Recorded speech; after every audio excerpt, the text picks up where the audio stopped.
Boom, we are live. Hello everyone, and welcome to another ACAD stream. My name is Alex, but you can call me Senpai, and I am joined tonight by the lovely and luscious Vixxx. Yo. And we are back together because we are gonna do some more PowerWash Simulator. Hello everyone, welcome in. Oh, she's changing her colors. Lovely. Oh, that's a beautiful suit. Thanks. Absolutely lovely I don't think I've actually looked at it before. Hi, Orc. Welcome into the stream. I hope you're having a good night. I hope everyone is having a good afternoon, evening, morning, whatever it is, wherever you happen to be. We're going to have some fun here, some chill time, some chats, and just clean up our act, as they say. But yeah, I guess oh, by the way, for those who are watching, you can check out Vixx's side of this stream. It is pinned at the top of the chat. It is also pinned or in the description down below. And I highly recommend you go follow her there, subscribe if you would like to.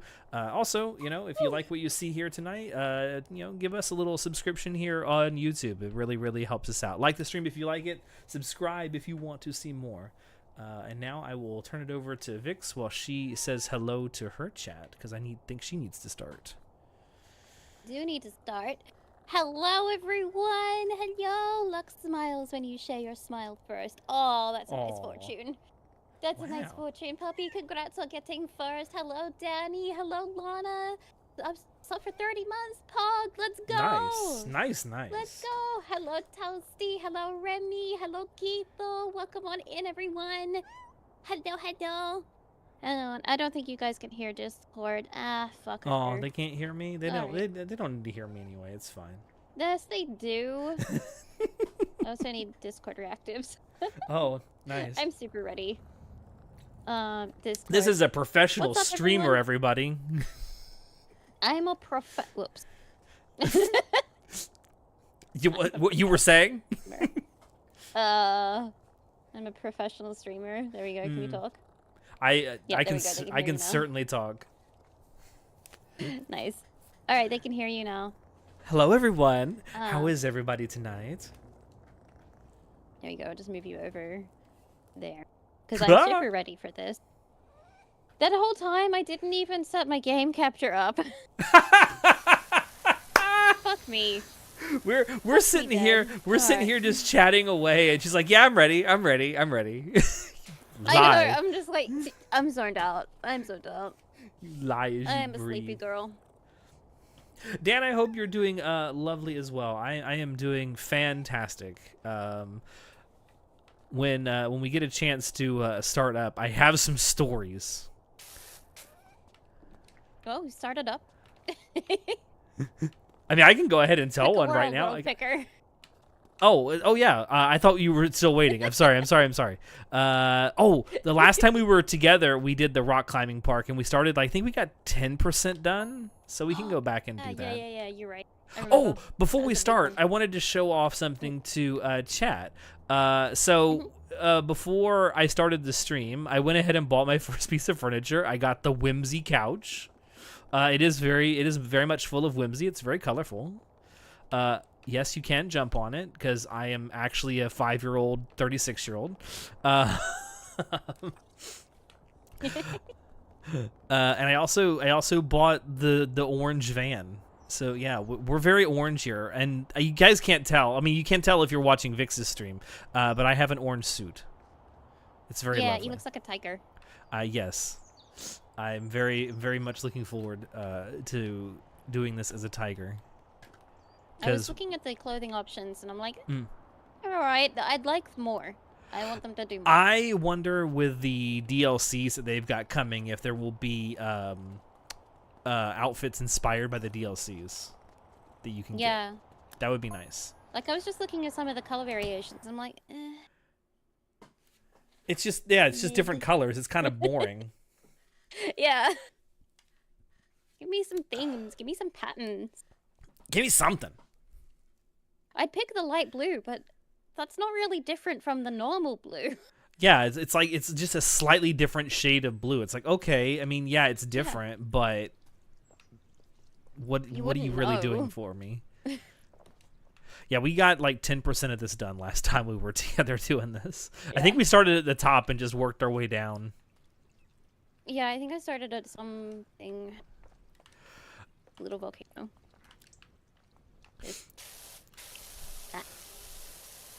There we go.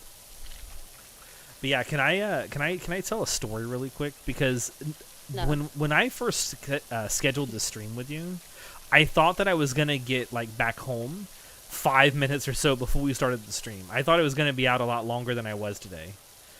And the reason why is for the last week or so, my car has not been starting rather well. It's been very, shall we say, iffy when I start the car. Okay. And it takes an extra second or two for it to crank. And because of that, I scheduled an appointment today to go get my battery changed. And it was also about time for an oil change, so I thought I'd do that too while I was there. So I was going to get my battery replaced, my oil changed, my fluids checked, tires rotated, all that good stuff. Yep. Got in the car today and the car wouldn't start. Oh dear, okay. No, it's not time to get a new car. You don't get a new car just because the battery goes bad. Batteries go bad every 3 to 4 years. Like, that happens. Yeah, you got to change them every 5 years or so. Yeah. You should change them every I mean, 5 here years. in Florida where I live, it gets so hot, they recommend every 3.5 to 4 years. And my battery is 4.5 years old. So, I mean, it's definitely, it's done what it's supposed to do. But I originally thought because I had this appointment, I was going to be gone until like 5 minutes before we started this stream. So, I've been home all day. Right, yeah, because you wouldn't have been able to make the appointment. Yeah. So, what are you going to have to do? So Can you call, like, roadside assist or something? Yeah, so we have what we call AAA here in the U.S., American Automotive Association, and it's like a club you can be part of, and you can call them if you're like ever stranded on the roadside or stranded at home, and they'll send a mechanic out to like get you to where you need to go, either to replace minor things or to at least help you get to a proper mechanic to work on your car. They'll also bring you like a gallon of gas if you get stranded because you lose or because you run out of gas. So I called them. They are going to be coming over tomorrow to my house to replace the battery. Right. So. And if it doesn't start then it's something else. No, well, I've tested the battery. I know the battery is bad. Oh, okay. I do have a battery tester, so I can test, and it says that the cell is like shot in it, so it definitely needs to be replaced. Oh, yeah, okay. So that's, I scheduled this a little later than we usually start, so that's why. That was a little bit earlier for me. A little bit. Time zones. Oh shit, I fell off. God damn it. This is actually like trying to climb this damn thing. But no, you don't, or you don't get a new car just because the battery goes bad. You just replace the battery. I'd rather spend like $200 to replace the battery than $20,000 on a new car. Who has the money for a new car? Well, that's the money for a new battery. Well, yeah, exactly. And people barely have enough money for petrol these days. Yeah. Let alone a new car. I will say that is a good thing about working from home is my commute makes it so that I don't use a whole lot of gas except for when I'm like off, like going to the gym or going to the grocery store or things like that. So a full tank of gas can last me, God, a month and a half. Yeah. Yeah, we don't really go anywhere either. And all the places that I usually go to, like the gym and the grocery store, they're less than like 3 or 4 kilometers away. Yeah.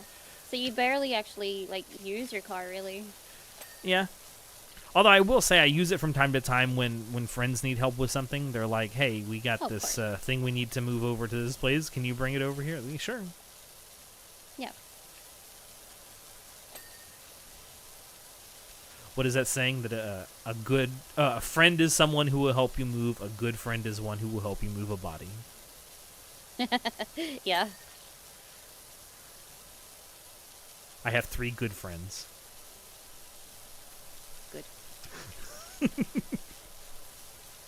I'm one of them, right? Would you help me move a body I'm if I one of needed it? them. Yes. Okay, then yeah, you're. But it would be very difficult though, because I'm in Australia. Oh, well, listen. If it comes to that, I'll take care of the travel arrangements. I'll geolocate a place for you. I'll take care of the travel arrangements. Don't you worry. Okay. All right. Cool. Cool. You just keep the body fresh enough for like 16 hours or so. So it doesn't arouse suspicion. I gotta put it on ice. Just find a pig farm. Oh, or just find someone with a lot of cats. Yeah, or cats. But pigs will go through a human body very. That's true, especially like wild boars. Wild boars certainly will. So like, I know too much about this subject. Yeah, you know a suspicious amount about this subject. Sydney Sendoff. Sydney Sendoff. Wait, is that what I think it is? I can't. Myra, can you explain for me, please? I kind of know what it is, but I don't want to say it in case I'm wrong.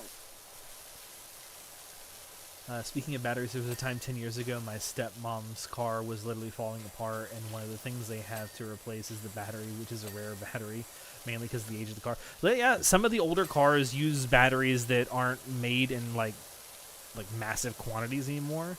I know the battery that's in my car is not the standard size battery that normally comes with the car, because I have an engine in this car that is like one of the lesser sold model engines, so that's why. So I had to point that out to the person that's going to bring the battery and install it tomorrow. It's like, hey, it's this model year and it's this VIN number, and I'm like, oh, gotcha.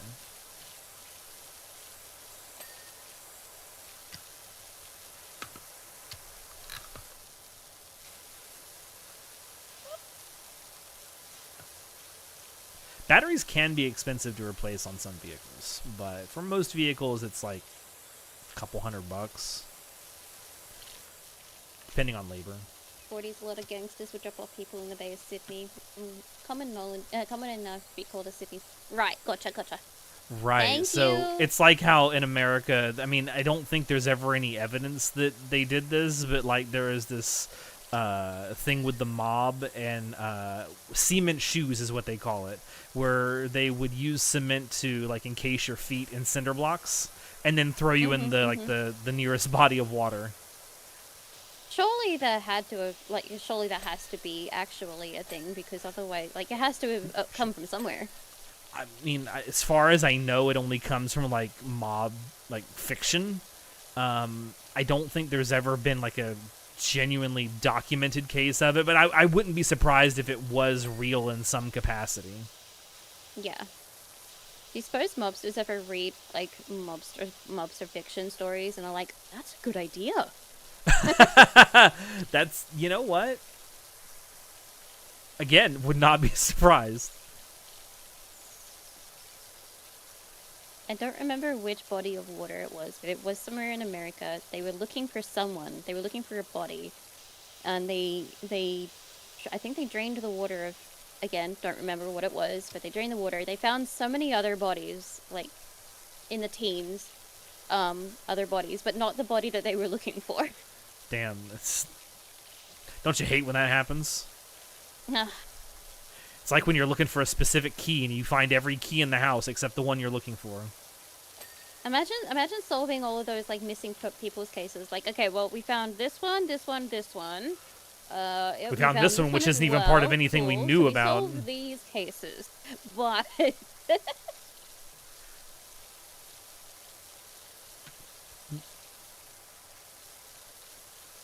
even just to test it, yeah, I agree. Yeah, I mean, surely it works. Like, if you encase someone's feet in like cement cinder blocks and fasten it there with actual cement, surely it's going to sink them to the bottom of whatever body of water they're in, and they will drown. Like physically, yes, Oh, yeah, it would will. 100% work. It will. People drown wearing armor It's true. in water. People drown in their bathtubs. Yep. Which, as a kid, I heard that, and I'm like, that can't be real. And then I got drunk one time and fell asleep in a bathtub, and I was like, oh, gotcha. I've fallen asleep in a tub. It was really relaxing.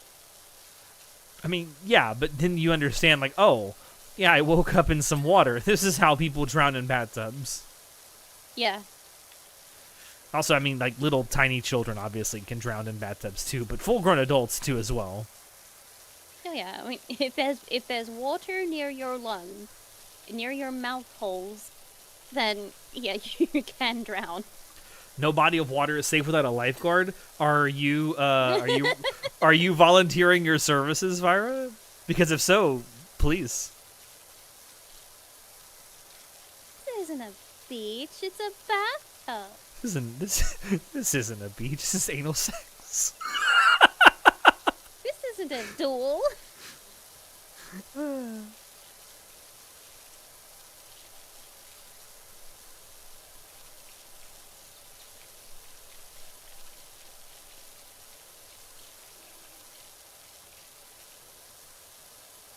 Don't fine. Ba-ba-ba.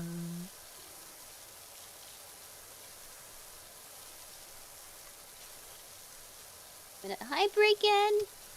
Wow. Hello, Hello there. General Canute.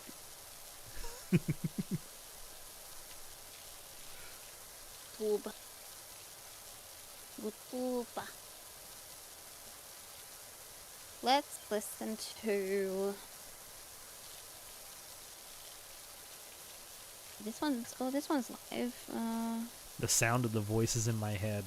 They are screaming. Ooh, coffee spring jazz. Let's listen to that. Yeah. The volume of that a little bit.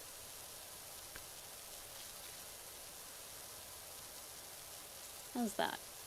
How's that, chat? Do you like the coffee spring jazz? You like jazz? I love jazz, actually. Me too. I've been playing Mouse PI, and it's got a lot of jazz music because it's just that era. How is that? Because it's I've so definitely nice. been thinking about playing it. It's really funny. It's very fun, and they've it's all hand drawn. It's very whimsy. It's really good. I recommend. Jazz with an I. Yeah, that kind of jazz. I love that too.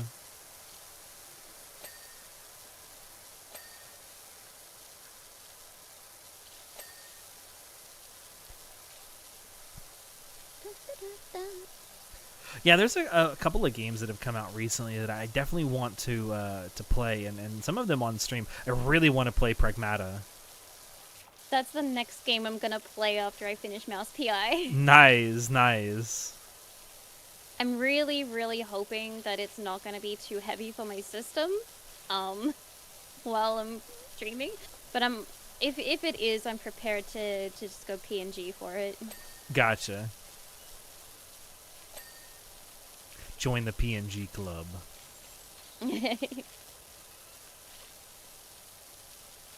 Yeah, I everything I've seen for it, it's like, oh, this could be good.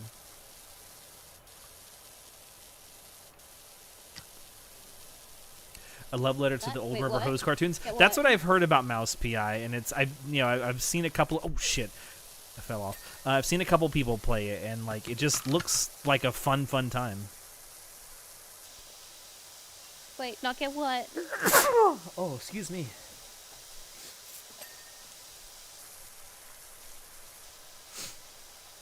That was a sneeze. Oh, bless you. Ah.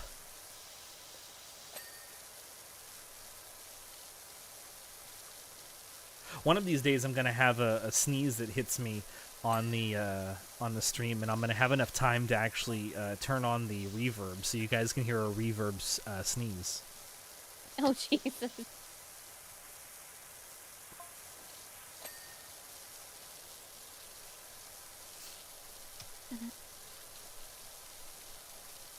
Dad's face. Yeah. Yeah, we got Dad's face. I'll be playing that after Mouse PI. Yeah, I definitely want. I should probably play that on the stream if I get it. I would recommend. It's good. A lot of people are going to be looking for it. It seems like a really good, like, for at least from what I've been able to, let me try that whole fucking sentence again. At least from what I have seen from people playing it so far. I tried to say like 8 sentences at once there. It looks like a really good story. I don't know much about it other than everyone loves Diana. Yes. She That's is precious. Really all I know about it. She is precious, and we must protect. Yep. That is really all I know about it. That, and I think some people got a little uppity before when they gave Diana, I think it was bloomers, and I was like, I mean, she's a little girl, so don't make it weird. I mean, don't make it weird. guys, just look at it and accept it for what it is. You're the ones making it weird.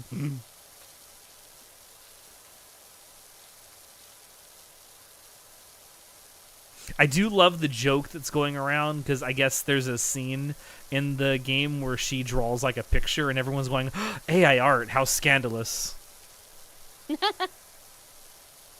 I mean, I guess narratively it is technically AI generated art. But it was drawn by an actual human in the developers making it. Right. I guess we'll protect.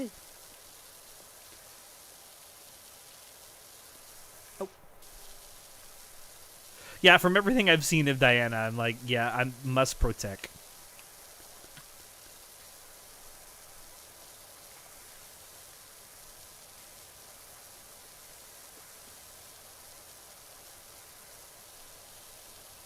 I'm gonna wash these palms. Fire a little cuddle. Saw fan art. Jesus Christ, I can't talk tonight. Saw fan art of Diana getting friends like the girl from Resident Evil 9 and little sister from BioShock. Oh, that's actually kind of sweet. Although, please don't put her in the Resident Evil series. That universe would not be a good place for her. You're all going to die down here.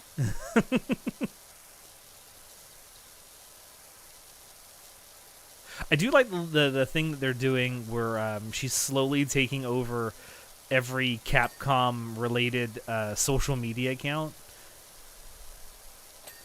I haven't seen it. Yeah, I've noticed it like on Twitter. It's like she's slowly like quote-unquote hacking into the accounts and taking them over.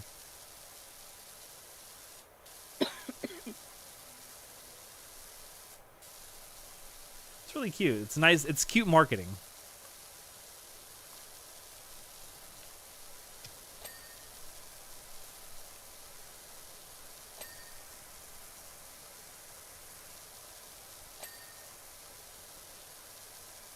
Someone made a comic of her going fuck demons and Samus Aran in her suit goes, "Who taught the child to swear?" That sounds funny.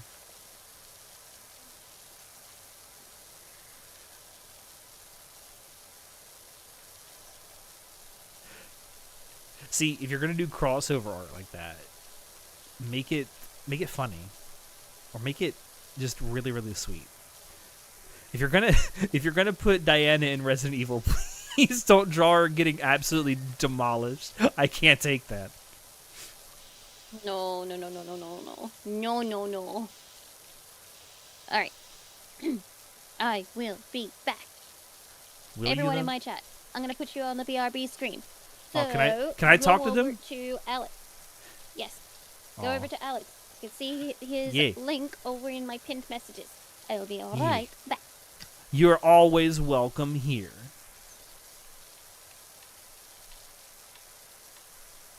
She's turning into that one AI from System Shock. I'm gonna be perfectly honest with you. I have never played System Shock, but I've always wanted to.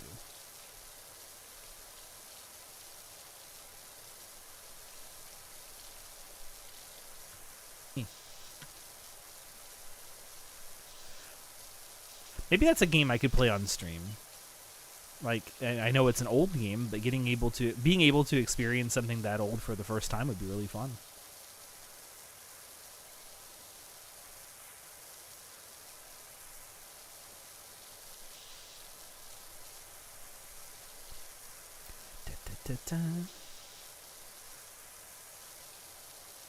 I like how now that she's gone, like her model, at least on my screen, is just like staring directly ahead and not moving, like just staring you down. It's totally not intimidating.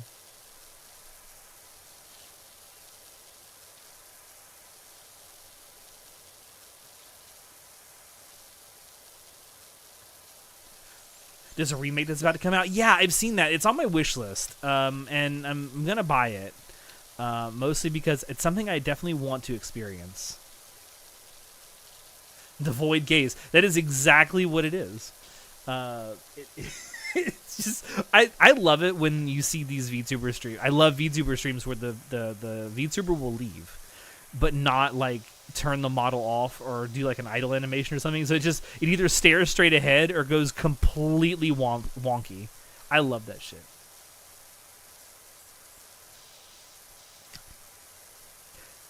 She's staring into. Listen, there are worse people that could stare into your soul. You know, for what it's worth, I mean,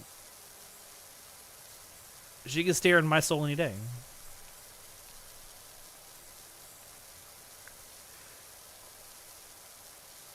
By the way, hello, Mad Scientist. Welcome to the stream. I hope you're having a good day.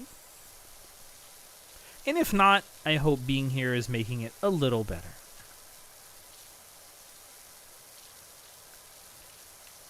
Did I not? Oh, I didn't finish up here. Whoops.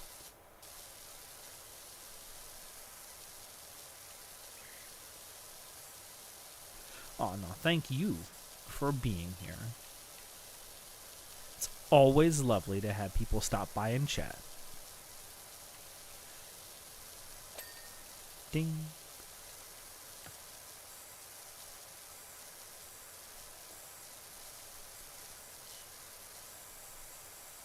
You're planning to eat chicken nuggets tonight. Oh, now you're speaking my language. Holy shit, yes. The other night, I talked about this in the Discord server. The other night, I had Dino Nuggies for the first time in years, and I'm like, yeah, I'm a mature adult. This is what I do. But you know, I am a mature adult because being a mature adult, it means I can eat whatever I want whenever I want it. And no one can tell me not to.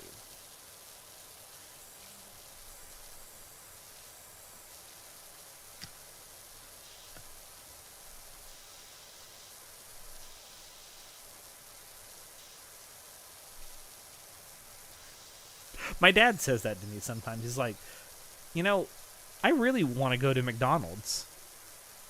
And I look at him and I say, what's stopping you? You're a 65-year-old man. You have a car. You can drive. You have a driver's license. What's stopping you? And he just looks at me and goes, nothing, I guess. It's like, you never thought about that, did you? You're a grown-ass man. You got a car. You got working legs. You can do whatever you want.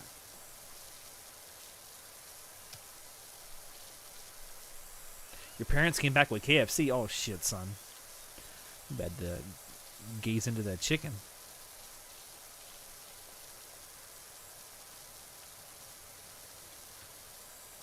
See, Pizza Bites, same difference. I mean, like, you're a grown-ass person. You can do whatever you want. You can eat whatever you want whenever you want it. You're not beholden to whatever it is that your parents want to eat. Or for that matter, anyone.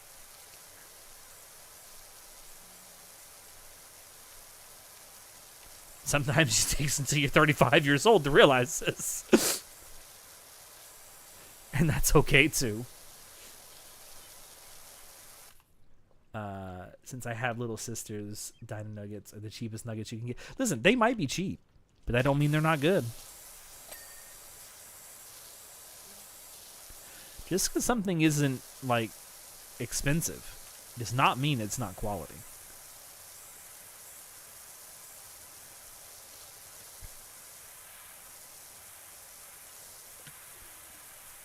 What the hell?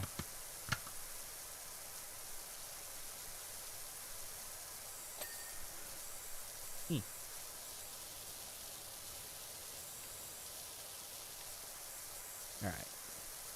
Up. But yeah, besides Pragmata and Mouse PI, there was another game that I got recently that I wanted to play on stream, and now I forgot what it is.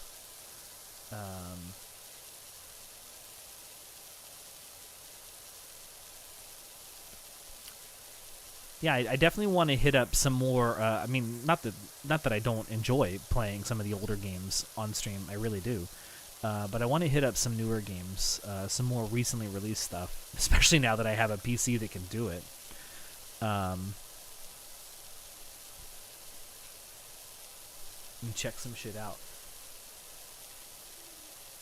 In my experience, I'm gonna assume that you meant rich people food, not rich people people. I hope you're not eating actual people, because that would be terrible.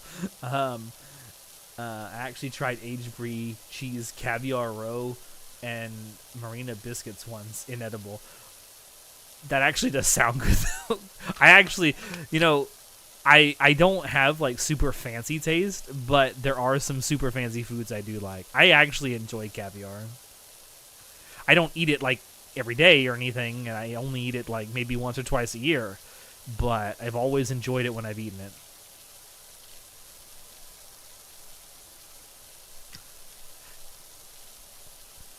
And I've never met a cheese I couldn't eat. To me, what you're saying just sounds like a challenge to me. And I've had some really stinky cheeses and really like them.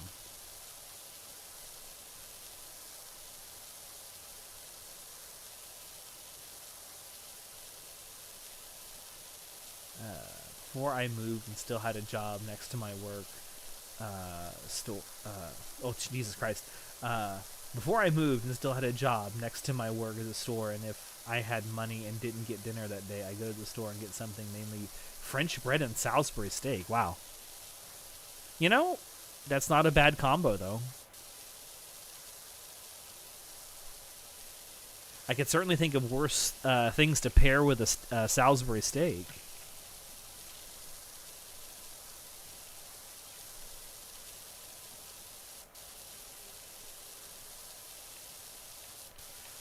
Time to go rob the cheesecakes. Did someone say cheese? You're gonna summon Sheogorath if you keep talking about cheese.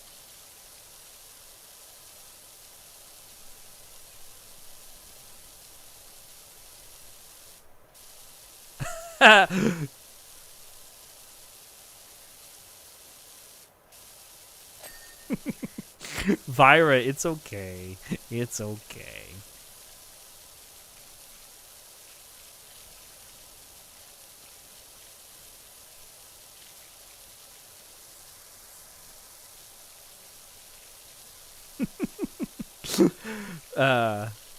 So for those who are watching and not like getting it, Vixxx put her BRB screen on while she was gone, and now her chat can't hear me.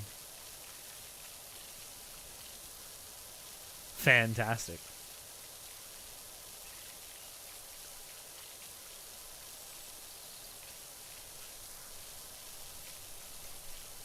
Fantastic. Oh! No, don't fall off.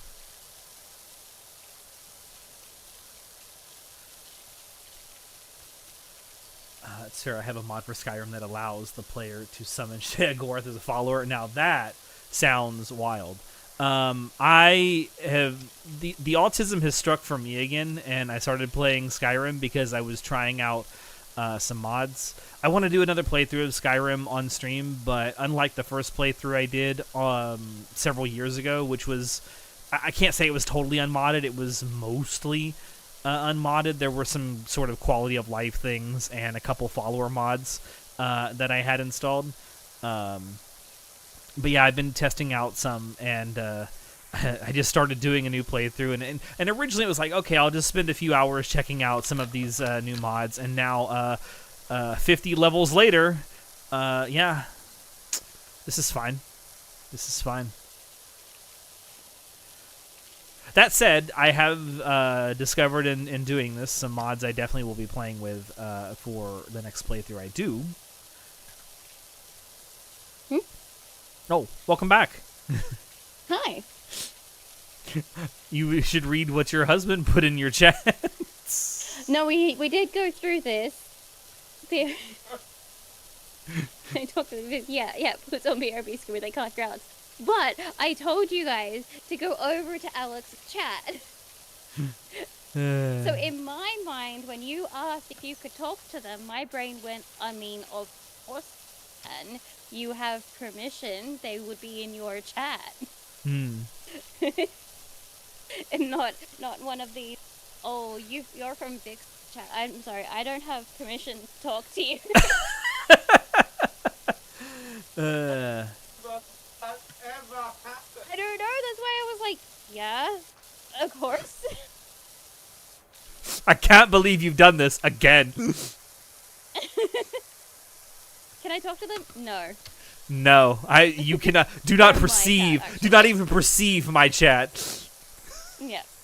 You can watch, you cannot touch. Do not speak unless I give you permission. Anyway. What a miss. Not much on your side. I gathered that, thank you. Well, right when you came back, I was talking about how cuck chair for your. Oh my God, Myra! No, please don't put me in the cuck chair, or do. I don't listen. I'm not picky. I need to play that on Foxfleet. To play that on Foxfleet. Cuck chair simulator.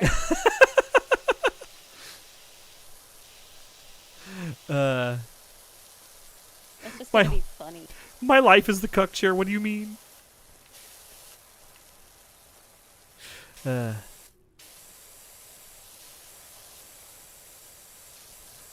But yeah, before you came back, I was talking about how.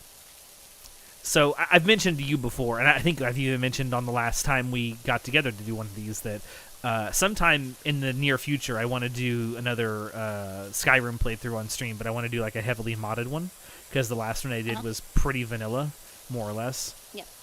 As long as you get Dragonborn Gallery. Yes. If you heavily mod it, you have to get that. And I was talking about how so recently in the last like few weeks I booted up Skyrim again to try out some mods that I had found, and I just randomly put together like a character and everything, and I thought yeah, I'll just play this for a few hours, go through some of the mods that I found, because most of the mods that I was trying out were like quest mods or stuff like that. And, 50 levels later, I'm still playing. Nice. I think I've put in like 90 hours on this new character. It's like, yeah, I'll just play for a few hours, try out these quest mods that I got. Nah. One does not simply... One does not simply a little bit of Skyrim. No, when you start playing again, you do like a whole playthrough. The funny thing is, as much as I've played, I have not done a single main quest. I have not done a single like faction quest. None of it. Yeah. Act free play jobs via the memento shelf in Harper. What? What? What? Who's Harper? Vyra. Oh no! What have I missed? I'm lost. What are you talking about, Vyra?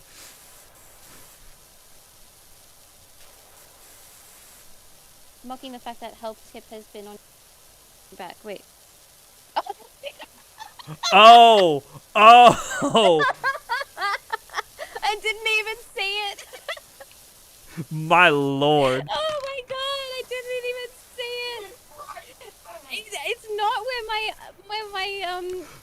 fucking gun is Bro, pointing.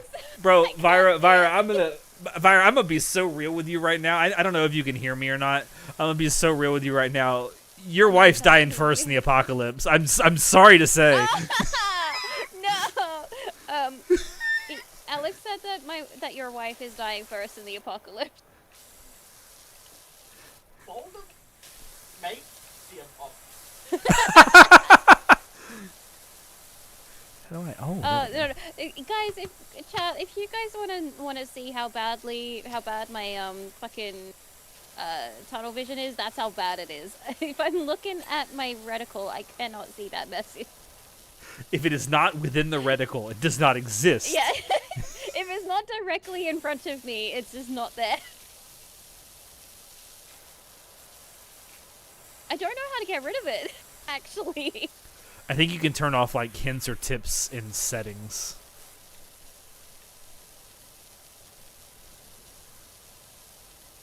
I don't know. Save. Okay. Can't even see what the second one is because the fucking tip is there. And it's not the good kind of tip either. Just the tip. Haha.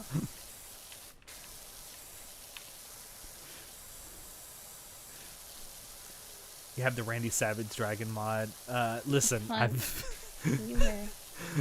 I've seen the Randy Savage Dragon mod. It's all right. Many times did your tunnel vision cause you to have conversations while tunnel visioning something other than the person's face? Wait, what? Cause me to have conversations while tunnel visioning something. Your eyes are here. That's just that's just called liking boobs. What do you mean? It's not tunnel vision.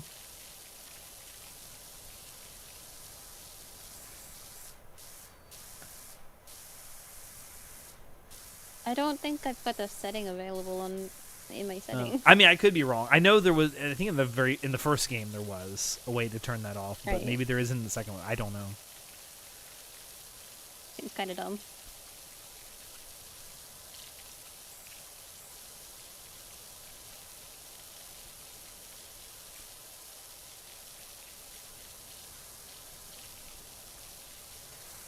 Oh well. I mean, just go on ignoring it. You're doing such a good job now. Yeah, it was more for everyone else's benefit. All right, I'm gonna not continue to do that. I'm sorry. It's true. Hang on. I gotta show you. I gotta show you guys. I gotta show you. This is true. Firefox. There it is. This true. This be how I see games.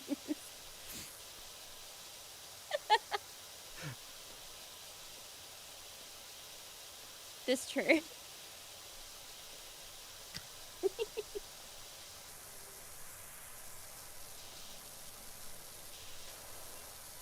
You need peripheral vision. Yeah, exactly.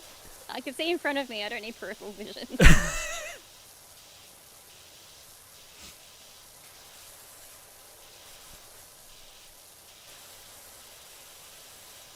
It's like when I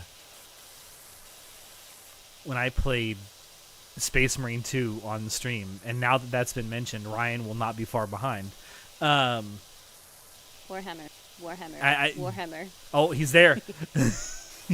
He's like the Candyman, or Beetlejuice.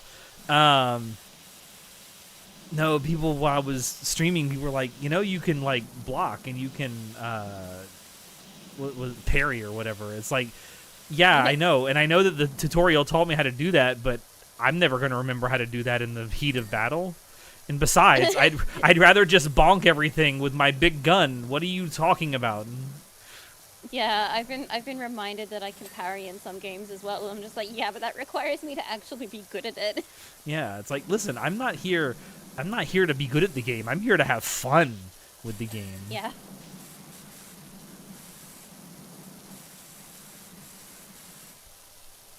That's how you're supposed to see the world because you're night. Oh no. Aw. I'm legally blind. That's fun. So is Vyra.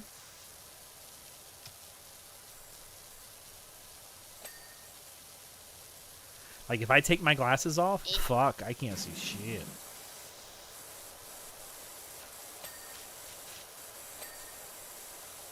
Like, if it's not literally just a few centimeters in front of my eyes, I can't distinguish what it is.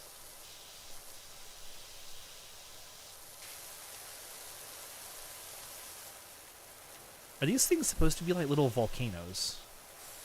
Yeah. Okay. I know this is going to be rich coming from Ms. No Peripheral over here, but if you hover over it in the top right corner, it's... Oh yeah, that's right. I'm so dumb. To be fair, that wasn't me. That was just me not paying attention.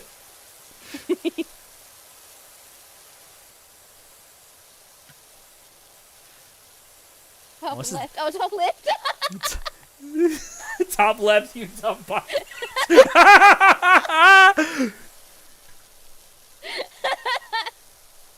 Whoops. You knew what I meant, though. Hey, Vyra, who Translated. who exactly were you talking to there? Because that could apply to either of us. Probably me, because I said it first, but you just went with it. Not the first time I've been called that. Whoopsie. Whoopsie. He's got both of his hands covering his face. I feel like if you and I ever got in the same room with him, first of all, I would be awestruck. But also, I think he would like have a genuine like aneurysm and or conniption fit because he'd have to deal with two dumb bi bitches at the same time. Yeah, he would. He'd be like, "Oh my god, these dogs."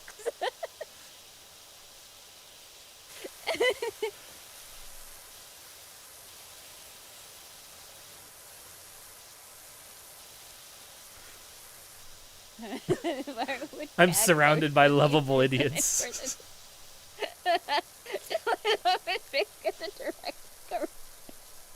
Sometimes I'll get them correct, and like Vyra, Ryan, Elsie, they'll just like kind of auto-correct themselves, expecting me to be wrong. How I keep them on their toes. Ah, yes, it's part of your master plan. Yeah. Hi, Vyra. Oh, speaking of Ryan. No, Vyra, sorry, the first word that out of Ryan's head was Vyra, so I read the message and said, "Hi, Vyra." Hi, Ryan. Hyra, it's Vyra. And rock. This time it was one of those you read something and say what you're reading instead of what you intend. Hyra, it's Vyra. My brain was working too quickly. In my brain, I was like, "Hi, Ryan. Vyra has alerted me." And instead, my brain was like, "How about instead we just skip saying Ryan and we go straight to the message?" Listen. Listen, following either of us is just accepting that we have psychosis and you have to deal with it. We Ryan have asked you to see. Sorry. I read the message. I'm sorry. Vian? No. Damn. Now that's a ship right there. Vyra and Ryan, I ship it. Vian. Ryra. Ryra. Ryra. Ryra. Ryra. Ryra. Ryra.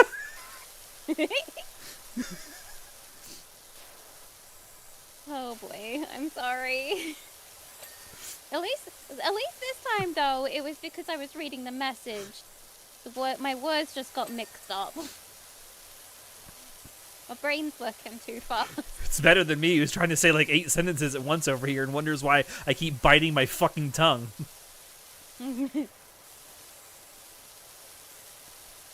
Yeah, when you're trying to speak, like, say several sentences at once, and you're just like, I have like 8 thoughts that all came to my head. It's like, yeah, I need to verbalize this, but not all at the same time. Because when you do it all at the same time, syllables just come out. They don't all make sense. And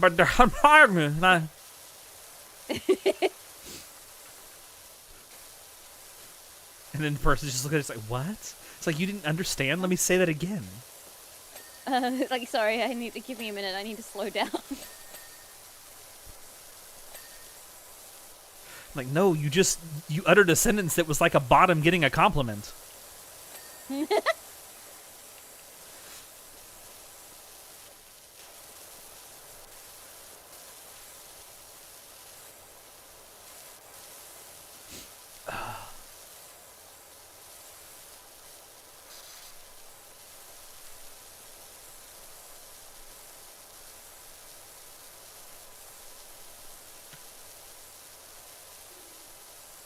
See, this is why we love having Vyra here, because it's great free entertainment.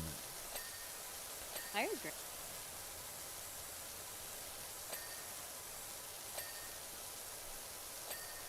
Oh, this volcano's about to blow.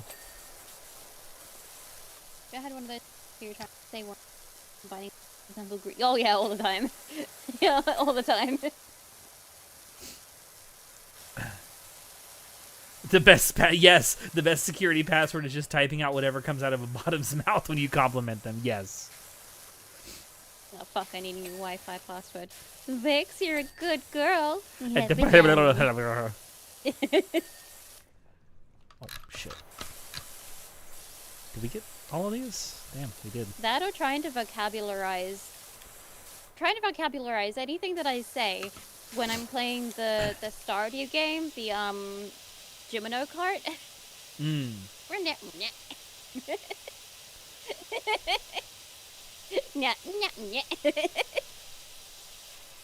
Cool, got it. Thanks, babe. It's like, hey, the thing, you know, the thing. Like that's something my mom and dad do all the time. Like, hand me that thing. What thing? Yeah. There's like 80 things in this room. One of the greatest things about having such a good rapport with your significant other is being able to very vaguely describe something and they know exactly what you're talking about. Or a person. Yeah. Yeah.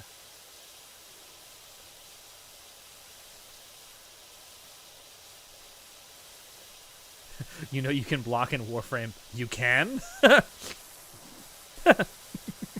Why block? Shoot. Why block? Oh, that one with the man. I got you. Yes.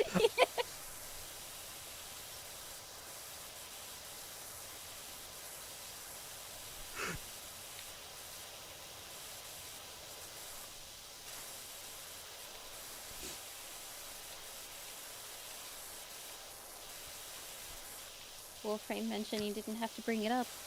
Yeah, right. Don't worry, we mentioned 40K earlier. I think. Well, Ryan, if you were over in my chat, you'd be able to. Nurse used to point at something randomly and say, "That's cute," while continuing walking and expect me to know exactly what she was looking at.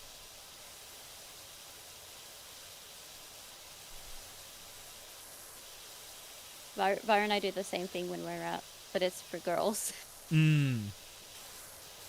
We're always like, look at that girl.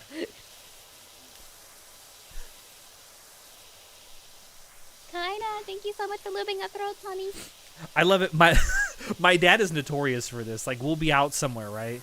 And he'll be like, look at that. And he'll vaguely point in a direction, and I'll turn to look at whatever he's looking at. It's like, no, don't look. It's like, what the fuck did you say to look for?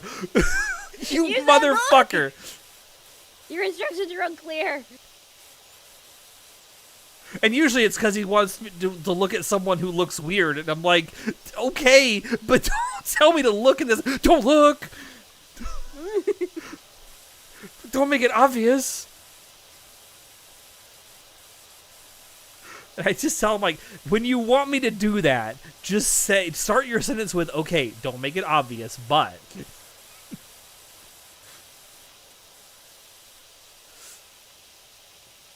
Don't be suspicious. At Yeah, least that is some sort of identifier.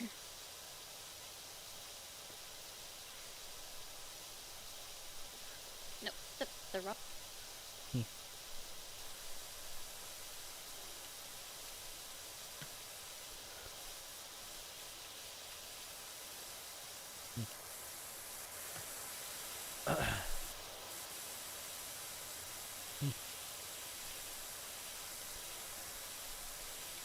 I just say, whoever let this place get this dirty, I hope kids weren't playing on this.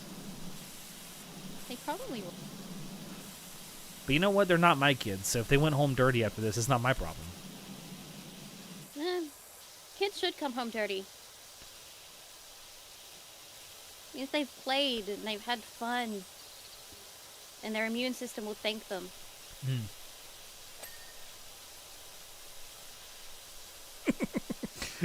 It's 10 p.m. Do you know where your children are? I realize if you're, like, under the age of 30, you don't understand that reference, but shut up. Yeah. Or if you're not American, you don't understand that reference, but shut up. I understand what it means, but we never got it, I don't. So, and if we did, I was too young to see it, and probably out. So back in the 70s and early 80s, there were a group of TV stations in America that got a bunch of celebrities to utter that phrase, like, it's 10 p.m. Do you know where your children are? Because back then, parents literally didn't. Yeah. Parents would literally just let their children go out for hours at a time at night, and it's like, yeah, come home eventually. Yeah. Well, that's what my mom was like. Would come home randomly, stay out very late, gallivanting. The thing is, like, in the neighborhood I grew up in, my mom was generally okay with me staying out after dark, but she wanted me home by like 8 o'clock at the latest. And if I wasn't home, my mom would yell loud enough that throughout the whole neighborhood you could hear, and she would say my whole name, my first name, my middle name, and my last name, and boy, I was in fucking trouble then. Amazing. Being the good girl that I am, I never had to have a curfew or anything because I just wouldn't leave. There were times when my parents were like, "Go outside." Vixxx, are you drawing porn again? Go outside, damn it!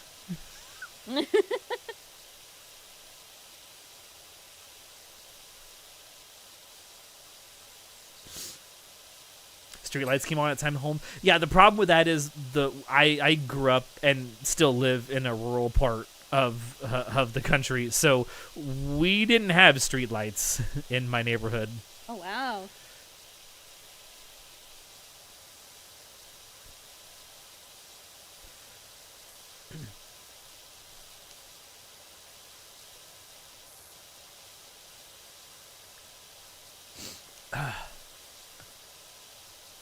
Do you want? Yeah. Look, once I discovered video games, I was like, I'm not going outside. I see my friends at school. That's all I need to see them for. Fuck you, people. That's you enough don't socializing for me. Fuck you, people. You don't have Donkey Kong. I played WoW. My friends were on WoW, and I had friends at school. But I saw my friends at school, and that was their time. After school, and it was WoW.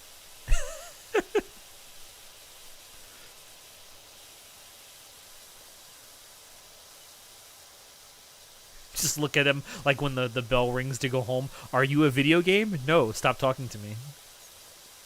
I got so addicted to my computer once. My friend at school asked me, so like she has some rubbish in her hand, and like, where do I put this? And I was like, obviously the answer was put it in the bin, but my brain went, just delete it. I had to stop and be like, wait, hang on. Hang on. I've been using the computer too much. I am, like, thankful that I grew up at a time where like I still had like friends who I would spend time with, and I had parents that encouraged me to like go outside and do stuff on a regular basis. I could not imagine growing up not having like some amount of a social life. But I hear so many like younger people today just don't. Like they go to school and like that's a vast majority of the in-person socialization they get outside of like obviously talking to their family. Pretty much what my... Like I don't know, I can't relate to that for some reason. Like I understand it, but I personally can't relate to it. I mean, I can certainly understand like if you were bullied at school not wanting to socialize with people. Yeah, look, when I was a kid, I was social. I'd go outside and play games and whatnot outside and whatnot. I didn't go on consoles or anything very often, except, whenever I was home. And then I think it was just teenage years when I preferred to wear black and listen to music and not actually hang out with anyone and prefer to, like, live in my own, like, fantasy kind of world. God, Mom, leave me alone. It's not a phase. Yeah, when I hit my, emo phase. Where I'd hang out with my friends, but hang out with my friends meant keeping them within my sight and not actually them. Yeah. Because I was just off by myself in my black trench coat. Whoa! I had a black trench coat in my black pants in the middle of summer. Just, I've had a terrible thought. I've had the most awful thoughts. Just sitting there in your trench coat like, hey, you're pretty nice. Don't come to school tomorrow. No, we didn't have to worry about that. And then you're like, no, not because of that. Because if enough people don't come to school, we don't have class. And then I can play more video games. You can play more video games. I just got a boomerang. Yes, yeah. Let me tell you something. Australians are resourceful. They will find a weapon. I'll just attach a bomb to a boomerang. Or attach a knife to a boomerang. That's not a knife. Oh, this is a God. knife that flies. This knife. That little emo would grow up having that. That's listen. Where's the lie? I'm sorry, where is the lie? There is no lie. Attach a boomerang to a boomerang. Excuse me, do you want to cause, like, the heat death of the universe? What are you saying? If you do that, like, the laws of physics will, like, burst forth and kill us all.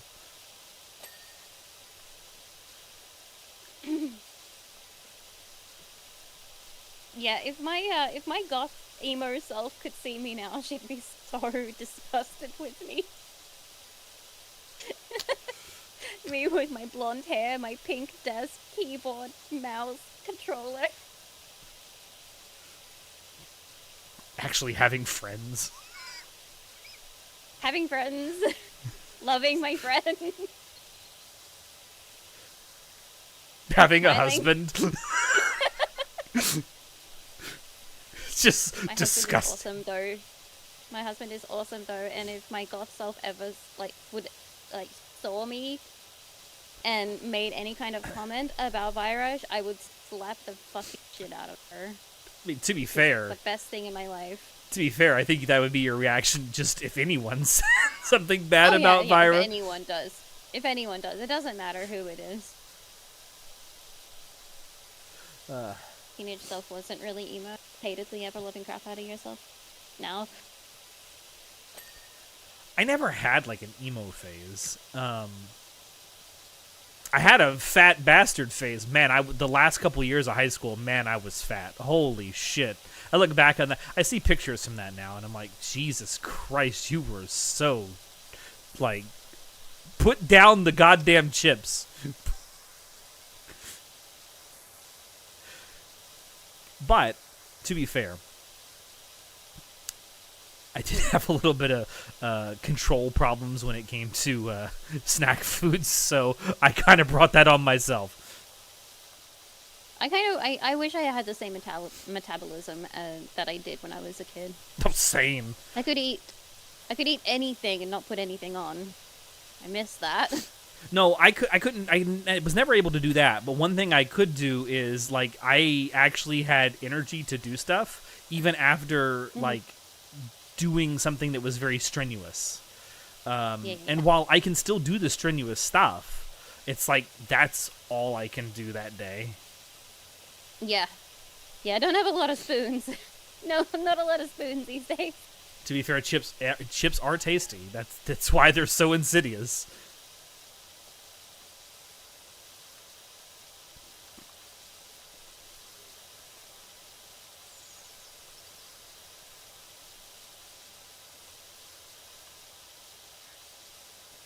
If the teacher doesn't show up in the first half hour, then we're legally allowed to leave. That's not true, but we're gonna say it's true. That was kind of the case for us. Like, if we were in class and we were sitting there for like 10-15 minutes or so, the teacher didn't come up, free period.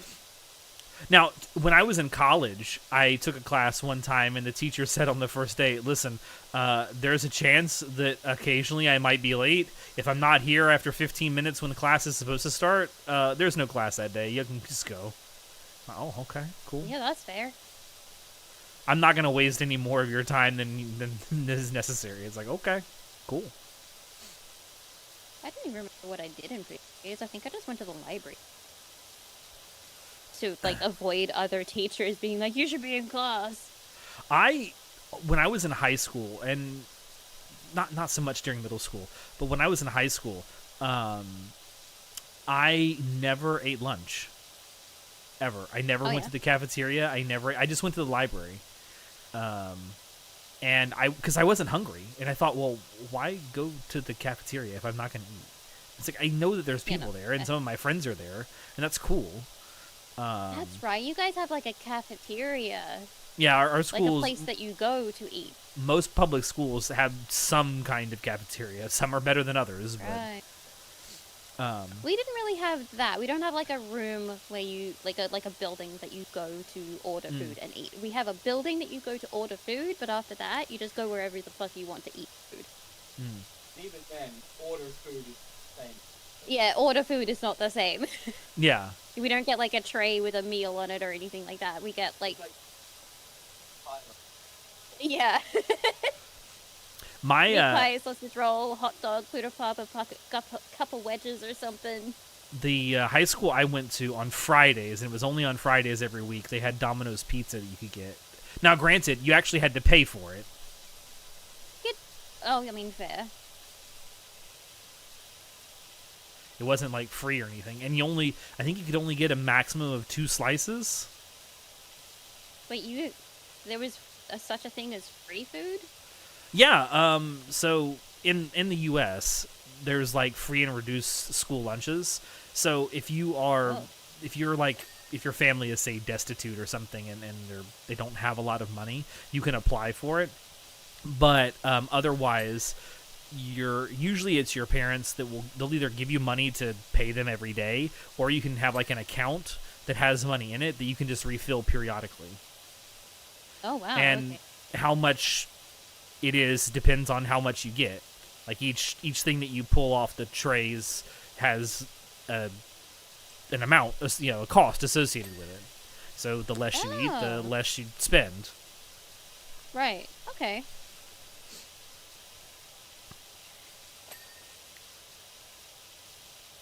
I love hickory barbecue chips. Are you kidding me? Oh my god.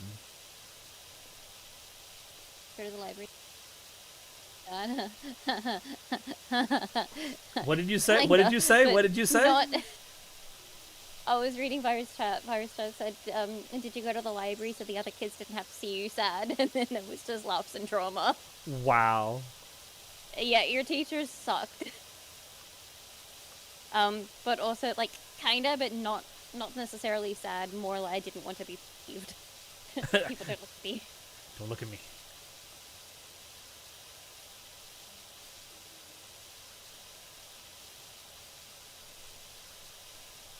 What's your favorite flavor of bean? Uh, Oh wait, and then I read Vira, the one between thighs. Like that little thing. Whoa. Same.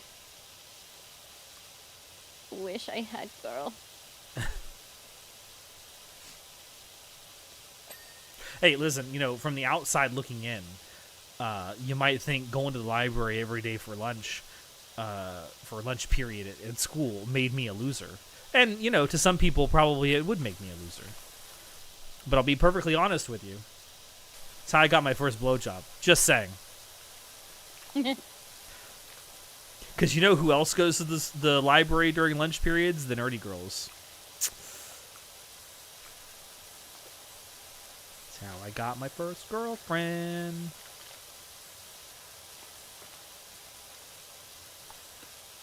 By just going to the library and getting a blowjob? No, by meeting her at the library. Oh, okay. And getting to know her and becoming friends. And then came the blowjob. yes, it went in a specific order.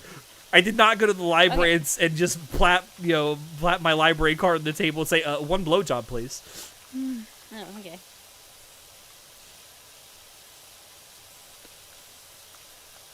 Yeah, person library. Want a copy? This'll keep you quiet. Let me tell you something. That was very difficult. That was some library stories you can share too. that was the most I ever had to pay attention during sex. Is like, I can't make a fucking sound during this.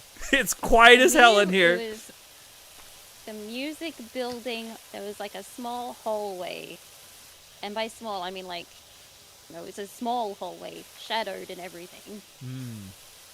That's where the secret makeout place was for us.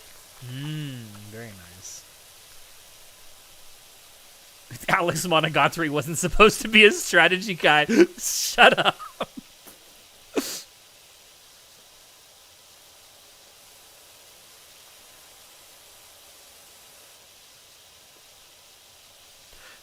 I'm just saying, like, you know, outwardly, might appear like I was a loser. Were the people calling me losers getting blowjobs from a cute nerdy girl in the library? No, they were not.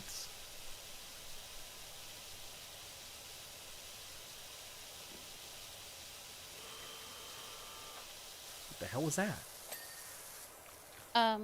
This electric step thing. Oh, I thought that was somewhere around me. I'm like, what the hell in my house is making that noise? No. It's okay. Oh. It's just the Wow. scissor lift. That's what it is. Oh. Uh-oh. Stop.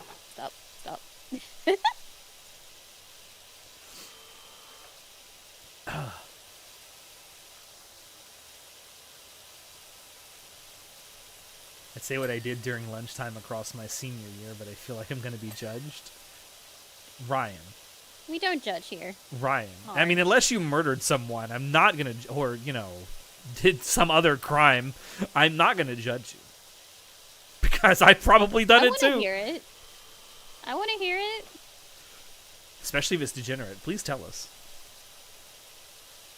Scissor lift, a title bestowed upon only the most muscle mommy of lesbians.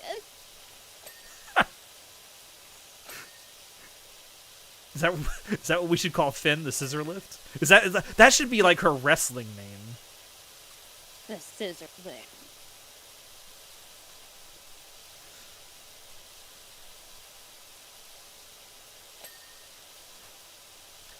Or that is the most American thing that the opening to that comment is the most American thing I've ever heard. The library in my school had gun books that helped my autism brain. That is the most American sentence I've ever seen. Yep. I also am kind of worried. I feel like libraries in schools in America particularly should not have gun books. I mean, if it's just a book, knowledge is power. Beat you to death with some knowledge. How ironic! How ironic is if instead of a school shooting, it was a school killing with a book about guns. Just someone walking around beating someone with a book about guns. I would rather that. That would be that would be the most ironic way to die. Said I couldn't bring guns to school. I didn't say I couldn't do a school killing. With guns. I couldn't bring guns to school. You didn't say I couldn't do a school shooting. I'm so oppressed. I'm so oppressed. I'm so oppressed. I can't do a school shooting. This school sucks. This school sucks. And I can't even shoot it up for it.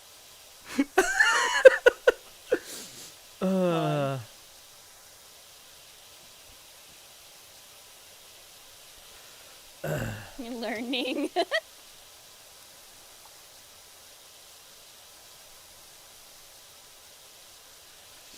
Now, if it's a book on like the history of guns, that's fine. But if it's like a how-to, and then maybe how to gun, how to commit a school shooting, how to then gun. maybe don't have that kind of book.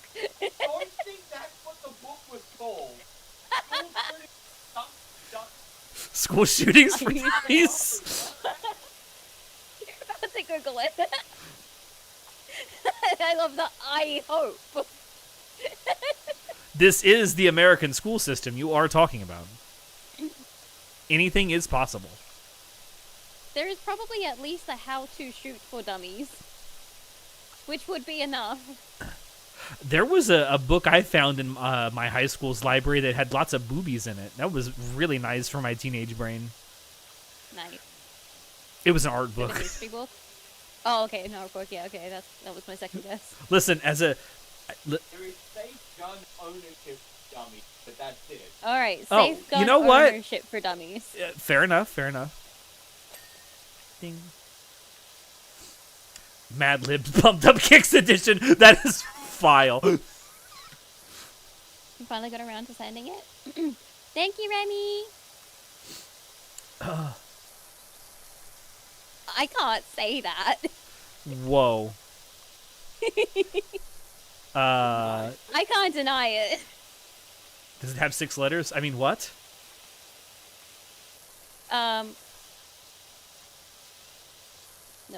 No.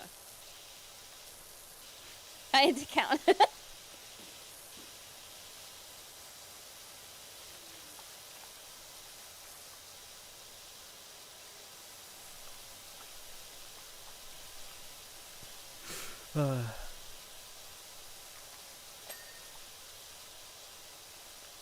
This scissor lift doesn't go up high enough. Well, you need to get yourself a nice tomboy to lift you up there.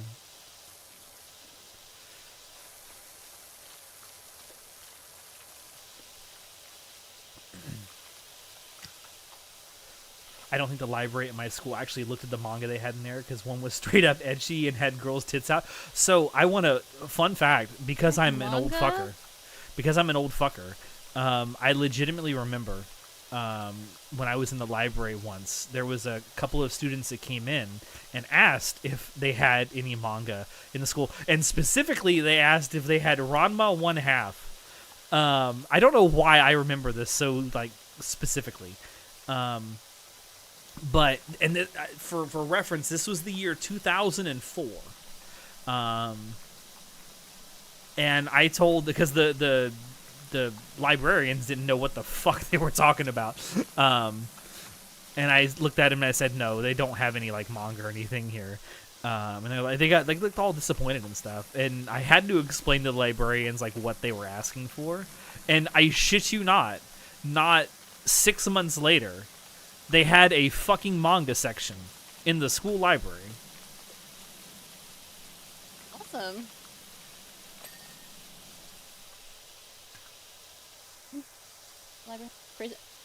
Prison school manga, and you open it up and so Nice. I'm lying on a pile of naked women boobs everywhere. Wow. Without the prison school manga. Yeah, the whole set. It's a really good series. Yeah, but not exactly, Not something I'd have in school. no. Alright, well, you're gonna be put there for now. Though the teachers, the adults at the time probably were just like, it says school. Yeah, it must be about school. Yeah. I mean, Bible Black is a, it's about school. It's got Bible in it. How And it's bad got, can it be? I mean, yeah, I mean, we could sell this to the church. I mean, come on. Okay. Can you imagine selling Bible Black to a church? Yes, I can. It would be a great fun. It would be great fun. Oh, I love it. I love it. Don't give him the context. We just say this is good for the kids. Kids love manga these days. Look, Bible. It's teaching them about like all the holy stuff in the Bible. Like, see, it's got Bible in the title. How can it be bad? It makes church fun. Exactly. Trust me, people will be coming back for more. So this would make church fun. It'd make church fun for me. Oh, speaking, so when I was up at my cousin's place for Christmas last year, we went to this place that was like a ropes course, but it was built into like an old church. So this place it was a church. It was kind of abandoned, and they bought it from the city and turned it into like a ropes course on the inside. But it still looks very much like a church on the inside. They just put ropes courses all over the place. And it's like a big old Catholic style church, with really nice artwork and stuff on the walls and the stained glass windows and shit. But I can also tell that it's also used for like after school stuff, because you see remnants of like the kids' stuff there. And like there was like little drawings that kids had done that would just sticky tacked onto the walls. I found a fucking Pochita from Chainsaw Man just there on the walls, and I'm like, maybe the kids are all right.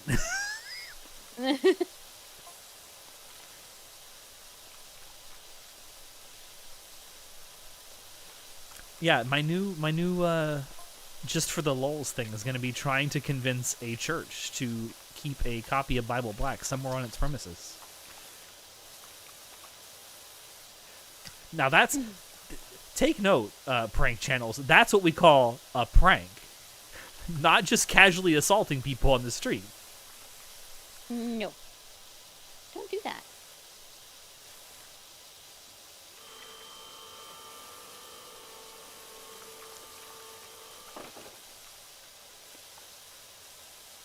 At the end of my time at school, 2016, my high school had just gotten a cure in Ghost in the Shell manga. Ghost in the Shell manga has titties in it.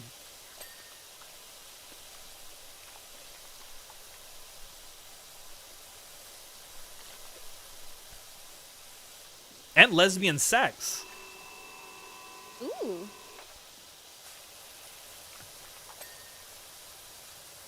God loves lesbians and futa. That is such a true statement. That facts.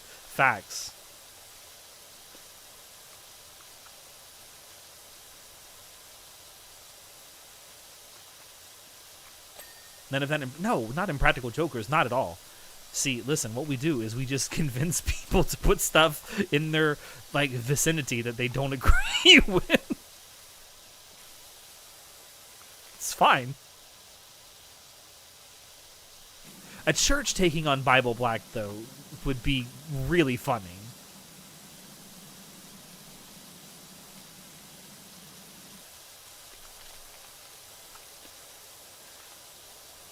You suppose you could just go to a church and put it in one of their like little book pigeonhole things and just see how long it takes? You could, but something tells me that the more fun thing is getting them to agree to take it on themselves and put it like in like their library or whatever. Most churches have like some kind of a lending library that they keep stocked. Surely they would open it and be like, "Oh heavens, no!" Yeah, I don't know. Sometimes I wonder about that. You don't even know what Bible Black is? Oh dear. Oh dear. Oh, you sweet innocent summer child. Some things are best left in ignorance.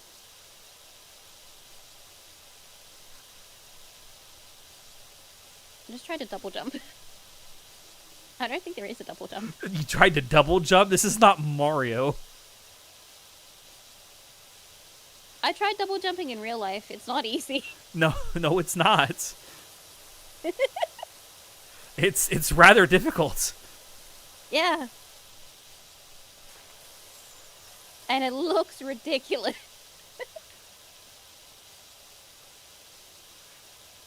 There are no console commands for real life. Sadly.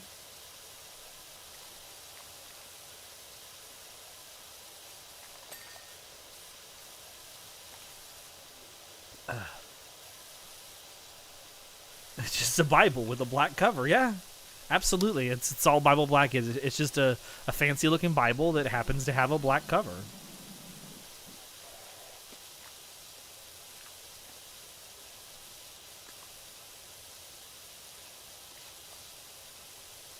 I feel like you're lying to me.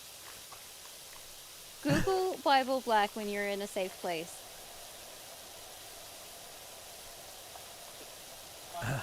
Souls. Oh my. Yeah, oh my. Oh my. Oh my, exactly.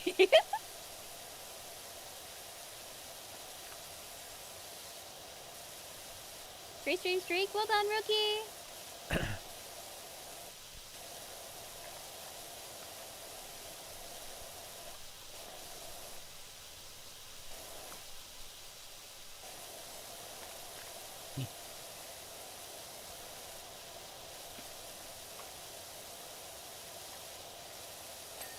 Although I will say, back to what you said, there is some validity in a prank where you just do something without someone noticing and see how long it takes them to notice. I did something similar with my dad recently. Not with Bible Black. My God, if that actually might make my father's head literally explode in front of me. But no, so he is, of the three of us in this house, he is the only one who... like regularly sits in the living room and watches TV. And so I, little by little, centimeter by centimeter, like 1 centimeter a day, would push the couch that he sits on closer to the TV.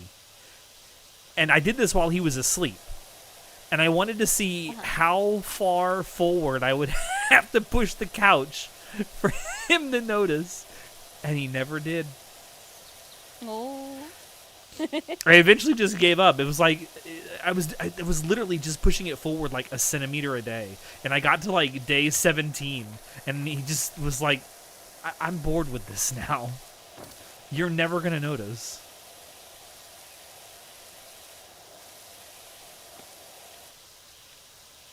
Bubble Black being the hentai. Between Bubble Black being your hentai intro and Misato being your first anime crush, a lot in your life makes sense.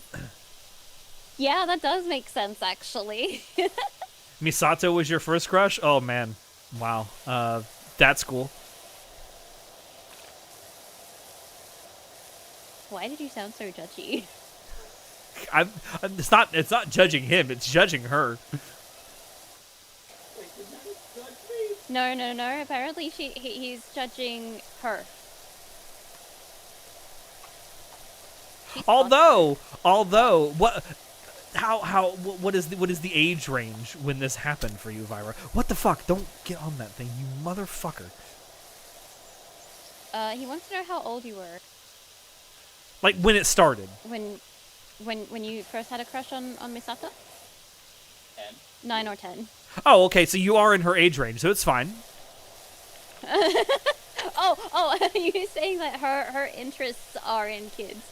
Yes, she has a very interesting interest in, shall we say, newly pubescent boys.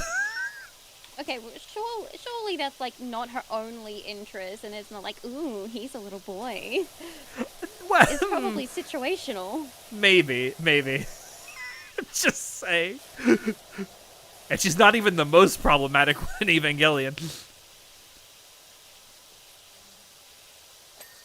Ding. First crush with Jessica Rabbit. A real person. Ooh, Jessica Rabbit. Let's go. I don't know for me when it comes to women. Well, when it comes to women in anime, it was Probably Takagi from High School of the Dead. Okay. Because High School of the Dead was my first Ichi anime, and I remember that because it's the first anime that Virus showed me that had women in it. And I Women. was like, ooh, actually, hang on. Now, maybe when women hold are on, when pretty. you say first anime that had women in it, do you mean first anime that had women in it, or first anime that had women in it? I'm too autistic for this question. The difference is the second one is sexy women. Okay, second one, sexy women. Okay. The question was anime that had women in it, and or anime that had women in it, and I was no, sexy women in it. So that was my introduction into Ichi, and I really liked Takagi. So my first anime female crush was probably Takagi. Okay. I'm trying to But think. I don't know if it was because it was her looks or just her personality. Because look-wise, I think I'm more into Psycho. No, Psycho, yes. I think I'd be more into I mean, she seems more your type Miss, these days. Mishizuka. That's it, Mishizuka. No, I think Psycho's a little bit too stringy for me. Like she's strong, but she's too skinny for me. Oh, I thought I thought personality wise, like, what does stringy mean when it comes to personality? No, physically. Gotcha. You like women with a little bit of bulk. She's hot, but she got too many bones, I think. Gotcha. You like women with some bulk. Yeah. I am going to actually fucking murder this piece of equipment. Oh my god. Okay. How do I set this down somewhere else, please? I know, it kind of sucks that we can't just put down a ladder, like anywhere, just on the floor. No. I want to put this thing down somewhere that's not where I am. The scissor lift. The lesbian Scissor lift. lift. Oh. I'm putting I'm it sorry, right here. it looks like you're holding a ladder to me. Where did it go? It literally just... If it went back over there, I'm going to scream. Okay, that's fine.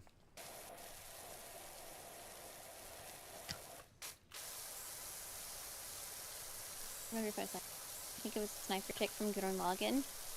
Oh, Yoko? Anime crush ever? Yeah.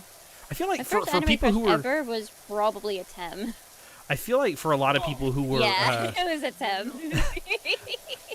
I feel like for a lot of people who were Shokara. like teenagers when Gurren Lagann came out, Yoko was definitely high on their list for like their anime waifu.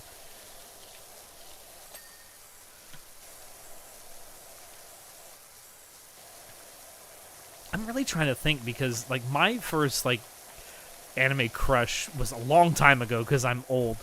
You're only a couple years than me. I know that, but I hate to break this to you. We're getting old. Don't do it. Don't do it. No. I refuse. I hate to be the bearer of bad news, but that creaking sound you hear, that's your bones. It's not your parents' bones anymore. Show my deck. Oh, there we go. Man, I mean, the first thing that comes to mind is Misty from Pokemon, but that seems too...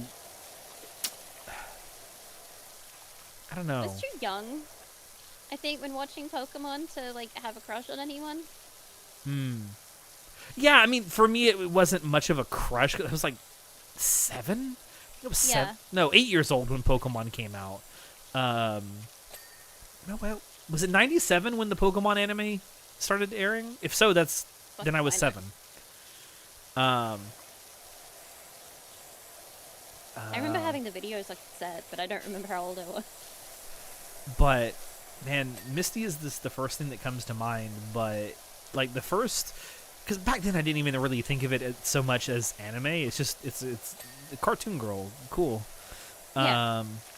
Pokemon was more cartoon. Man, people are gonna fucking hate me when I say this, because she's such an annoying bitch.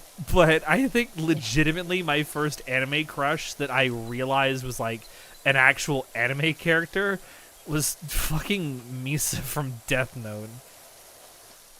Oh, she's so annoying. I know. I was such a dumb What was child. her name? Misu? Misa. Misa from Death. Yeah. My first waifu was Sinon from SAO. It's not my fault. I'm not old. Listen, everyone starts somewhere. Yeah. I should have realized I was into girls way earlier than I did. Because I think my first girl crush, I don't remember her name, but she's the actress that played the queen of, the vampire queen and Queen of Thrones. She was so fucking hot. And also a Nux and a Moon from the Mummy. Like, Oh. those two girls, I should have known way earlier that I was into girls.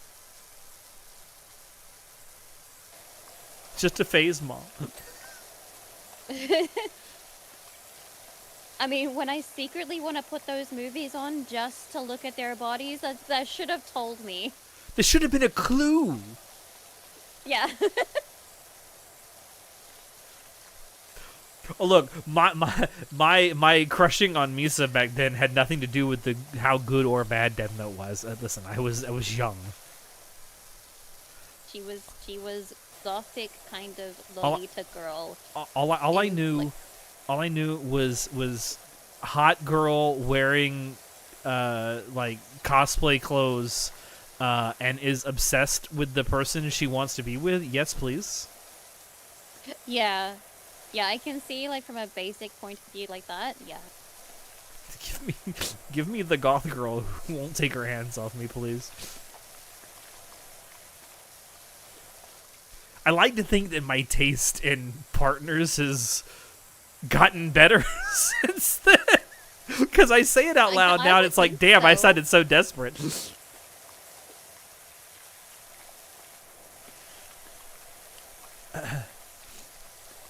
In my defense, Sinon was the first character in the show to have an actual personality, and she's from season 2. Fair.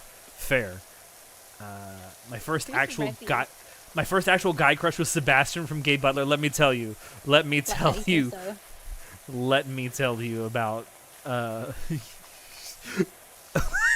when I first watched Black Butler, and I thought to myself, that Sebastian's kind of hot. And then I went on the internet and I found out a lot of other people think Sebastian is really hot. How validating. just showed me a picture of Revy. Yeah, she's hot. Oh, Revy from Black Lagoon? Yeah. That's a Yeah. lot of people have that opinion of Revy. I like the character a lot. I can't say I ever had like a crush on her. But I do like the character a lot. I like Black Lagoon a lot. I haven't seen it. It's pretty good. I The think manga I is still saw her ongoing. once. I think. It's You still did. going? You did because Yeah, you she's drew Finn cosplaying her many years ago. Right. That's where I recognize the reference from. This is many Oh my years God. ago. Revy, please point your gun at me.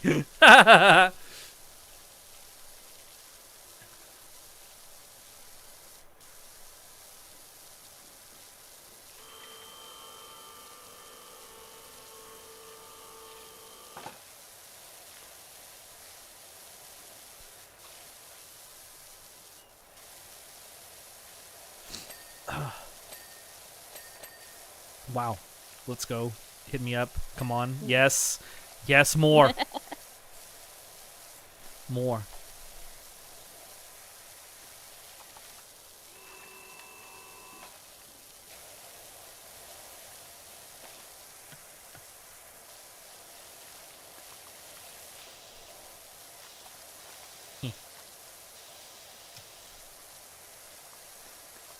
I'll show you a character from the show? Yeah, sure. Go for it.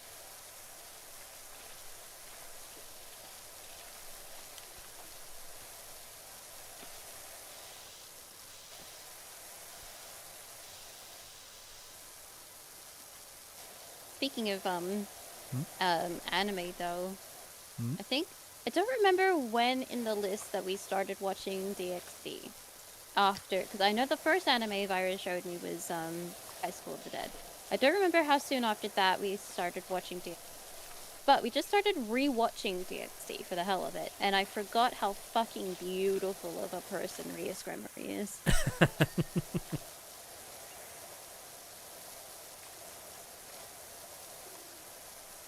Rhea Scremery and Arkano, oh man. Ding. It's not fair. What's not fair? It's not fair that That you we don't. have to exist in a universe that doesn't have them in it.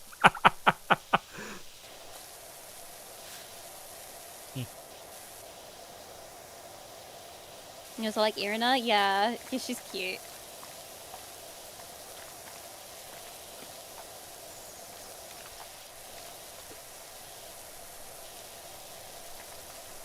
Trying to think like what my first like anime. No bad was. waifus in DxD, no, exactly. Trying to think what There's a my waifu first- for everyone in DxD. I'm trying to think what my first husbando, like anime husbando was. 'Cause that's I gotta pull way back in the memory banks for that shit. On the bright side, there's DxD cosplayers. That is true. Listen. I've got some DxD cosplays. Yes, you do. I've seen them. They're very nice. Can I just say, I genuinely respect cosplayers that put like an enormous amount of time, energy, and effort into their cosplays, and not just the costumes themselves, but like when they're out and about wearing them, whether they're at like a convention or a meetup or whatever, like getting into character. Mm-mm. That's awesome.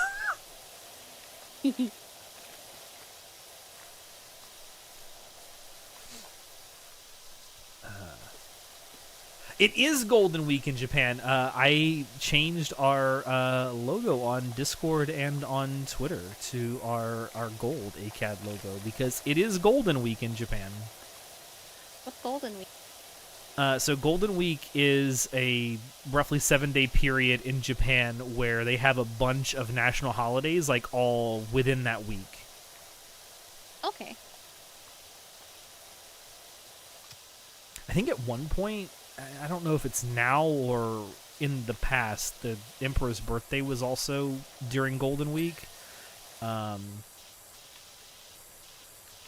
yeah, it's just, they call it Golden Week just because there's a ton of holidays like all in a row there.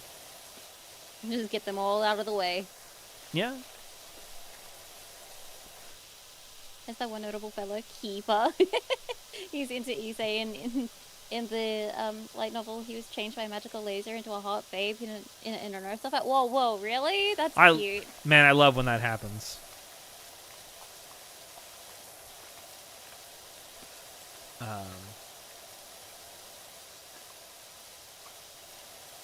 Sebastian from Black Butler was your first anime husband. I don't know if Sebastian was my first, but he definitely was.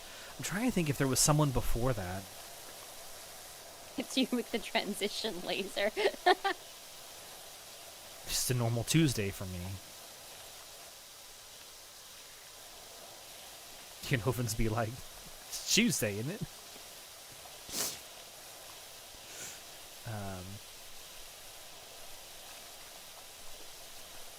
If you want a game to stream, I have so many games to stream soon.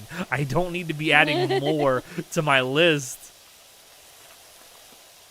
I have so many games I want to stream.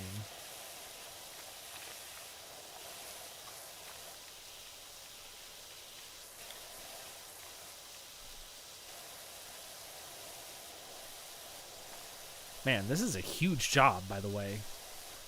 Oh, yeah. We've been streaming for, what? 2 hours. 2 hours? Jesus. This game is like a black hole of time. Yeah, it is. This game is genuinely like an Interstellar when they go on that planet and it's like 1 hour here is 7 years on Earth. It's like, yeah, 1 hour playing this game is like 7 hours of other time. This is a racing game. I like it. I like racing games. I don't know if I would ever play a racing game on stream though. I have to actually I suck at fucking racing games. I have to fucking concentrate.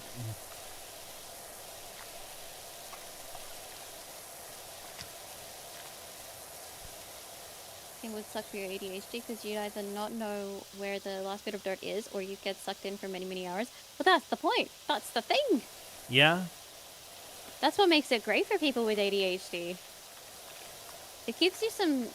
I think it gives you some time to focus, and when you don't usually focus, that reprieve is really nice. Feels good on your brain. I genuinely wonder if any studies have been done on this, because, I mean, this is not the only game like this. I mean, obviously, there's PowerWash Simulator, the first game.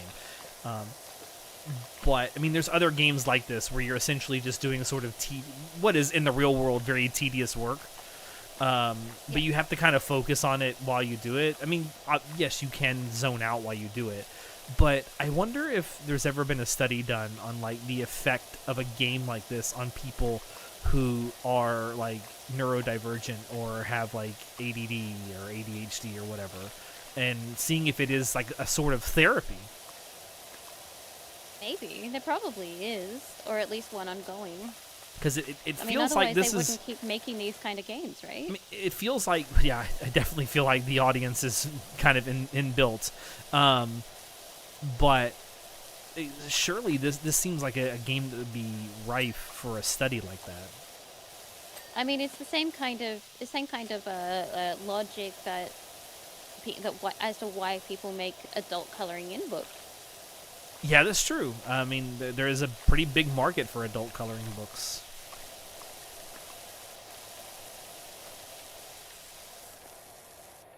I don't know. It'd be very interesting to see, and if there is, I'd love to hear what has been discovered. I mean, because clearly I don't think it's a cure, but I think it could be a sort of therapy. It offers reprieve, definitely. Yes. Therapy for sure. Nice to not feel for a couple of hours that your brain is whirlwinding. Sometimes it's just nice not to feel for a couple hours. Yeah, you just lose yourself, and then you get that like tiny little droplets of serotonin boosts as well when you hear the ding. Yeah. And a little dopamine when you're done with your job. You feel like you're working towards something as you progress. Enjoy your snacking soon.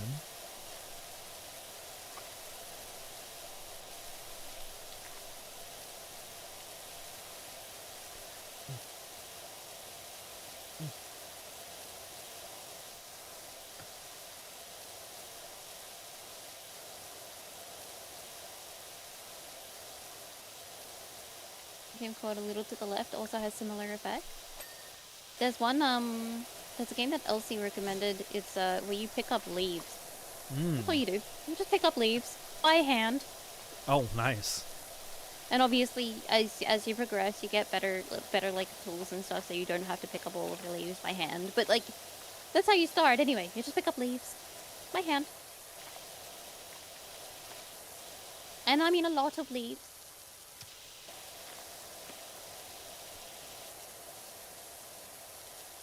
It's kind of how I feel about building a model railroad that gives me a goal for your brain to focus on. Yeah, I mean, I feel like that would be super helpful for anyone who is neurodivergent, specifically if you're someone who has like issues focusing and completing tasks. Yeah.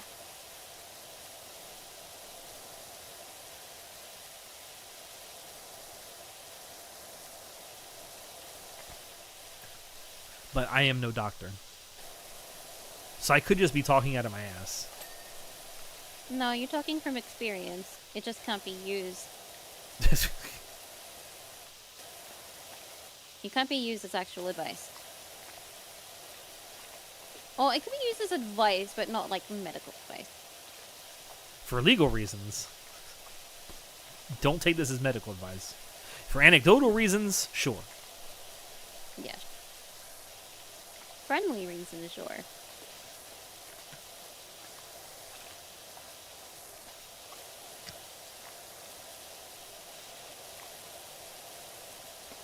I mean, hell, going back to, it's kind of tangentially related, what we were talking about when I went to the library when I was in high school for lunch. The reason I was going there is because I wasn't hungry, because I was taking Adderall and it was making me not hungry. Yeah. Yeah, that's fair. So I'm like, might as well go to the library. Yeah.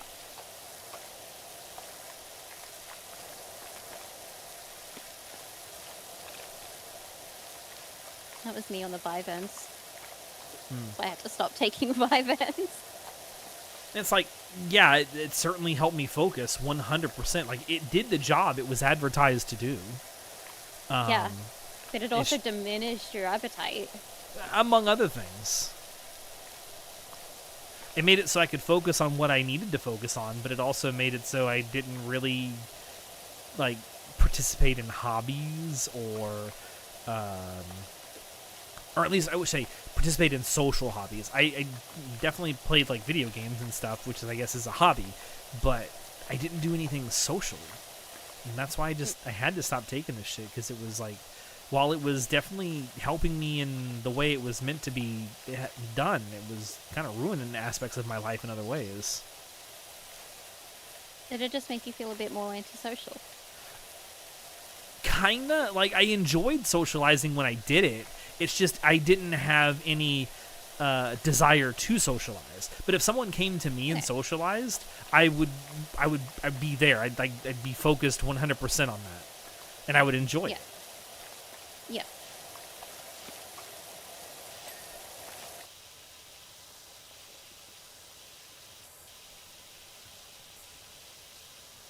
So I guess in a way it made me antisocial, but not. It made me less socially available, I guess, is the word or the phrase I want. It didn't make me not like socializing. It just made me not seek it out. Yeah.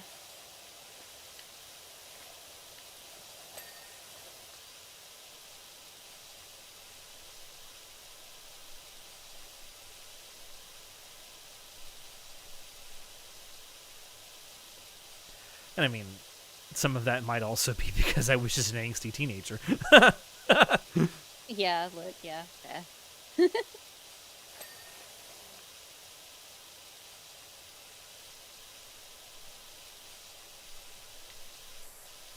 Side.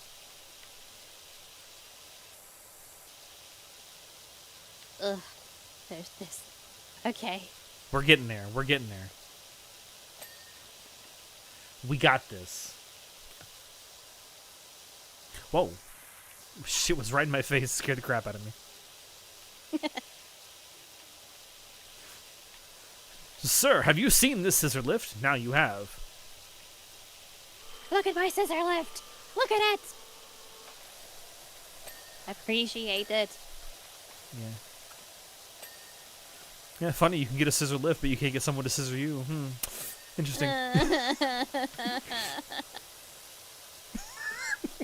Wow.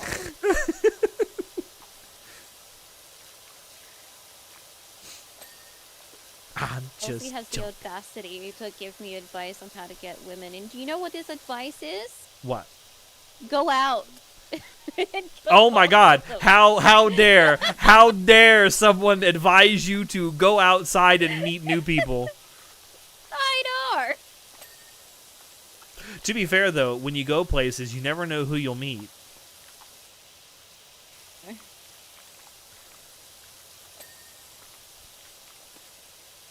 That's what I can describe from my own experience. It's kind of like scratching a mental itch. For example, laying down the track for the first time as you build the layout just makes you feel so good. Same thing could be said about figuring out the scenery or fixing it. Yeah, I mean, I get it. I 100% get that. Like, I play some, like, city building games, and, like, starting a new city, just laying out ideas for how you want it to go. Shit is, like, actual drugs.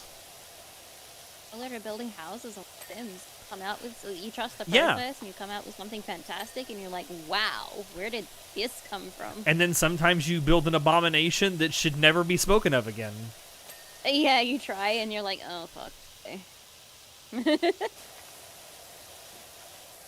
Same thing as with character creators in games. Sometimes you make the most beautiful, sexy player character anyone has ever seen, and then sometimes you make absolute extra chromosomal abominations. I was trying to make a new sim family, and I went into the sim family wanting to make a person who was going to be just a cat lady, like a pretty cat lady, but she was going to live in like a little cottage with a lot of cats. I ended up making her a kind of too gorgeous and too stylized and stylish and whatnot. So I scrapped the cat idea and made her into someone who was going to end up just being famous, like just being a social influence, whatever. I was like, you're too pretty for the kind of cottage core cat lady I'm going for. It happens.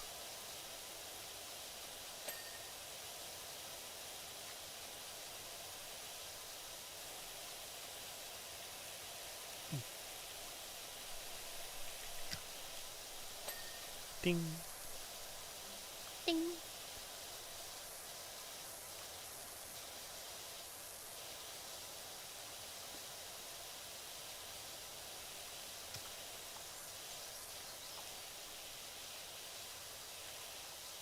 Yeah, trust me, I get it. When you get in your element with something like that, it's like, it is like therapy almost. I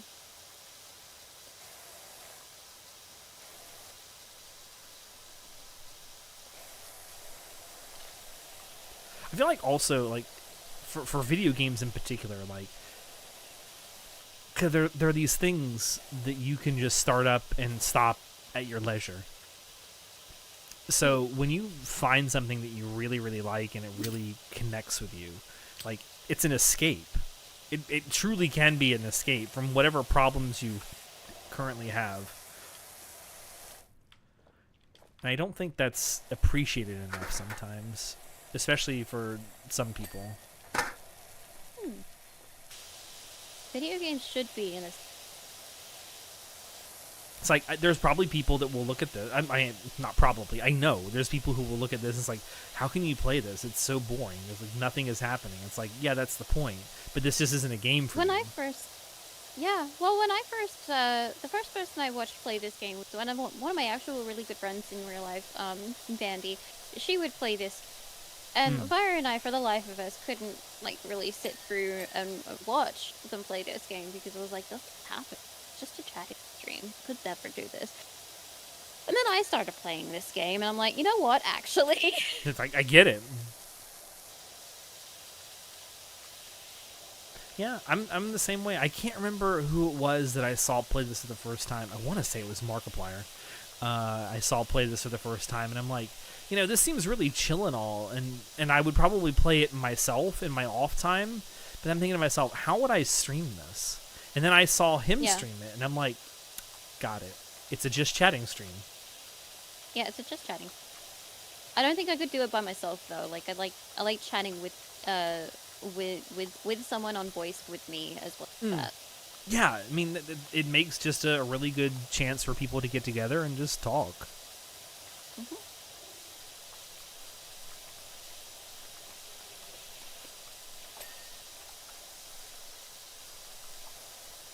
I do really want to, I mean, not that I feel like I need it, but I do want it because I want to play around with the technology. I definitely want to get a genuine, like, VTuber model, just so I can have some fun with it. Like, listen, I am under no illusions that I'm ever going to make it big as a streamer. If I do, great. If I don't, oh well, I'm here to have fun anyway. But I do want to play around with the technology because I do find it fascinating. It's very fun. My biggest, I mean, besides the money, because it is a money commitment you will have to do. My biggest like thing is like I want to test it out with a model beforehand, like just some random model, because I'm concerned. Yeah. I wear very thick glasses, and I'm concerned that it will mess up the eye tracking because I have heard that some models just do not handle glasses very well when it comes to eye tracking. I think that would all depend on how the rigger has done it. Like, if the rigger knows in advance, I think that if you wear glasses, I don't know how they rig, but I think if they knew in advance that you wear thick glasses, then they should be able to make some adjustments with that to make it easier. But I could be wrong. I got to look into it, and the crazy thing is, like, I don't know where to start, like, because, like, and you can speak on this, like, personally, because you've been through it. Like, there are so many people out there, especially, like, you find the riggers or the artists online, they're just basically scammers. Like, they will take your money some really, yeah, and not give you anything for it. You can find some cheap ones like that you can just buy or customize on like Etsy. They're really good. They might not be custom, but they're pretty good and cheap. What? Vira's being cute. Sorry, Vira's being cute. Vira's always cute. Vira's got Meowstarian right now, hiding behind him, making Meowstarian wave at me. It's very cute. Long as they're in a scam. Yeah, another one. It is AI. Like, there's so many out there that are. I mean, they'll give you a product, but for the money that you give, but it'll be made with AI. I'm gonna mute myself. I'll be right back. Okay. I don't know. It's definitely something that I want to do. Not that I feel like I need to have that model to be entertaining. It's just something that I would like to have. Because I do think it makes it more... I mean, having a more expressive model makes it so that I can interact, I think, more one-to-one with chat. I don't know. It'd be a valid upgrade. I mean, I just gotta find... I gotta find the right person to do it, and I gotta find the person that's gonna make it like the way I want to, because I definitely want it to not just be a single use thing. I want it to be something that I can change or upgrade over time as needed.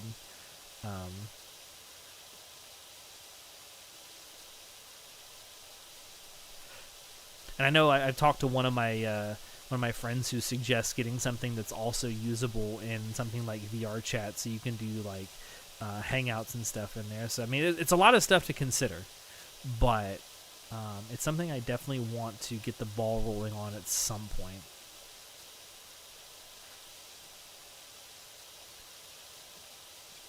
Would an open source customizable one be alright? I don't know, because I don't know. There's just a lot I don't know when it comes to like VTuber models. It's stuff that I gotta learn. So maybe? I don't know. That's a good question. And one I gotta figure out the answer to.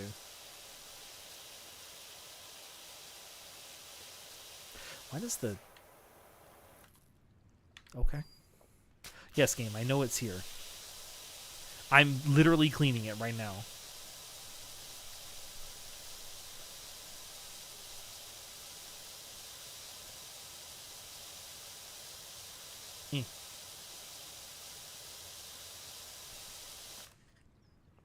Honestly, I would get a VTuber model, but the aesthetic I was thinking of can't really express well, so kind of not a good idea now for me. What's the idea? Is it something? Is it Warhammer related? I feel like it's something Warhammer related if it's you, Ryan.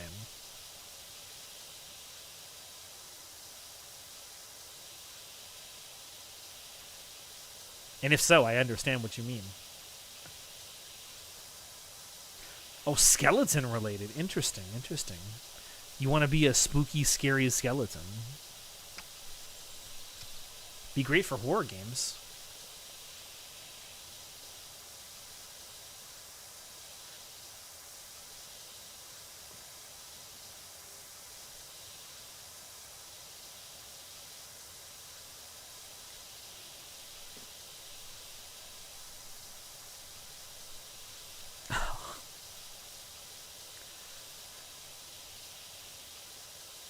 Have I ever played and gotten far and entered the gungeon? No, I have not.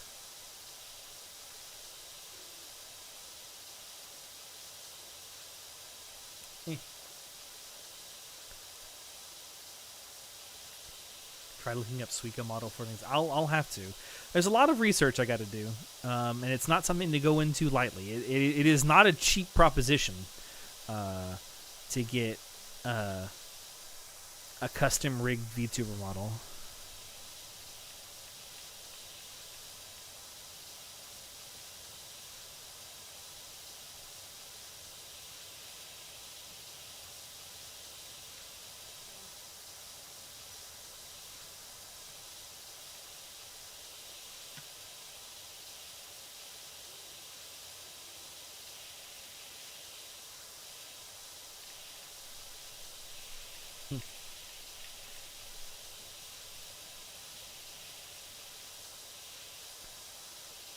I'm definitely open to like ideas and suggestions for sure.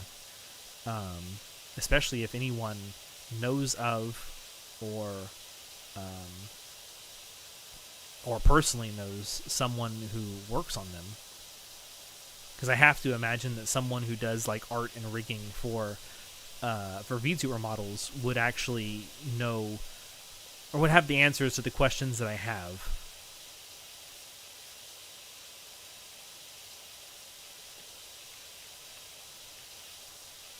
And I definitely don't want to spend, several hundred to several $1,000s on something only to find out that, the eyes are never going to work because I have glasses. That would be a huge investment for nothing. Ugh.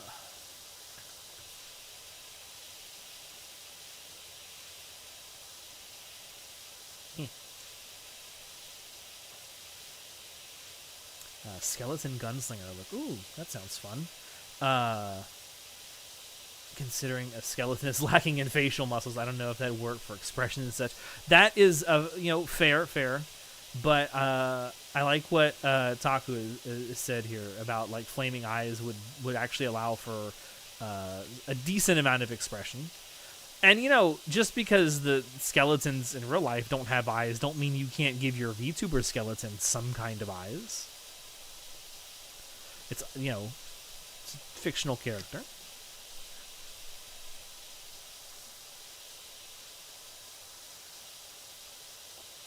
That's actually the point of open source customizable ones. They're built from the ground up to be affordable, $80 to $90, and give you a blank slate with tons of things to add to it. I'll have to look into it because it's definitely something I want to try out before investing any kind of like serious money into it.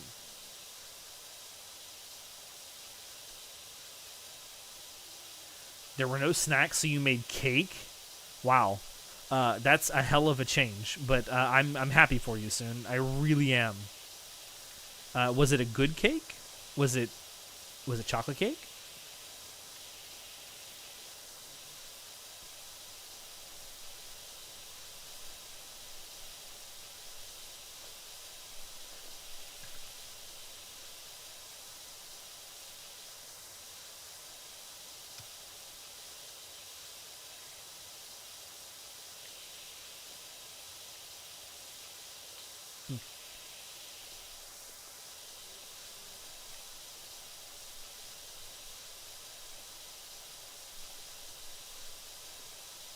So, I don't know if I missed something earlier.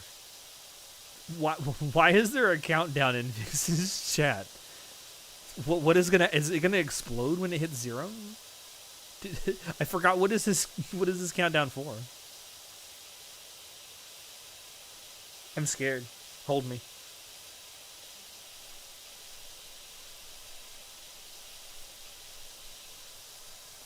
Oh, the countdown is for virus meds. Okay.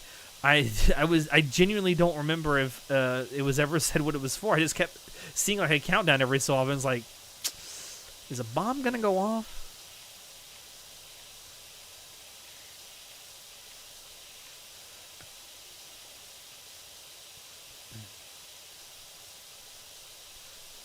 Wow. Surprise! Timer's up. Oh, damn, that right as I finished that. Very nice. Very nice.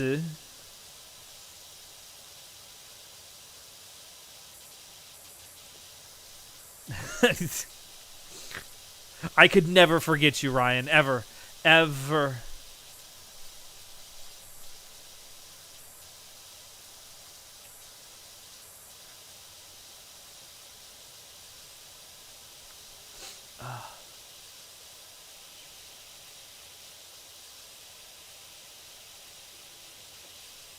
Yeah, I'll have to talk to some people. See what directions they can point me in. I mean, obviously, Vixxx can recommend an artist and rigor, clearly.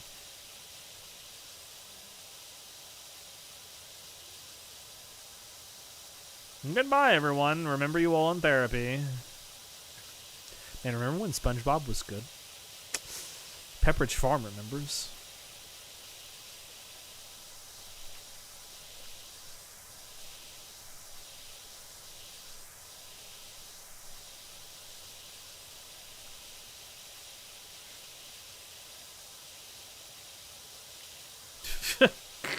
Alex, yes, the hard R, remembering.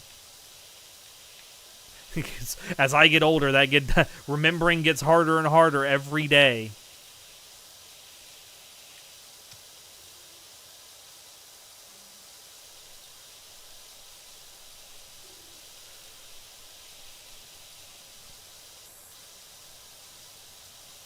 A few of Vixx's friends use that Suica model match. I'll definitely check it out. If for nothing else, just to try out like the technology and see how well in the space that I stream from, how well tracking works and stuff like that.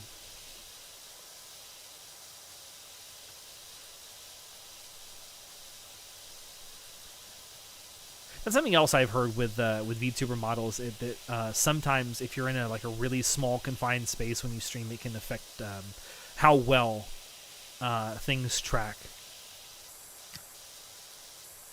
I imagine there's a lot of things that can affect how well your model tracks to things.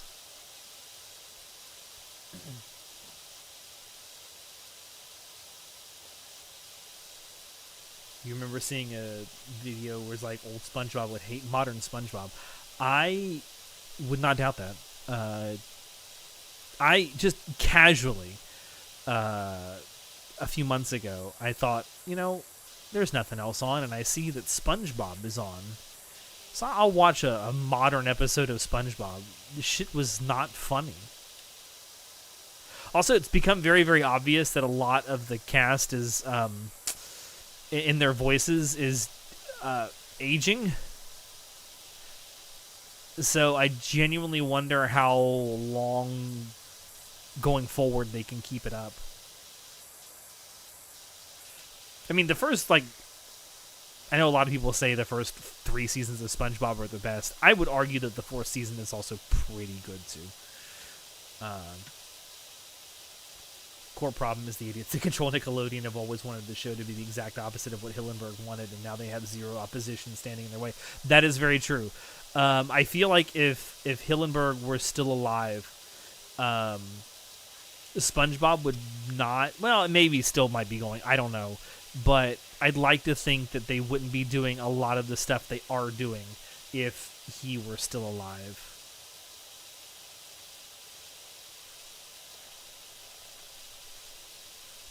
But, yeah. I know there would never have been any spinoffs. 100%. He would never have been okay with the spinoffs and shit.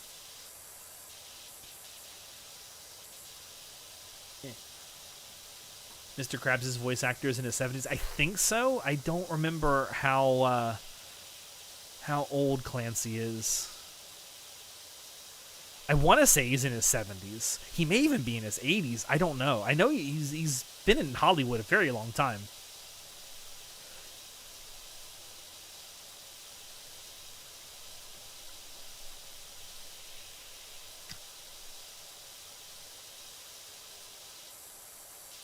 Mr. Krabs is lucky his voice is only slightly played up. 100%. Like, this is not too far off from how he fucking talks in real life. It's always funny when I see him, like, in other movies and stuff. It's like, hey, that's Mr. Krabs. He sounds a lot like Mr. Krabs. Camp Coral made the characters. Yeah, Camp Coral sucks. Camp Coral is god awful.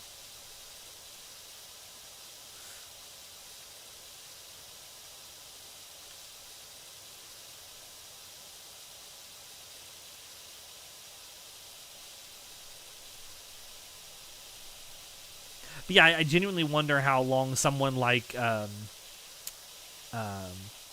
Tom Kenny can like keep up the SpongeBob voice. Like Bill Fagerbaki, who plays Patrick, I think will be fine. He also doesn't play up his voice too much as Patrick, and he sounded like that since the goddamn 80s. So I think he'll be fine. I don't know, like, you can really hear it in Sandy's voice for sure that she's aged a lot.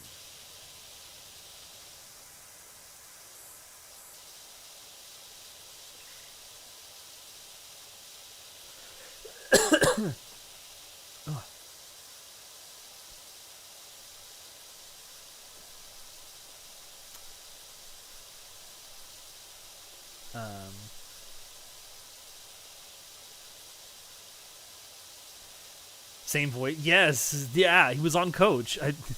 I watched, there was an episode of that I saw like not too long ago, and he was like, man, it's just like watching Patrick in the 80s.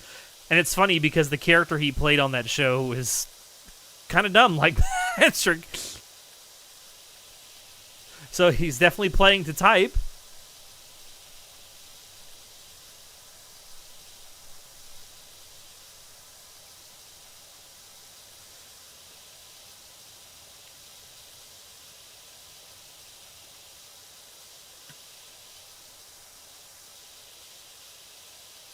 Before he passed away, I'm assuming you're talking about Hillenburg.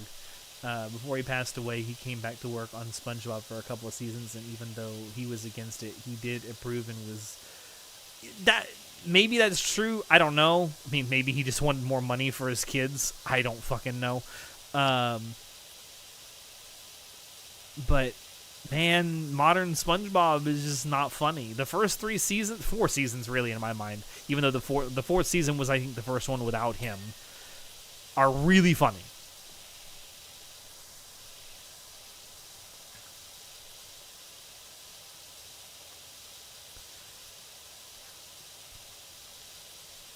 And it's a shame because I feel like it's something that's kind of I hesitate to say outlived its usefulness, but its time has kind of come and gone, and it really should make way for other stuff, in my opinion.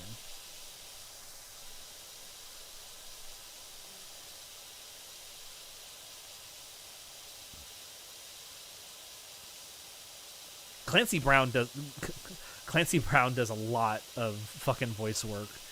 He's in so much, and he's genuinely a good actor.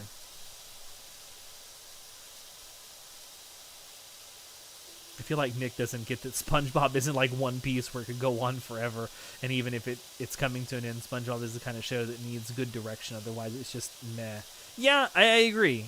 Like the reason that SpongeBob works so much in the early seasons is because like it had a general direction. It was, you know, trying to do something sort of uniformly, and it did it very well. Today it just feels like it's running off like the nostalgia of the old days and just trying to either recycle the things that worked in the past and make and like elevate them, or it's trying things to make itself relevant that just don't work with SpongeBob.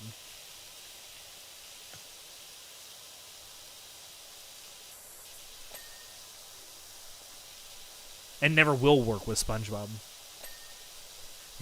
They do not let those cash cows die, unfortunately. Is there something up here? Oh, it's the sides. Alright, what next?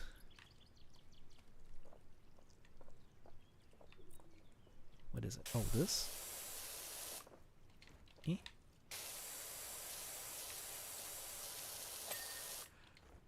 Oh, I feel like there's going to be a lot of these. Oh, there's gonna be a lot of these. Oh, kill me.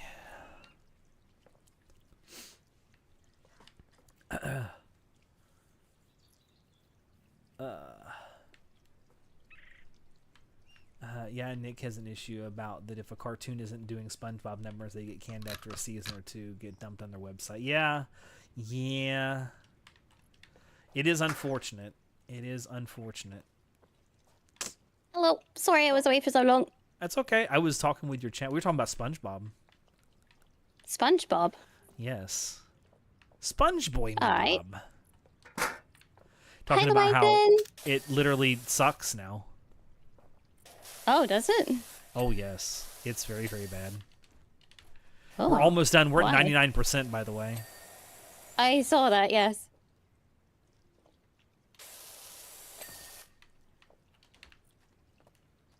Most of it's like the underside of these stupid things.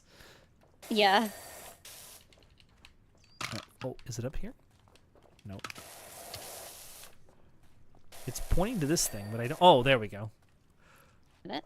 Rear lava climb hold. Face lift. Oh, is it this thing up here? Oh, man, that was like a fucking Skyrim jump. Holy shit. Oh, shit, okay.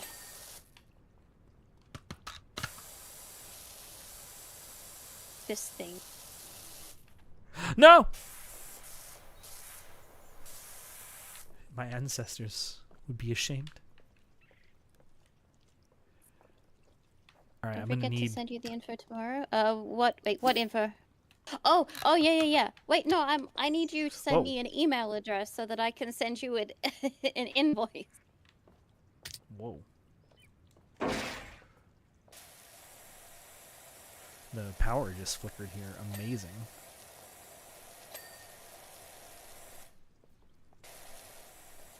Wait.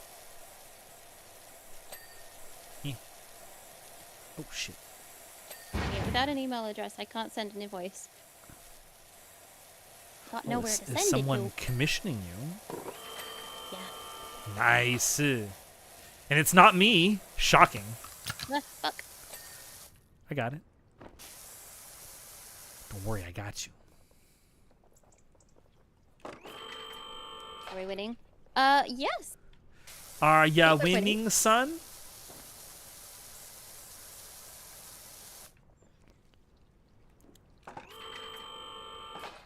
Oh no. You only got me up this high. This is a problem. Yeah.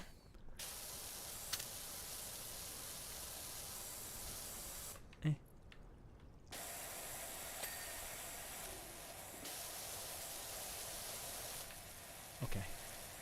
Jump. Jump. Jump. Yes. Got it. Fuck you, game. Uh-oh. Oh, I stole it. Nice. Well done. Nice. Oh my god, about time. Holy shit, it took us over 2 hours. Thank you, Leviathan.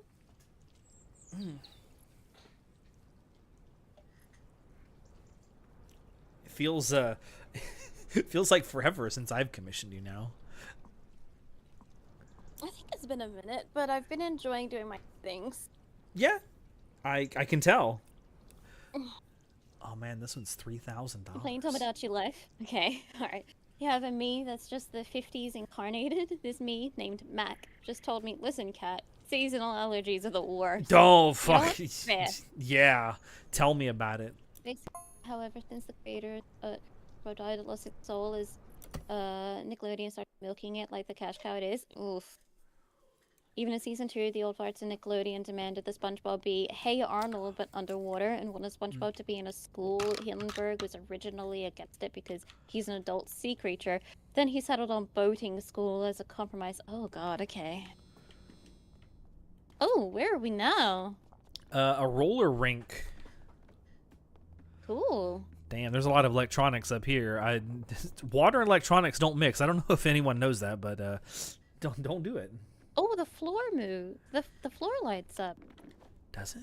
Oh, it does. Yeah. Very nice. Very nice. Hey.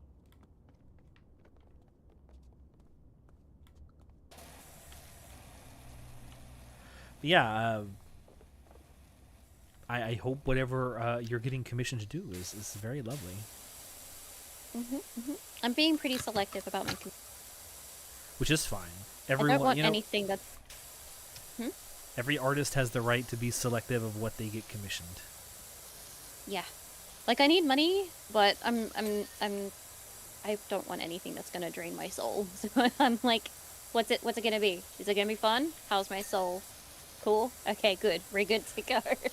That's always like, for a lot of the times I've commissioned you, I know I've commissioned you to do stuff that's just kind of bland and safe for work from time to time, because like it's like stuff that we use for streams or whatever. But like most of the time when I commission you, it's like, will she find this fun? Mm. And if the answer is no, then I don't do it, or I take it to somebody else.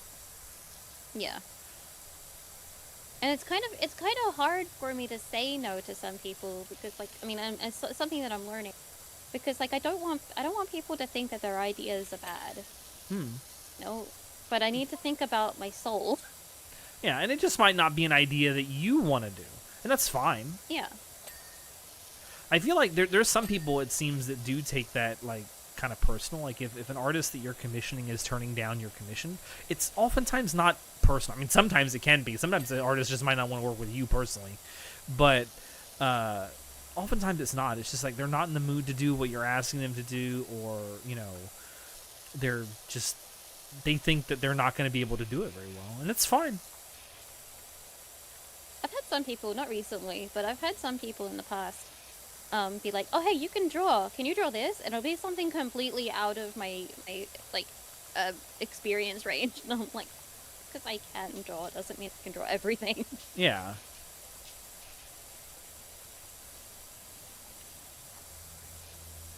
I feel like there's sometimes not a lot of knowledge on the etiquette, especially if you're new to commissioning people. It's like, they can say no.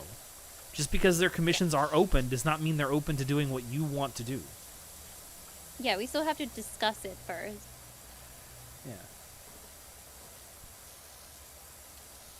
I mean, to be fair, I mean, even as good of friends as we are, and the fact that you very rarely ever turn down any idea I bring to you, even recently I came to you with a commission idea, it's like, not right now.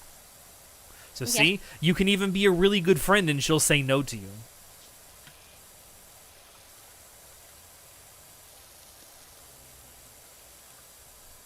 Question, how would you go about requesting doing a collab with you in the future? Slide into my DMs with what you want to play and when, and if I'm available for it, or if it's a thing that I'm interested in, then we can go from there. Next week, I think it's next week. It is. It's next week. Next week I'm doing a Phasmophobia collab with Aura and Nebby. What day? I haven't played Phasmophobia in a hot minute. The 7th. I gotta see what day of the week that is. If you need a 4th, I might be available. I'll let them know, but I don't know if spots are yet. Okay, I mean, if you have an extra spot, I might be available. Graphics for it, for sure. Let me rephrase. If you have an extra spot available, I might, or if you have an extra spot, I might be available. Okay. Actually, I can check that right now. Let's see. I haven't played Phasmophobia in a hot minute. I think I'm gonna be the only one there that's not scared. I haven't either. I haven't played it. God, it probably in over a year now. Yeah. Where is my calendar? There Oh, it is. thank you, Zendan. Thank you.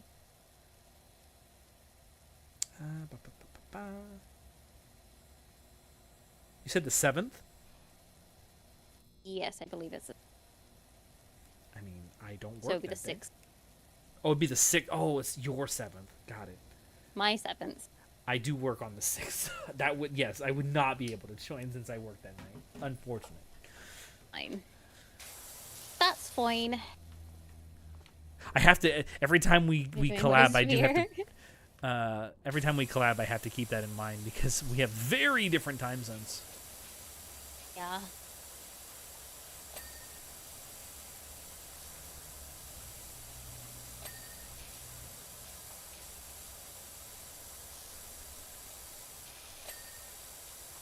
Roller disco. Nishko.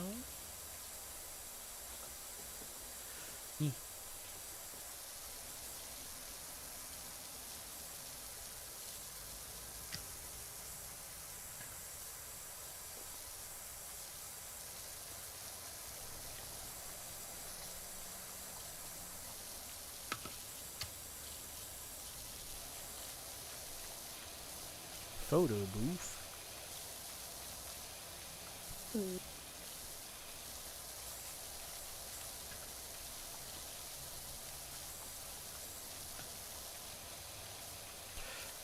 But yeah, trust me, for anyone out there, Cool.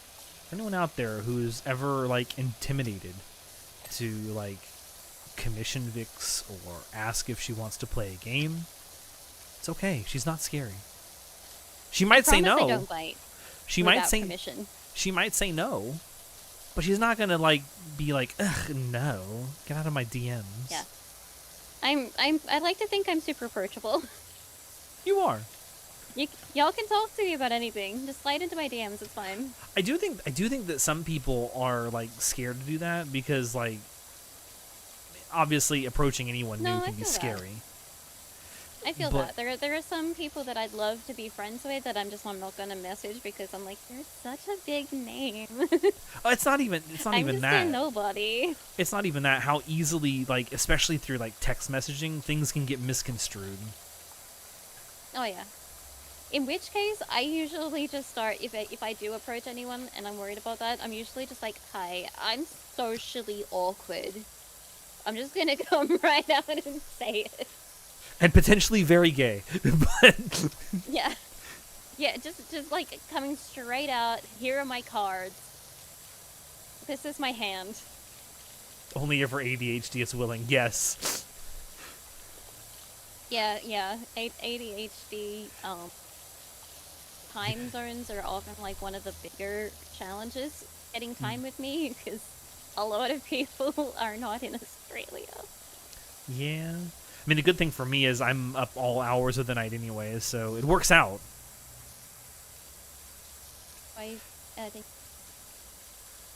come up with a VTuber model as just like a, hey, have an idea of what this train conductor dog girl looks like, because A, want to use a bitch, and B, want to make sure you're having fun drawing it. Don't want you to be bored or feel like you're making something that is all. Oh, I remember you were talking to me about that, about the conductor VTuber girl, and I was super interested in that. I love designing VTuber girls.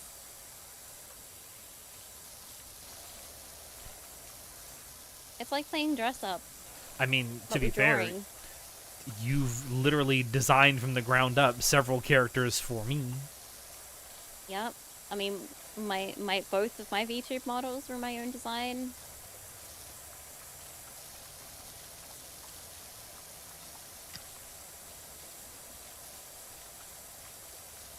He was a nice. I needed to Vixx's DMs just to throw a meme to bully her and then vanish. Same though. Same. Look. Come straight out. Vixx, straight. Not scientifically possible. It's about the only time that I'm straight. The only thing straight about Vixx is straight talk. Yep.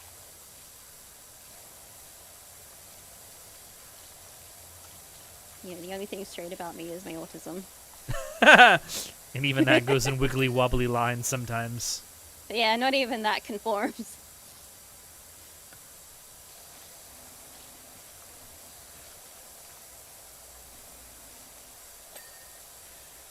As straight as Straight as a macaroni. fresh rotini. Is that like a pasta? Yes. Okay, good. I'm glad, because I just As guessed. straight as macaroni. Oh, I see.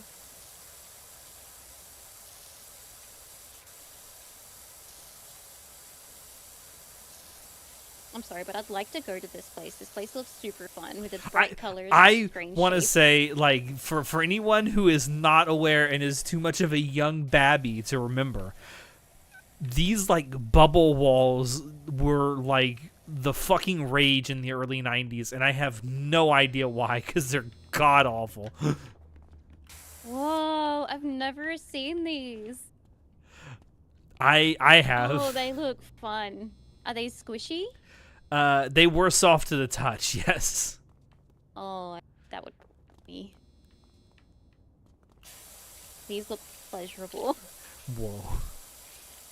They look either pleasurable or really annoying. I'm not sure if they're pleasurable or like kind of leather couch texture. I'm not sure. They were kind of. Have you ever sat on like an inflatable chair? No. Oh, then I don't know how to describe it to you then. What about like a floating water balloon kind of chair?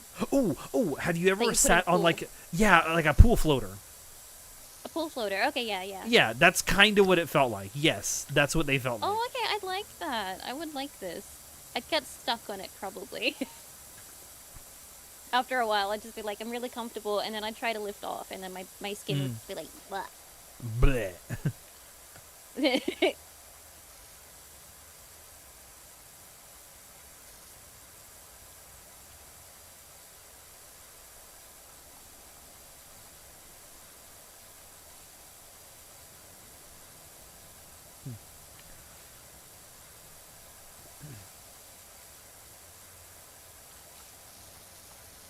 Can't believe this stream.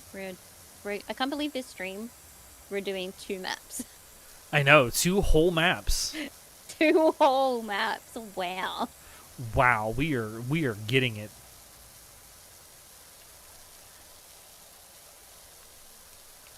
If I ever get back into streaming and money for a new PNG model, I mentioned it to both of you, thinking of doing a Western V2. Western is in like Western movie, or a pseudo steampunk character. To me, that's one idea I see rarely used. I feel like at this point, like VTubing has become so saturated that like it's really difficult to come up with a truly original VTuber model idea. I've got 2 VTuber children that I would like to polish, one day. It's on the list. It's on the list of many things to do. I've got 2 VTuber children. One is a squid. Her name is Squish. Nice. And yeah, her name's Squish. And another is a mimic, and her name is Mimi. Mimi the Mimic, very nice. Mimi the Mimic. And I've got such solid ideas, particularly from Mimi, because like her emotions and whatnot. If she's angry, she just like sad or shy or whatever, she just hides back into her chest. When she's angry is when she can kind of come out of her chest, or her chest gets all spiky. Gotcha.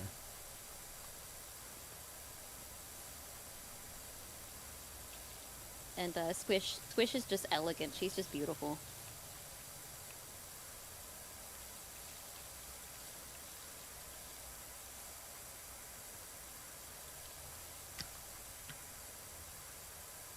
I'm talking about me. No, it's talking about one of my VTuber children.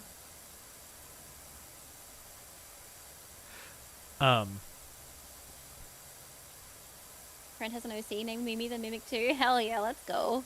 I know it's like not entirely original because Mimi is such a cute name for a mimic, but like that's exactly it though, isn't it? It's such a cute name for a mimic. I meant to like put this in your Discord server, in the art ideas channel thing. You know how you were talking about doing I'm assuming I can talk about stuff like that in there, right? Yeah. Okay. Yeah. I was thinking, you know how you were talking about getting some new like starting soon art with like the throne chair, right? Yeah. What if you made Vira the chair? I mean, it's not out of the realm of possibilities. I have kind of designed, it's not a full concept, but I've kind of designed a chair that's it's made out of tentacles. You know, you could do that for the other streams. Yeah. As a starting soon screen. I just realized something. I thought this thing on. Come look at this. I'm so dumb. I thought this was just like a little bird that was supposed to be part of like the design. It is graffiti. I am supposed to clean off because I'm like, why isn't this dinging? I have cleaned everything off. It is not dinging. No, that looks proper. That looks like it's supposed to be there. Yeah, it's no, it's hold on, where is? Nope, there we go. Right. It's graffiti. I'm so dumb. It's Burb after he went to a rave. I think that if Burb actually went to a genuine rave, he would probably never come back. Burb is a member of the ACAD community who makes a lot of art for us. Right, right. In fact, if you join this Discord server, he's made almost all of the emotes. He does a really good job with them. He actually, earlier this week, made a brand new set of some. One of them is Finn giving the side eye, which is incredibly funny.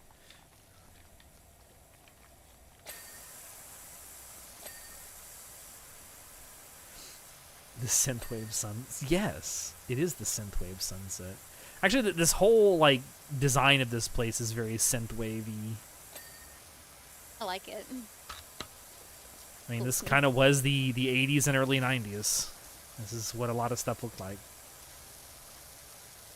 It's places like this that make me want to play Cyberpunk. Bombastics. It is a really good side eye, to be fair.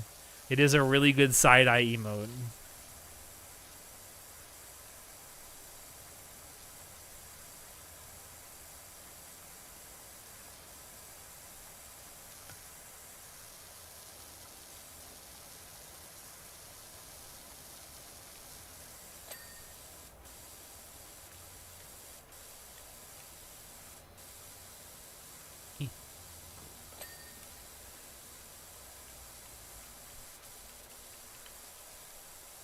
Time to pull out the EDM? No, time to pull out the synth pop.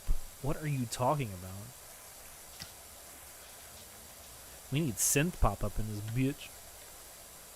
When it looks like this, you don't need EDM. EDM is for when it's all like black and moody.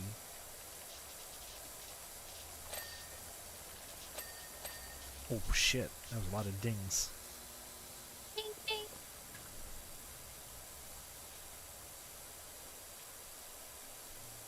Just want to point out to people, don't do this like in real life with electrical equipment around. Electrical equipment and water, not a great idea. Don't mix. They're not usually the best of bedfellows. And if you want to see a real life turn on DJ turntable, are you what? Can you just turn it on? It's playing music. Oh, is it? Can y'all hear that on stream? No, not over my jazz. Oh. Well, people hang on on. this over here. Oh, Can I hear might it for have sure. actually music off.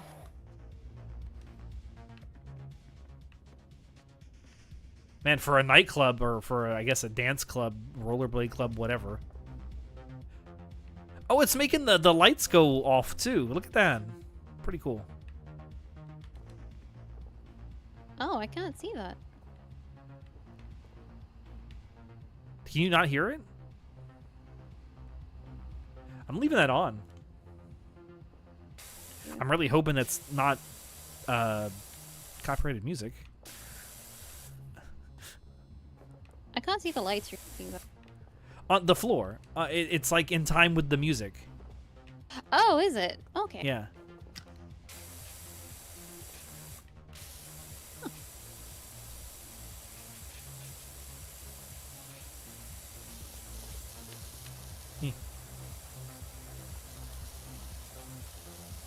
Alright, we got some beats up in here. Wub, wub. Insa.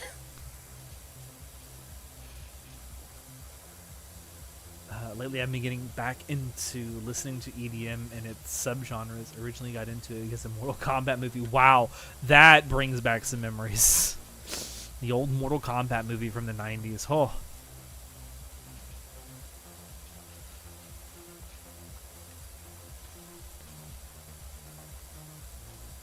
I'm trying to remember, what year did that come out? I want to say I was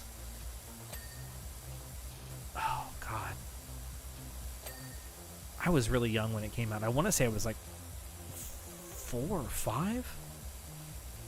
Ooh, papi. Mm-hmm.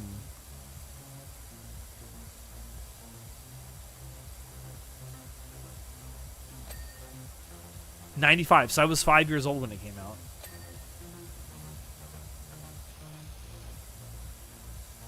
I remember going and seeing that in theaters. Oh, God, my parents must have hated me.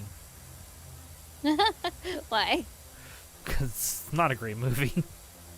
Oh. It's got some like really good meme-worthy stuff in it, but like overall, it's not great.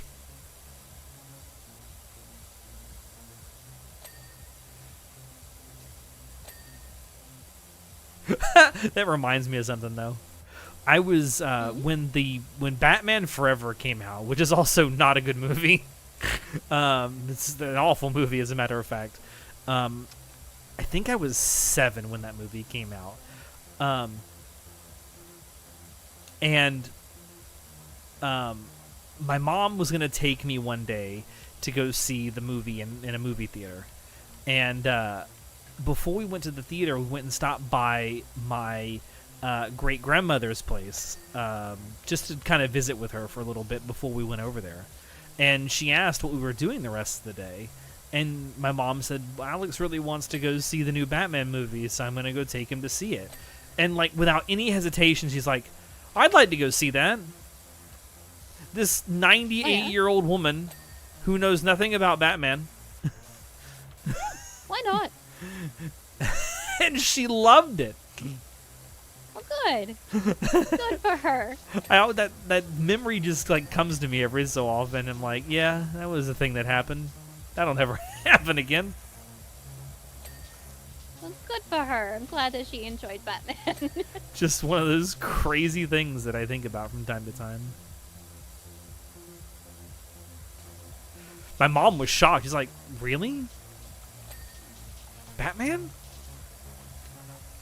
Why not? It's a moving picture. Yeah. A fancy moving And picture. it's an outing with her family. Yeah.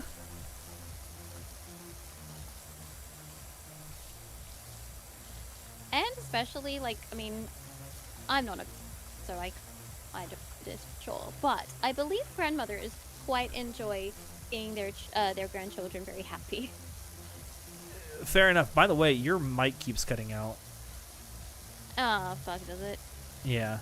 Okay, hang on. I've got it a bit closer. Is that better? Yes. Okay, good.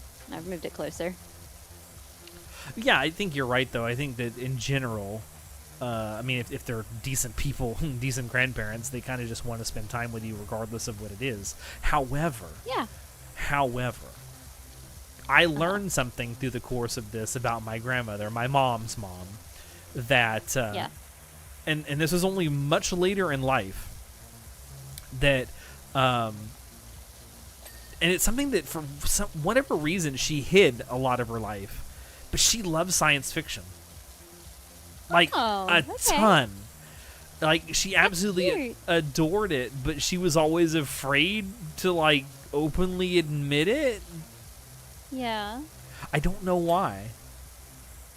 Oh. I never really got the chance to ask her about that, but, like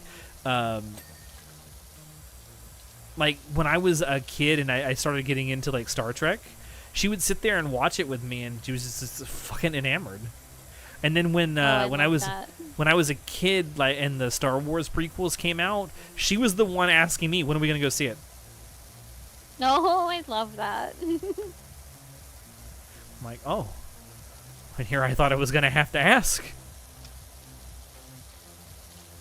Like, now, let's go, right now, let's go. Yeah.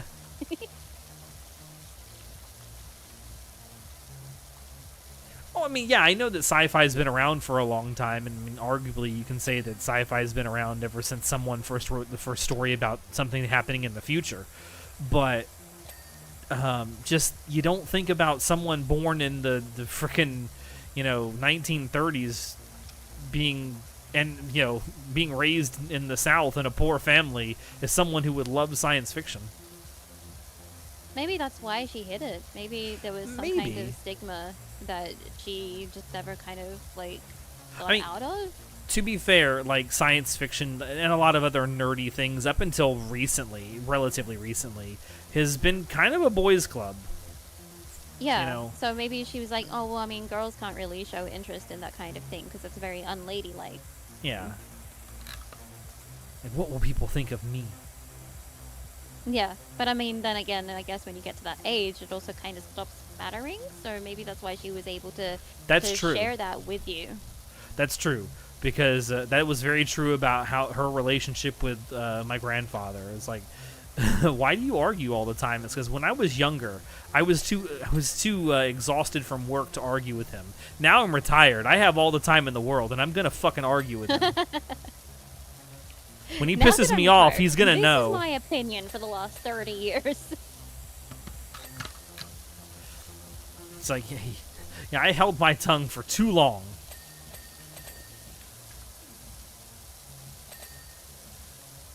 But yeah, I don't know. It was kind of fun to have that for sure. It was just unexpected.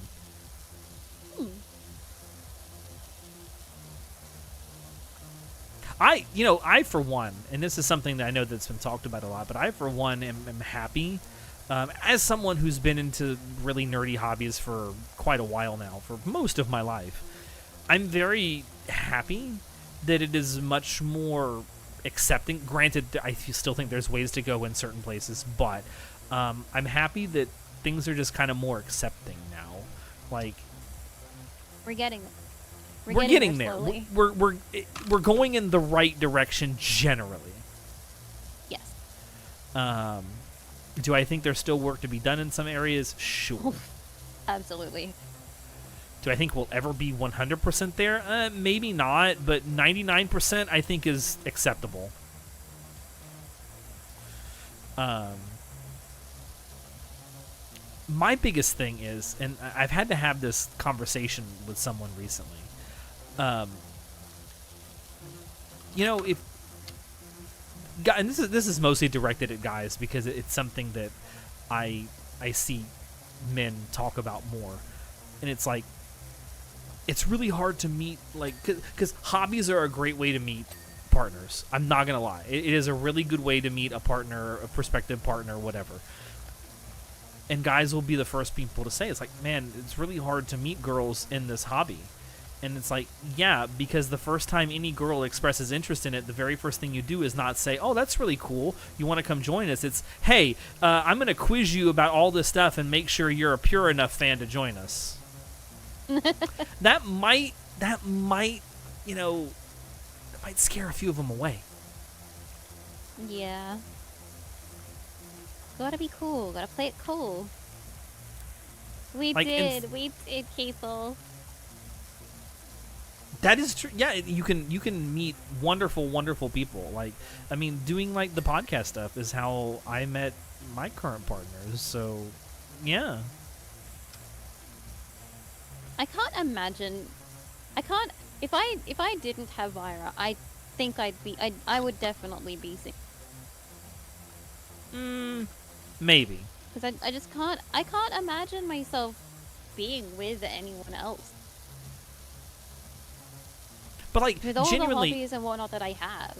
Genuinely, like, if you are, I say this with, complete seriousness. If you are someone who really if you're a really nerdy person and you really would like a partner who is also into some nerdy things that you are, join like these groups and stuff. And like when women or whoever joins, welcome them. Don't quiz them and make sure, like, don't purity test them like for the first second they get in there, because the other guys that let you in didn't do that to you. Yeah. We are soulmate level. Like the only other person that's come close to being another soulmate, she's unfortunately not with us anymore. So if I didn't have Vyra, I would be single.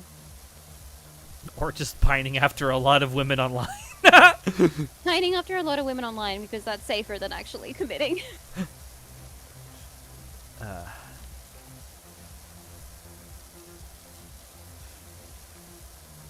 I can't Yeah. have them in real life and protect them in real life, then I don't. Then I only want to pine from afar. I mean, and you never know. I mean, go out, become, join groups. Don't join the KKK. That's not a good group to find your soulmate. Where did I mean, it is a group. It is a social It's a club, group, but I mean, it shouldn't be. don't. That's not a great place to find a partner. No. But unless your interests align, and if they do, then why are you here? But like these are great ways to potentially meet someone who you might want to spend the rest of your life with. I mean, I've met The place someone. to find people to beat the shit out of. Yes, Ryan. Yeah, that is true. But not a good place to find a partner. I mean, unless it's a good place to meet someone who's going to beat the shit out of them with you. I mean, I guess. But like, you just never know. But you gotta put yourself out there, and you gotta not make the first thing you do when you find someone who's interested in what you are is to quiz them. It's fine to ask questions. I'm not saying you can't do that, but there's a difference between asking someone like just questions versus quizzing them and purity testing them as a fan of what they do, what they like. Yeah. And that difference is not judging them for however much or little knowledge that they have on the subject. Because they may have only just gotten Really into the just hobby. bonding. Yeah. And you were once new to whatever hobby that is too. So you had just as much knowledge or ignorance that they have. During a grenade meeting. Think fast, chocolates. Yes, Orc, the Krispy Kreme Club is definitely what I meant when I said KKK. Ooh, I would join a Krispy Kreme club. Yeah, thankfully they never tried to use an acronym when like doing the rewards program, because that would be terrible. Yeah. So I started watching Classroom Elite, and hold on, let me try that whole sentence again. So I started watching Classroom of the Elite, and like at least the MC is not. This MC not having a personality is his personality. I've never watched Classroom of the Elite, so I will Not take seen your it word on that. either.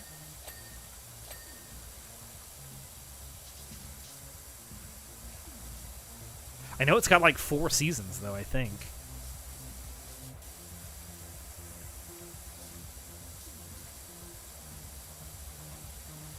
Yeah, like you're never, I mean, genuinely, you're never going to actually meet someone for like a long-term thing if that's what you want by sitting in your room and hoping it like falls into your lap, because it's not. You got to put an effort to find this person.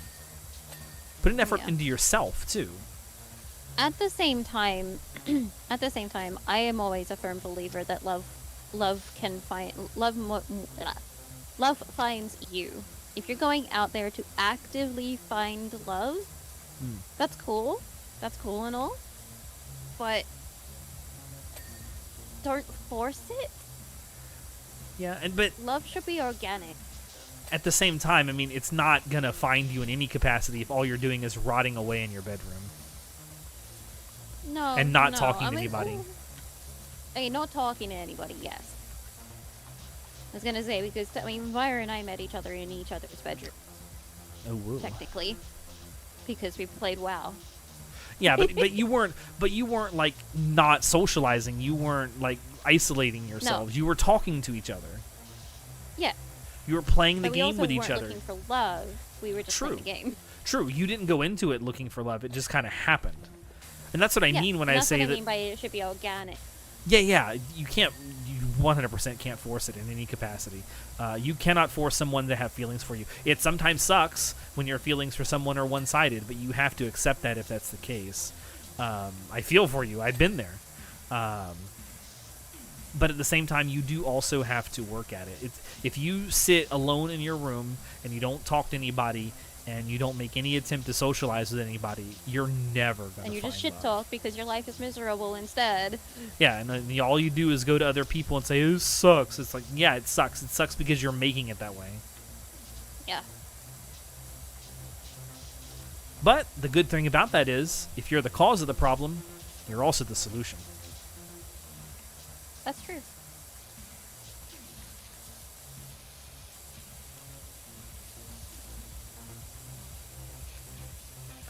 Yeah. I don't know, it's something that I've, like, had to talk to some people about. It's like, obviously it's not, like, something that comes to a lot of people naturally. It's not understanding that you gotta, like, put effort in to, like, make any kind of relationship work. It's not just gonna happen because you're you. Yeah.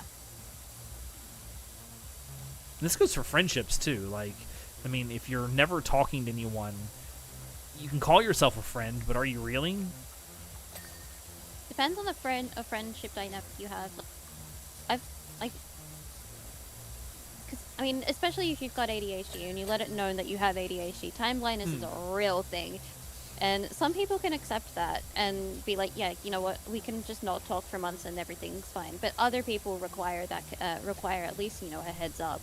Yeah. Require you to put in some effort. Or so at least it depends. That one depends on the relationship dynamic. Yeah, or at least, like, if you're gonna go, you know, nonverbal, if you need some time to yourself, at least, you know, let them know, hey, you know, I'm not gonna be talking to you for, like, the next couple of months, but I just need these months to myself. It's, okay, gotcha. Yeah, exactly. Communication key. You know, it might not even be a personal thing. It might just be like, look, I just need to disconnect from everything for a bit. And that's perfectly. Trust me, I've been there too. Like, I've lost friends because time blindness and time zones and whatnot, and unfortunately time zones isn't something I can help. Yeah. But, you know, but then again, I've also got a lot of friends that are just like, I've also got time blindness. It's fine. This is before we were dating. Me and my boyfriend. First thing we talked about privately was about Resident Evil. I mean, that's a great start to any kind of relationship. How do you feel about virus first conversation? How do you feel about Leon Kennedy? Actually, from there you can. I feel like from there you can probably gauge a lot about someone. Your opinions on Leon Kennedy, okay, go. Listen, I've seen him in the new game. Wood. He's scary. I haven't seen much of him in the new game, but what I have seen, he kind of scares me. I'm worried about his mental health. Is he okay? No, he's definitely not okay. I don't think anyone in the Resident Evil. I don't think any of the the recurring. He doesn't look like the stubby little bottom puppy dog anymore. I don't think any one of the recurring characters in Resident Evil are okay. No, look, if there is anyone in Resident Evil universe that is okay, I'm worried about them. They're not okay. Have a good night soon. Thank you for stopping by. I hope you sleep well. He's like 50 now. That's still wild. I talked about that when we were streaming Resident Evil 2. About how I think it's a really cool facet of the franchise that the recurring characters have aged over time and like aged in real time. Yeah. And I think that's for a franchise that's been going as long as Resident Evil has. I think that's a really cool aspect of it. I have to play the games to fully understand, but for someone who hasn't played the games anyway, so we might come back to this topic later when I have played the games. I don't like that they've moved. I'm not sure if I like that they've moved away from zombies and more into mutations, because like it's a zombie game. I mean, that is probably the biggest issue with Resident Evil. It doesn't have like an actual what's the word I'm looking for? It doesn't really have much of a core. Like the style of gameplay has changed over the years. Like it's gone from like a pseudo isometric third-person game to just a generic third-person shooter to now a first-person shooter, and like some of the adventures, like discovery, exploration stuff is still there, sure, but it doesn't really have much of an identity. That's the phrase I'm looking for. It doesn't have as much of an identity as something like Silent Hill, for example.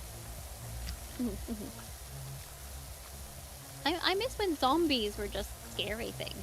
But Yeah. I feel like, at least from watching the movies and what little I do know of the games, I feel like they got to a point where zombies just weren't scary enough anymore, so they did mutations instead. I remember the last Resident Evil movie I watched, I was so thrown off and brought out of the series when I saw that they had flying mutalisks from Starcraft. Thank you, from I was gonna say, Starcraft. In it. I thought you were gonna say Stargate. I'm like, what kind of Mutalisks Stargate were you watching? No, I was like, why do they have mutalisks from Stargate in it? From Stargate. Why are there aliens now? I'm confused. But I was really brought out of the series and thrown off completely when I saw those. Fuck? A generic What third-person happened when shooter. zombies were just? I just want zombies that taste like real zombies. Ryan, let me be honest with you. My very first experience with Resident Evil was Resident Evil 5. And you know what? I like it. I think Resident Evil 5 is a fine game. It's not great, but it's a fine game. Zombie birds would work fine for that. Zombie birds, yeah, would probably work fine for that. But like, where do all these tentacles come from? Where are these zombies that don't look like they originated from zombies at all come from? Then I think it was I was watching one of my friends play it. It was really in Remy, I think, when people in chat were mentioning that it's a mutation now. They're not really. It's not really the zombie virus anymore, as it's like a parasite. And I'm like, okay, Yeah. so if it's not zombies anymore, okay, that makes more sense, knowing that it's a parasite, and they kind of, I guess, got over the virus. But in which case, make a different game. Yeah, I think the new stuff, like with the newer games, it's parasites that are causing it. But with the older games, it was just Yeah. different viruses. Yeah.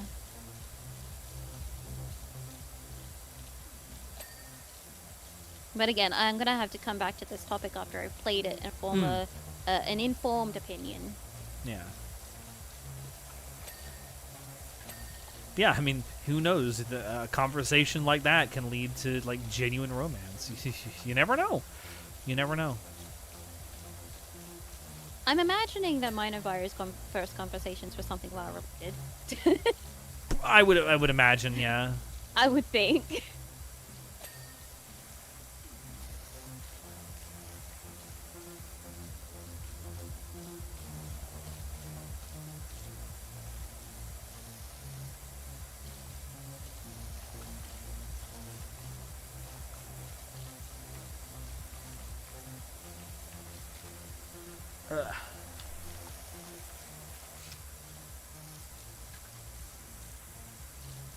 Games really acknowledge that the virus would like the potentially for plants. Yeah.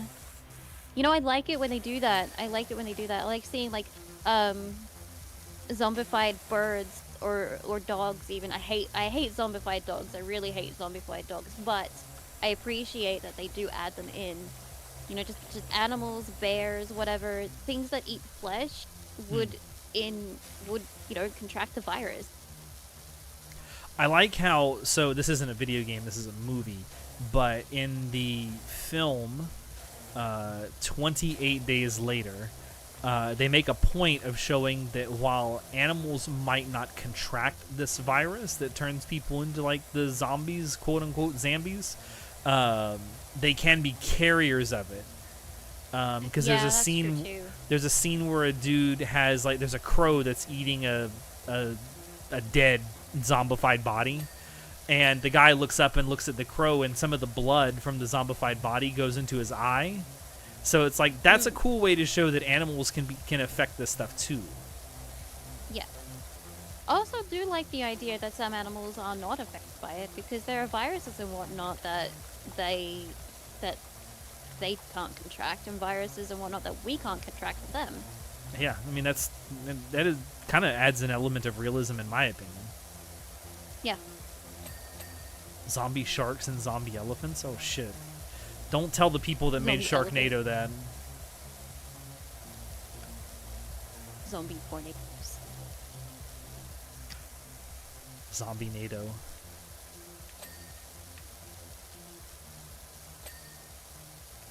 I imagine it would be much harder for plants to contract it, but I think... I mean, isn't in The Last of Us, the whole thing is a fungus, right? It's not even a virus. It's not a virus or a parasite. It's a fungus. Oh.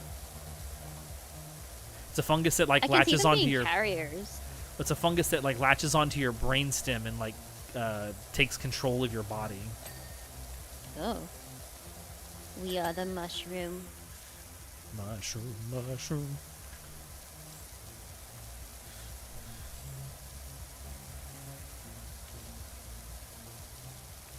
Killing forces of the specimens function like zombies, however they actually malformed clones made from human DNA. Oh, I didn't know that. And let's say there was those different monsters like those flying ones. Sure. The people who have literally become couples over Thomas, the goddamn tank engine. Da, da, da, Adorable. Da, da, da. You just... That's the beauty of life. You just never know what comes next. That's to me, that's what makes life worth living. I mean, yeah. Makes life worth living for me. Oh. Man, if only I could get to kiss him like you do. That would fix Myra me. and my kitties. Getting a kiss from Vyra would genuinely fix everything wrong with me. I'm not even joking. Aww. That's so cute.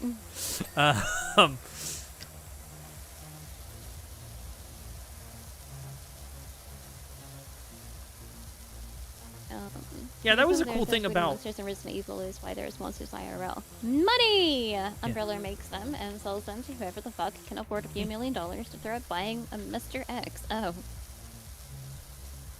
And X really is going to give it to you. Goddamn. Yeah, that is actually one aspect of the story of The Last of Us that I did like. That it used like an actual real life fungus as like the starting point for what sort of sets off everything. The only difference is like in real life that fungus doesn't affect humans yet. There's nothing saying in the future it might not be able to do that. Mm-hmm. Dahlia, thank you so much for living at Thrones, hon. Ooh, let's go.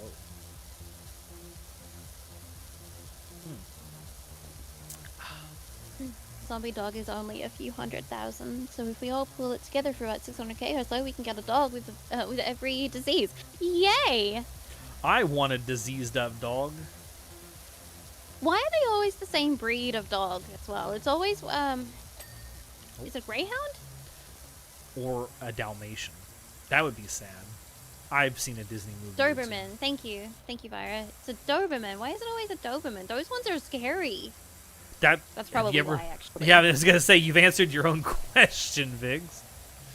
But yeah, I suppose it would be you'd have a very different vibe if a zombie-fied Shih Tzu came after you. Or a Chihuahua. Chihuahuas are scary though. They're vicious even without the virus. I'm gonna say something right now that's gonna get me side-eyed like a motherfucker. Chihuahuas are just dog-shaped footballs. Yeah, I said it.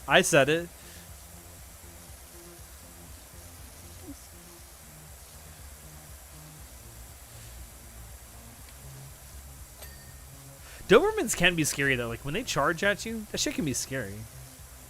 Yeah, I mean dogs are scary. To be fair though, any larger dog breed, I think, running at you full speed would be fucking terrifying.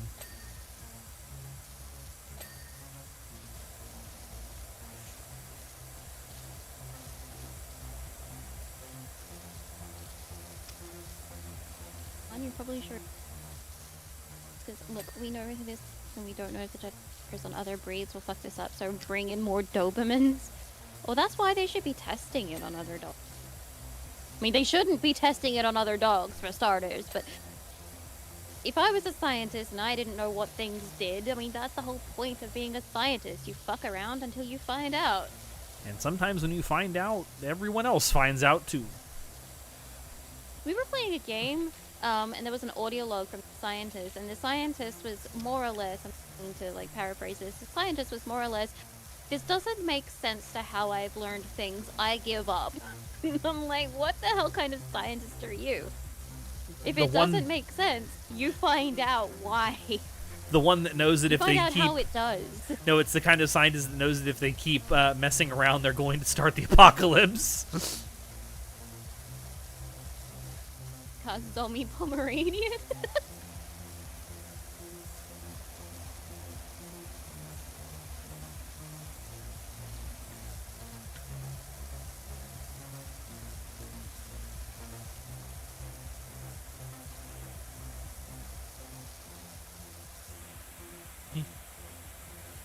What the hell? Say we did zombie German shepherds because those would fuck you up hard. Zombie bulldog. Mmm. Zombie Great Danes. Zombie husky. Oh, husky, beautiful. I think I'd just be more sad to see a zombie husky than I would be scared.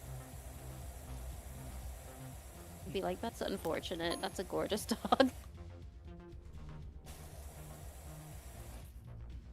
Vampire Doberman. Vampire. I would rather a vampire dog than a zombie dog. Mm.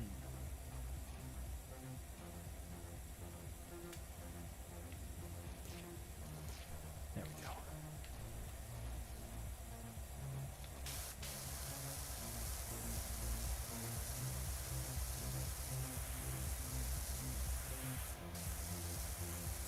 Holy shit, this is taking forever. After watching Blade 3, oh shit, are there vampire dogs in Blade? Yes. I've only seen the first Blade, and that was years ago. Yes, there are. Damn. Also, hello, welcome in. Resident Evil is going to use mutations. They could go with giant zombie scorpions. Oh god, giant zombie scorpions? You know, I would expect to see like some kind of mutated zombie rat or something before seeing a mutalisk, to be honest. The hell did they get that from?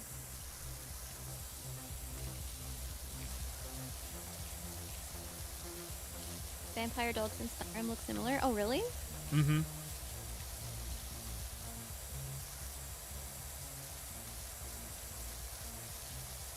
Retrievers would be too sweet to actually do any harm. Can you imagine if they if the zombie animal inherited some of the traits of the dog of the animal instead, and not just instead. So like golden retrievers would just be silly goobers. Like golden retrievers zombies would just be silly goobers. Well, you certainly wouldn't want a cat. They'll just ignore everything. I don't know. Depends on the cat. I've always had pretty good cats that don't really ignore it. Mm. Oh, turn my Loki boy into a zombie. He has half a brain cell. He would be super harmless. You couldn't tell he was a zombie, yeah.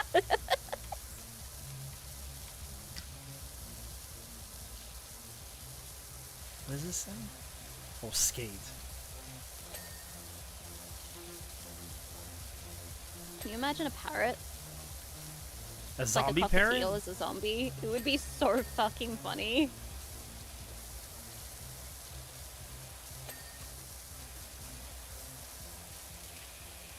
Oh my god, there's dynamic reflections in this. What the fuck?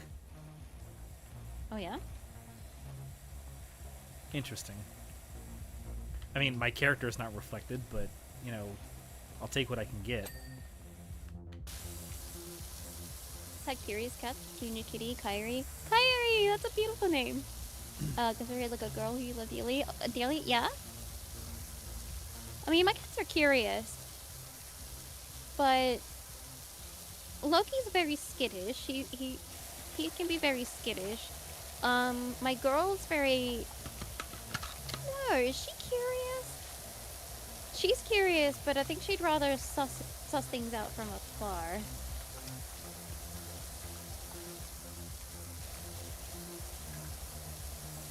For Loki, it depends. If it's human related, he is not curious at all. He is gone. He is he is hiding.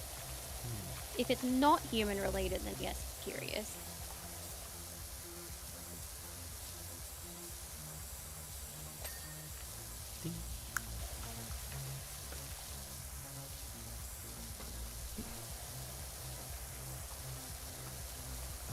Recently got another puppy, and he's a bit of a butt. He's a purebred American bulldog, and his grandma is a show dog.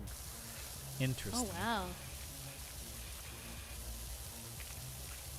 Good luck.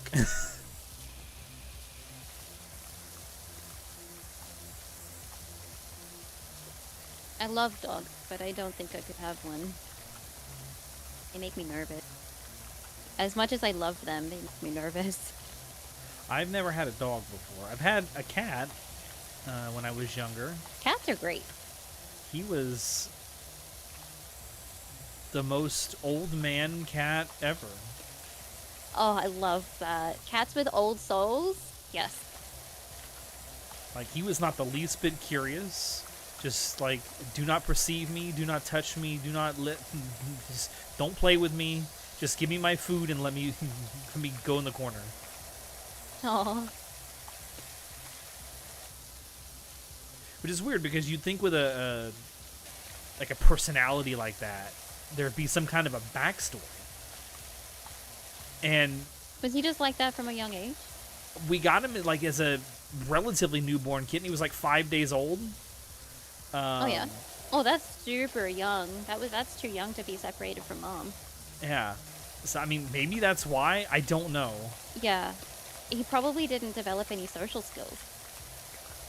Maybe. 'Cause cats shouldn't be removed from their mom until they're like 6 weeks.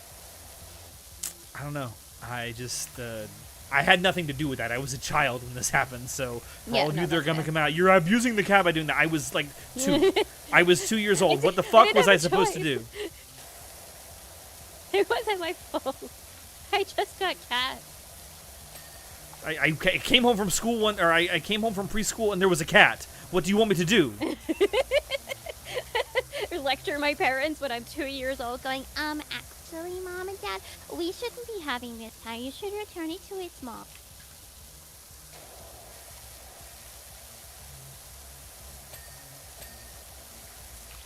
If I had a 2 year, they said something like that to me, I would be like, I didn't miss anything else I should be doing.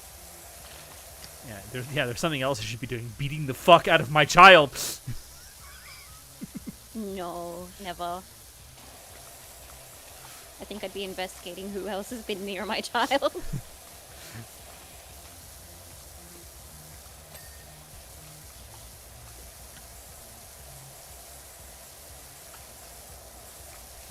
I hate when people do that. I'll be telling a story and it's like, you shouldn't do that. That was absolutely terrible. I was 5! To me, teaching your child science and swear words. Alright, fair. If we ever had children, I don't think we'd... I think our children would learn swear words, but we'd have to teach them when to use them. See, that's the thing. If you teach a child any kind of swear, or if you like make swearing okay in the house, you have to teach them the time, place, when occasion. it's okay. Yes. Because I swear like a sailor by accident. To the point where I kind of accidentally swear in front of Vira's parents now, and no one blinked. So, I think if we ever had children, it would just happen. They're like, oh, the harlot is swearing again, Jesus. Yeah. I'd have my child saying, "Shut the fuck up, Mom. Your fucking language." If I ever did that to my mother, we would not be speaking right now because I would be dead. I wouldn't say shut the fuck up, but I do swear in front of them. No. I mean, as a Although kid, though. I have to admit, as a kid, yeah. I have to admit, I still kind of hesitate swearing in front of my dad, even though he swears like a fucking sailor. Anytime I swear in front of him and like no one blinks and I get away with it, I'm just like, I'm in my 30s.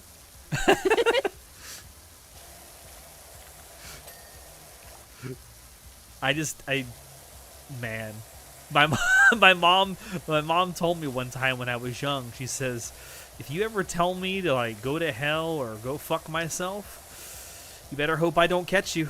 You better be able to outrun me, 'cause I'll kill you. I'll fucking kill you if you do that. Imagine if you started running as like a training after she said that. If I what? If you started running as like a training regimen, like to get faster. Oh. After she said that. I thought you said a train hit me. I'm like, well, that took a turn. No. You started training to get better at running. I can say, man, Mom not only she doesn't get the pleasure of killing me herself, she has to watch the train do it. She stole her kill. What you don't know is that she's the one that set up the train and tied you to the track. Yeah. Hey, you've heard of the trolley problem? We're about to test that out right now, son. Yeah. My mom would be the kind of person to do that shit, though. My mom was to a train. Well, my mom was a disciplinarian in my family. My dad was a pussy, and still is, by the way. But I was never scared of my dad. Like, you know how some mothers will be like, just wait until your father gets home. If my mom had ever said that to me, I'd be like, great. I was never really in that much trouble to get threatened like that.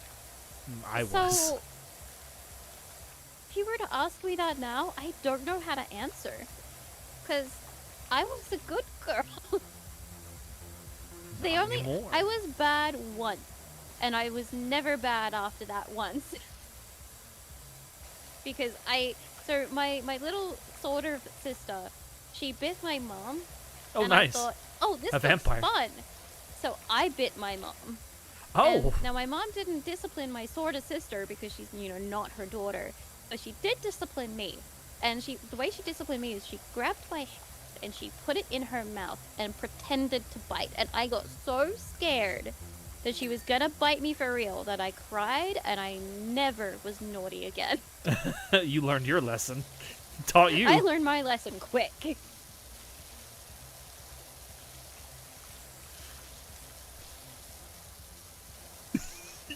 You want to hear a funny story? Yeah. About discipline? This didn't happen to me. Yeah, I'm an only child. So I didn't have any brother. Like, if something was broken in the house, my parents knew who did it. Can't blame it on anyone else. Yeah, but I lived down the street from my aunt and uncle and my cousins, and I had there was brother and sister.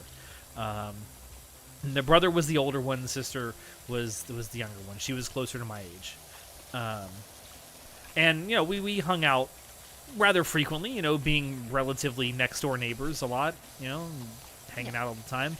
And this is when my girl cousin had gotten older. She was, I want to say she was like 13, maybe 14. And they had at the time they had a family computer that was set up in, it wasn't really like a living room, but it was kind of a room that was off the living room. I don't know what you would call that. Like a bonus room, I guess. But anyway, she was looking at porn on the computer. Oh my. And this is back before they had robust antivirus and stuff. She got a virus on the computer. Or no, it wasn't a virus.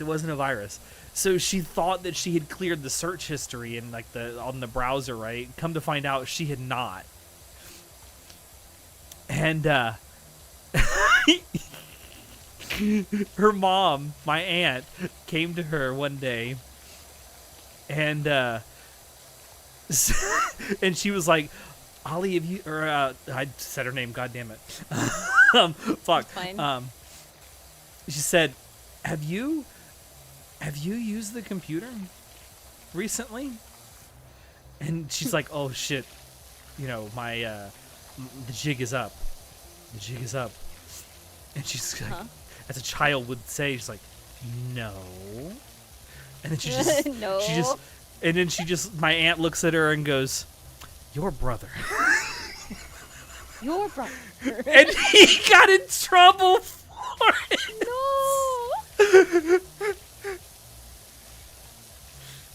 Did it eventually come out that it was her? No, as far as I know, it's never come out.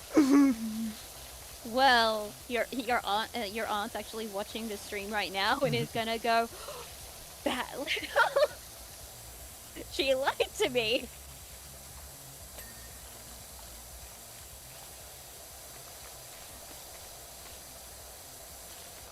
Cousin stream and be like, Alex, you were meant to tell.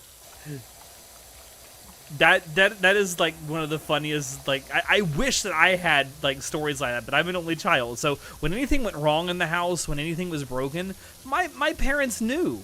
They knew who did it. I couldn't blame it on the cat. Are you kidding me? He's over there in the corner. What the fuck do you mean?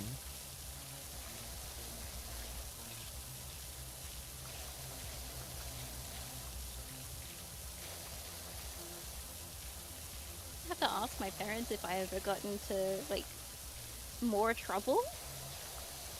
'Cause I don't remember. I can just imagine though hearing your brother and just like, Your brother. I've got an out. Yes, God is real. I remember when I used to chuck tantrums. I'm told this. When I used to chuck tantrums, what I would do, I wouldn't get on the ground and start crying, anything like that. What I would do is I would sort of bow a little bit forward, and then I would raise one of my legs and I would start kicking the ground like I was some kind of bull. And Nice. I would run forward at my mom, and I would like run into her hips. She'd come out bruised. One of these days, a couple of times, she got fed up with me doing. So she stepped aside at the last, and I went smack into the kitchen bench. Oh, nice. And the other time, I did this on their waterbed because I'm a genius. Oh, lovely. I ran on their waterbed and ran straight into the headboard. I bet that hurt. I don't remember, but I don't think I approve. And there was no lasting brain damage, clearly.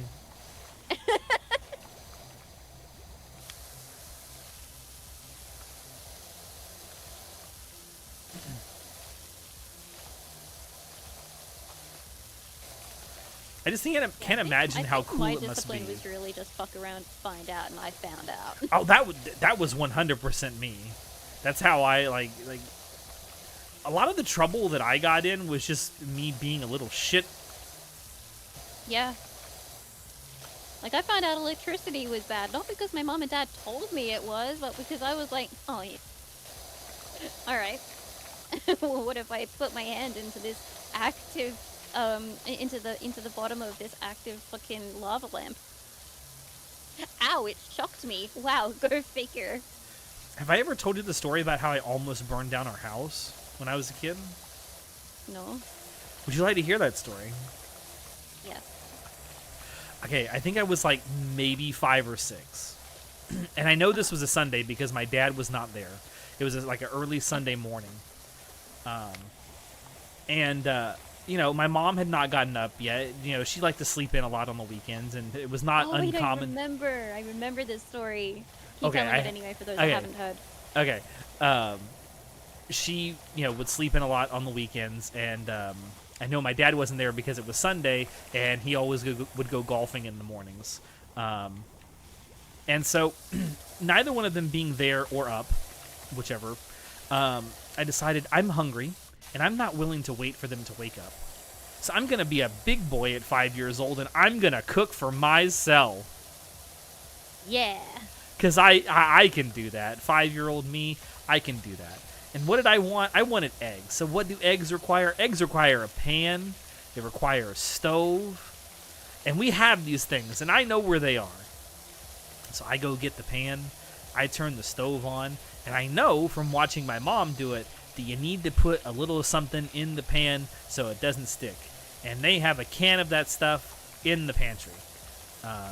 I know that people outside the United States will cringe when they hear this, but yes, we have like a spray that you can put onto a pan to put stuff to make it not stick. It is called Pam. Yeah, it's like It is canola oil or something. It is canola oil. We call it the brand name is Pam, and that's what we use. Europeans are like absolutely flabbergasted by this and think it's disgusting. Shut up. But I did this, and of course I know that I got to spray it into the pan, which I do.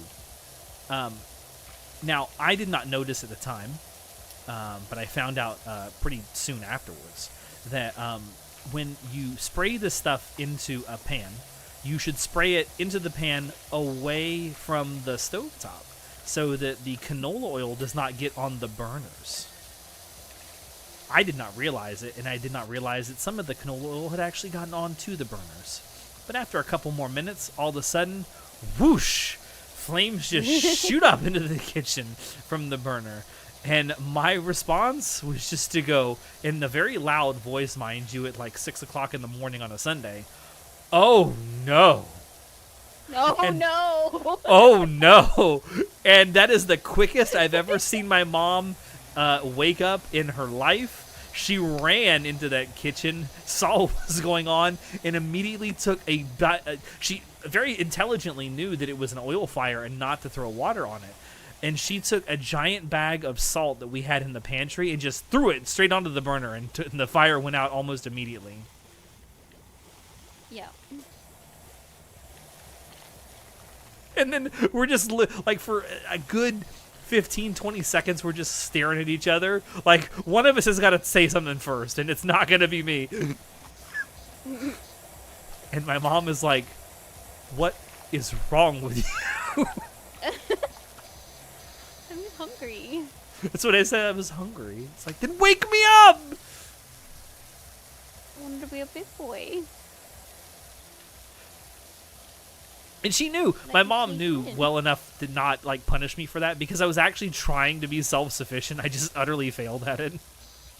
And it probably might have been even fine if you had sprayed it elsewhere. I mean, yeah, if I had just sprayed it like onto the counter or the floor, it would have been. I mean, she probably would have had a mess to clean up later, but better that than a burnt down Better that than a house. fire.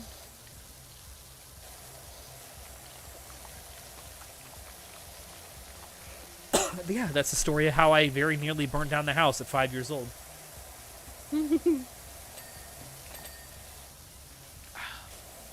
I'm smart. More. You were 5. I was.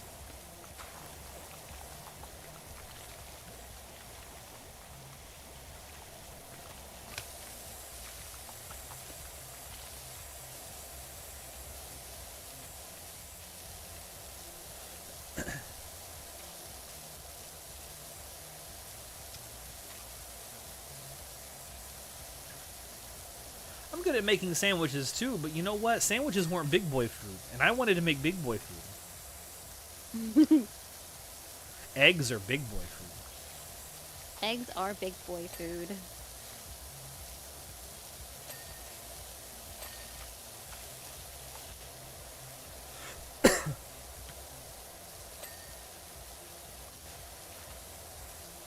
I have a little cousin who asked a very poignant question at Christmas, and no one else saw it that way. And I applauded his ingenuity, but no one else saw it that way. He asked me, and it was a question about eggs. Because we got, me and my older cousin got onto the discussion about like people who eat like, you know, eggs besides chicken eggs. Like people eat quail eggs, or you can even eat emu eggs, ostrich eggs, things like that, right? And my cousin innocently asks, "What do human eggs taste like?" Oh. Oh dear. And I've never thought about that. I'll be perfectly honest. That thought has never crossed my mind. It probably just tastes like blood. That's probably just what it tastes like. I mean, I'm just I'll be right back. okay. I'm just absolutely like, I was speechless when he said. Everyone in the room, to be fair, was speechless when he said this, and I was deep in thought because I've never even considered thinking about what human eggs must taste like. But the second he said it, I was like, well, now I gotta know. Surely someone has this knowledge. And if they do, I need to talk to them. I have questions. Same with most mammals, maybe? I guess human eggs are very, very small. But surely someone's tasted them before. Right? Surely. It was a valid question. It was a very valid question. And I don't think they should have been giving my little cousin looks they were giving him. And to be fair, my little cousin in this equation is 12.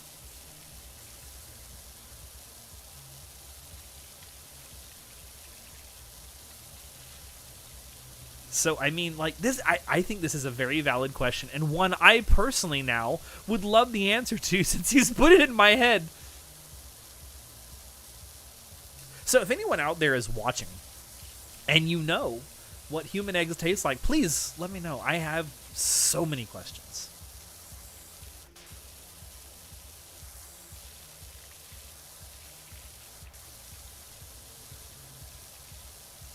In Victorian England, there were scientists who used to interview convicted cannibals and published findings. I've heard about that. I've also heard that like actual cannibals that have been interviewed about this say that humans taste like pork. I don't know if that's true. I don't want to find out if that's true. I'm curious, but not that curious for self-experimentation, if you know what I mean.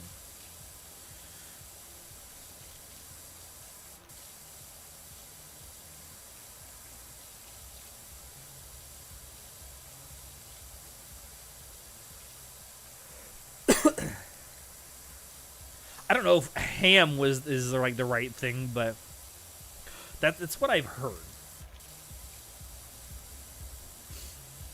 It's generally what the claim is anyway. Yes, hence the term long pig. Long pig is fantastic.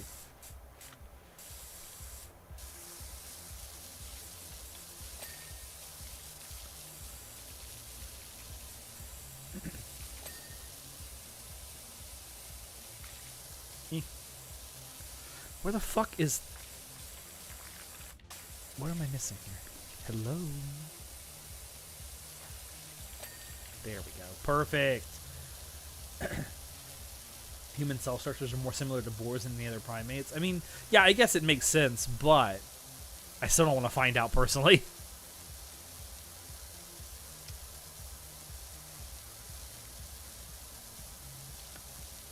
Humans have a lot of fatty tissue. That they do. Some of us more than others.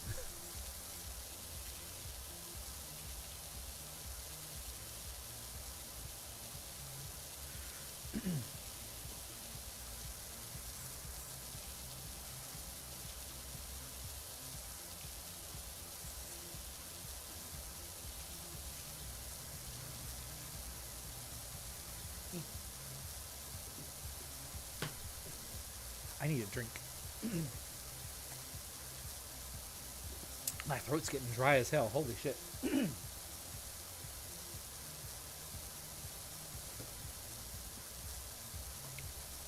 Oh.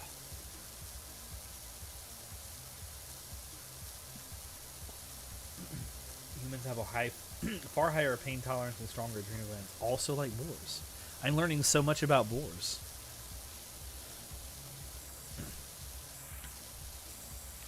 Pick up what? Oh, there's a ladder on the other side.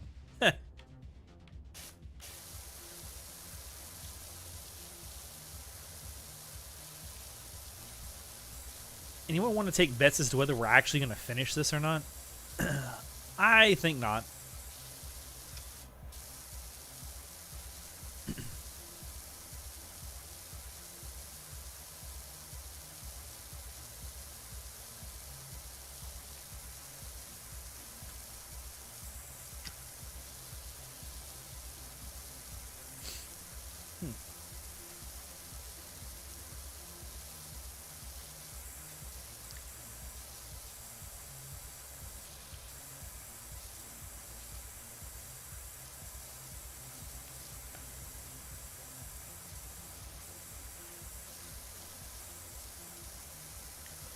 Most animals keel over in pain if shot. Boars just get pissed and charge at you. In fairness, if I were shot, I'd probably keel over too. So I understand the other animals.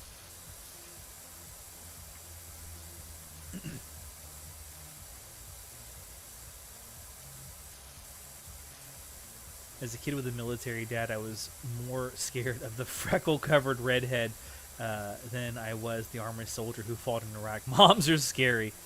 Yeah. A pissed-off mom is not to be trifled with. And my mom is like a huge tomboy, so definitely not to be trifled with.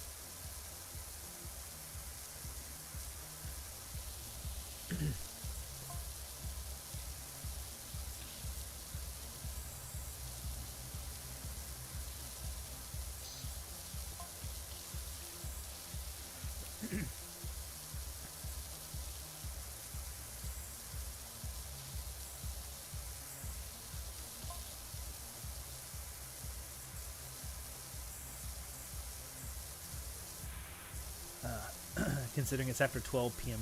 Or 12 p.m. Yeah, it's the afternoon, don't you know? 12 a.m. for me.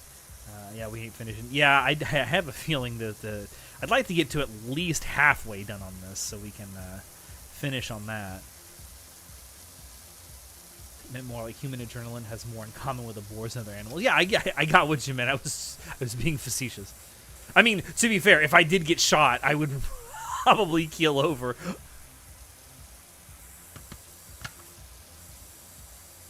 Depending on where I got shot.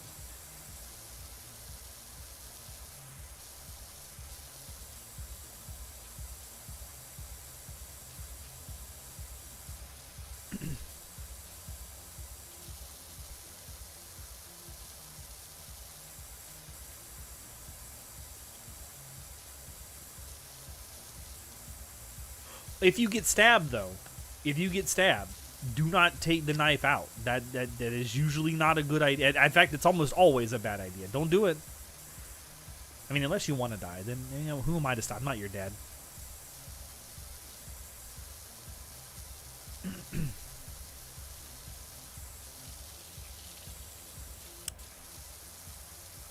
Wait a minute. It's the whole archway. Jesus Christ.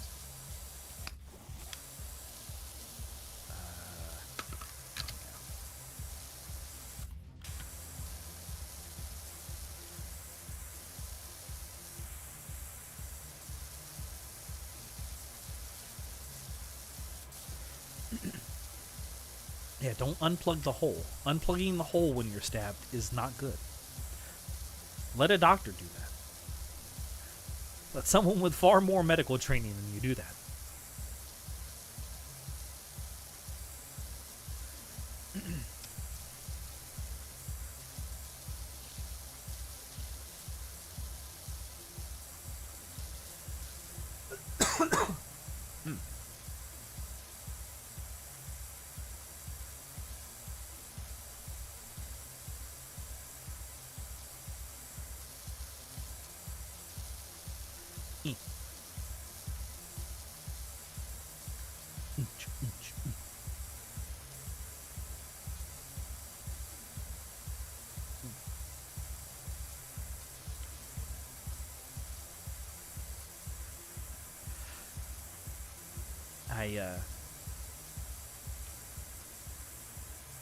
Oops. Shit. No, that's the wrong button. Fuck me. I don't know if Vixxx has said this at any point during the stream yet. I don't think she has, but for those of you who are watching Vixx's stream, if you like what you see over there, don't forget to follow and maybe throw her a little subscribe if you're so inclined. I'm sure she would appreciate it greatly. And it would make me happy too as her friend. Eh.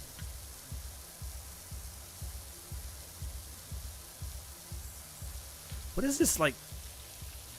That looks like blood. Fuck me. Maybe we're cleaning up evidence of a murder here. Did anyone ever think of that?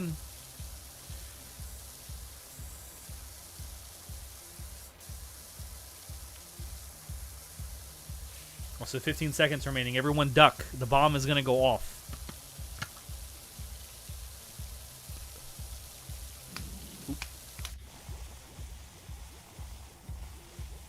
Boom. Time's up, baby.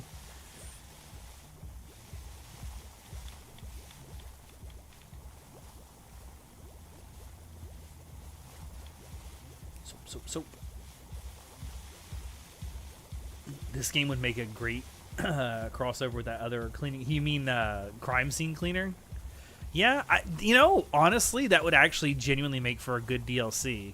Although I'm not sure if the makers of this game want to be associated with something like that, but who knows? Counter-Strike voice announcer, terrorist win. Yes.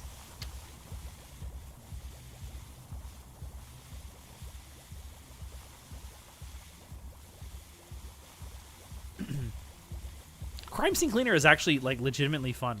I kind of wish I'd played that on stream, but unfortunately my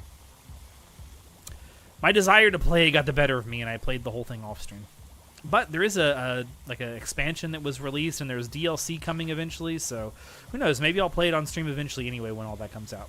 Be a good excuse to replay it.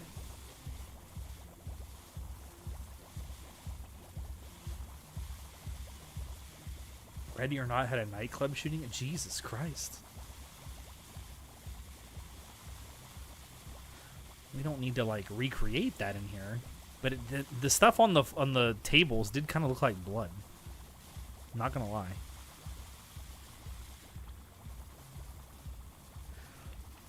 Also, I know those of you on Vixx's stream can't see it, but on my side, I'm like jizzing all over the floor. It's spectacular. It's like watching a Chinese censored anime.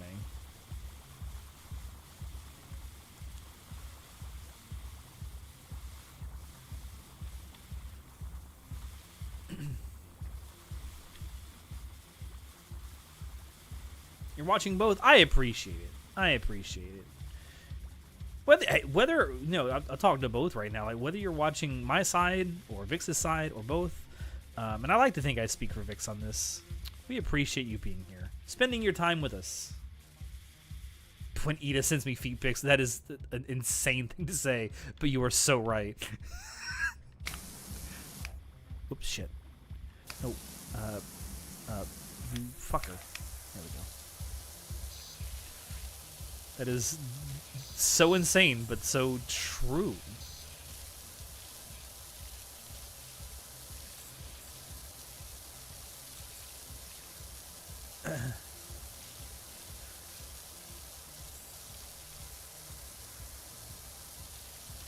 Listen, don't blame me. The boy has some pretty feet.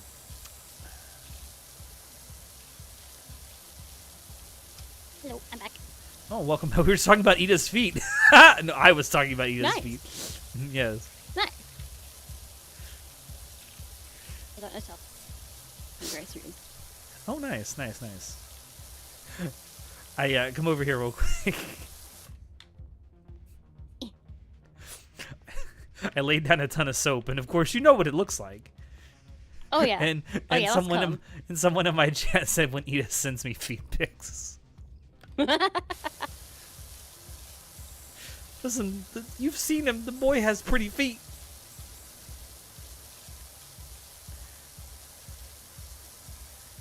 We haven't seen his feet, but he is a pretty boy. Pretty boy. He's sweet boy. Mm-hmm. Also, I let everyone who is watching your stream know, because I don't think that you've mentioned this at any point during the stream, that if they like what they're seeing, that they can give you a nice little follow, maybe even a subscribe if they feel like it. That you would really appreciate it. I would really appreciate it. I'm not very good at that.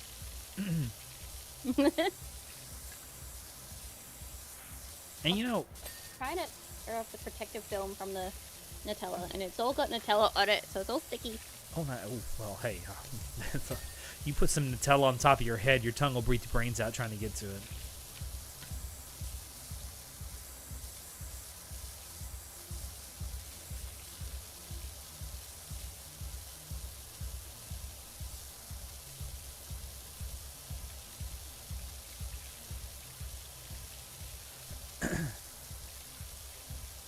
Gimme. Gimme. Give me that Nutella now. So yummy. He is very much pretty. You are correct.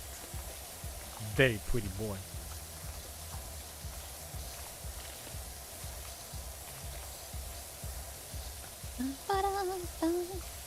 I don't think we're getting done with this.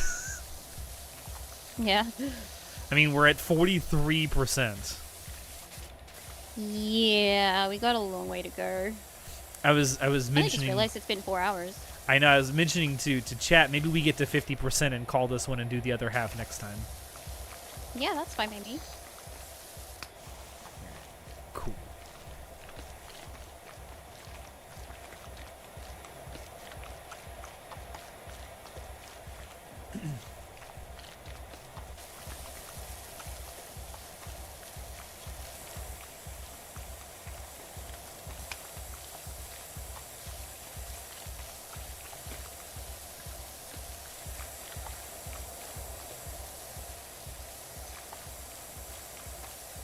You have cream cheesecake. That sounds good.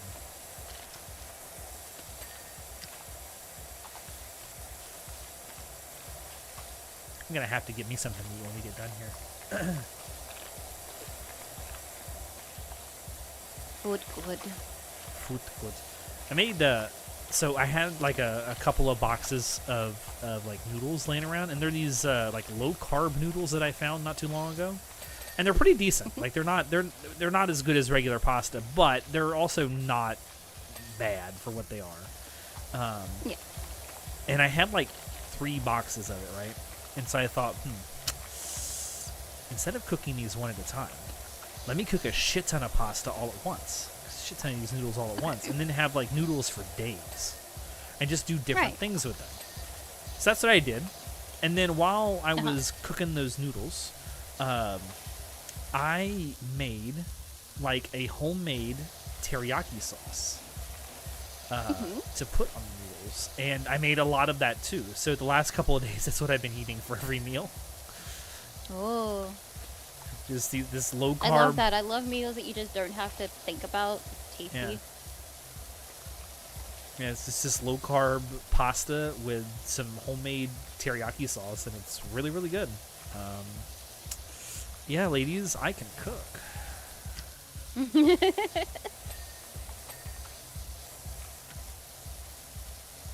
Don't all of you throw yourselves at me all at once.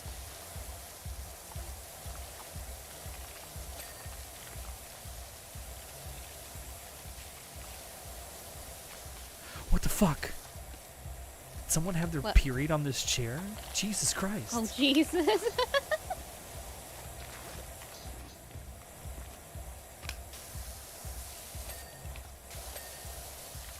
Okay. Yes, I know that there's... Big recommend on black bean noodles. That sounds good. I love black beans. Okay, the table's good. It's a gnome here. Uh-oh. Don't pick him up. We know what happens with you and gnomes. Yeah, I know. It's never a good thing.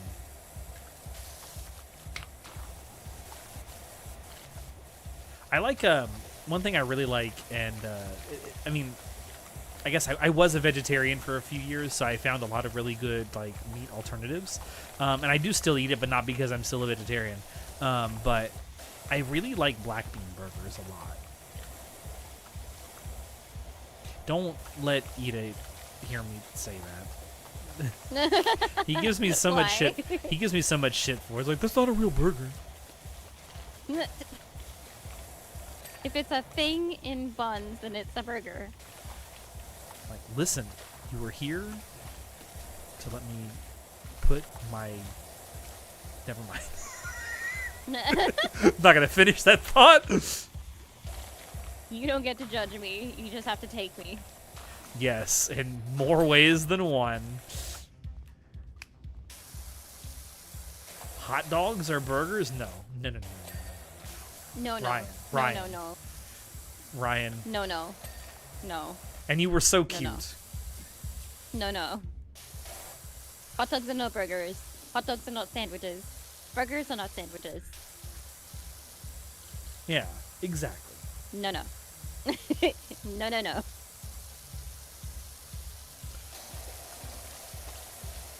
Okay, so turkey burgers are a thing. Chicken, I guess chicken sandwiches, chicken burgers, those are a thing too. But it's because they're in the shape of a burger. It's because they're in a bun and they've been made into a patty. Like, That's what makes okay, it a burger. okay, but just because you use a hamburger bun does not a hamburger make. If I make a bunch of like chicken salad and put that in between two hamburger buns, it's not a burger. It's a sandwich, but it's not a burger. Why isn't it a burger? Because it's not a patty. Oh, okay, so it's not necessarily the bun as it is the patty. Yeah. But you I can mean, have yeah, all the ingredients of a chicken salad so long as the chicken is in a patty. Yeah, and then you have a chicken salad sandwich, but it definitely wouldn't be a burger. Unless the chicken was in the size shape of. But yeah, you can like mold chicken into the shape of like a patty.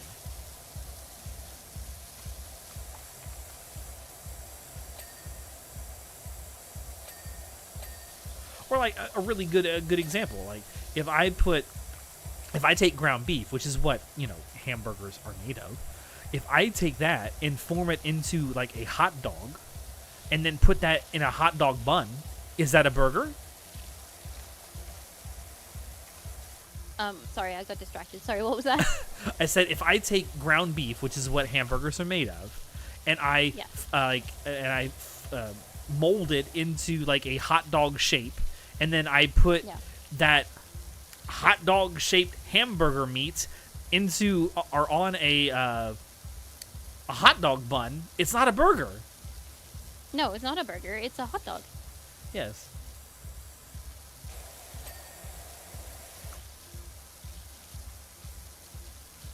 Now, you can have like a bunless burger. Like if you just take the bun off of a burger, it can still be a burger, especially if you just eat it like as is.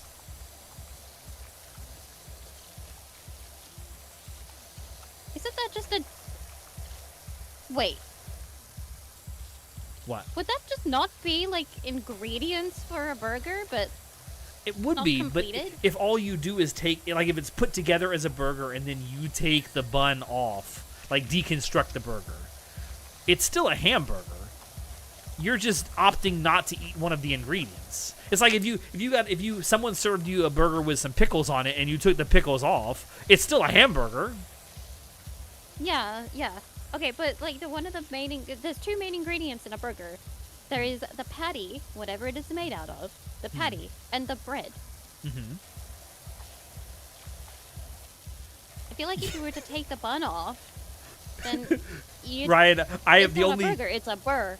Ryan, the only reason I'm being so like hard on this is because you seem to have a strong opinion on it. I'm literally just doing this because your discomfort pleases me.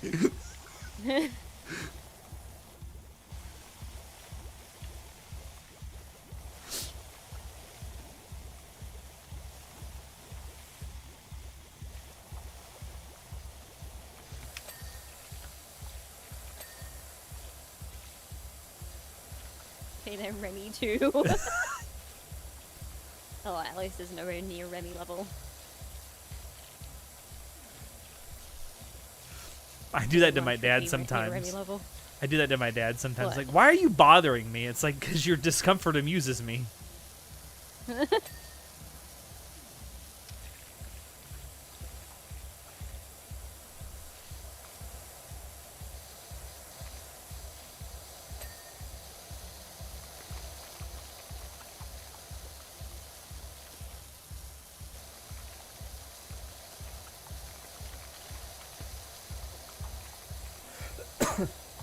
Yeah, listen, get Ida in here. He'll never shut up about what makes a burger a burger.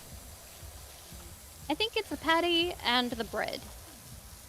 But without one of them, then you've just got half a burger. Ida would say that it's not a black bean burger is not a burger because it's made out of black beans. Must a burger for Ada have to be made out of meat? Yes. Okay. And there is no wiggle room here. No wiggle room. None. The only wiggling that will be going I on would is his tend ass. to agree. I mean, I guess you can say some things are burger-like. I think that if you got a burger and you don't have any meat in it, whether or not it's fake meat for the vegans and vegetarians, or other meat for the non-vegans and vegetarians, I think if you have a burger without those, then what you have is depression. Yes, agreed.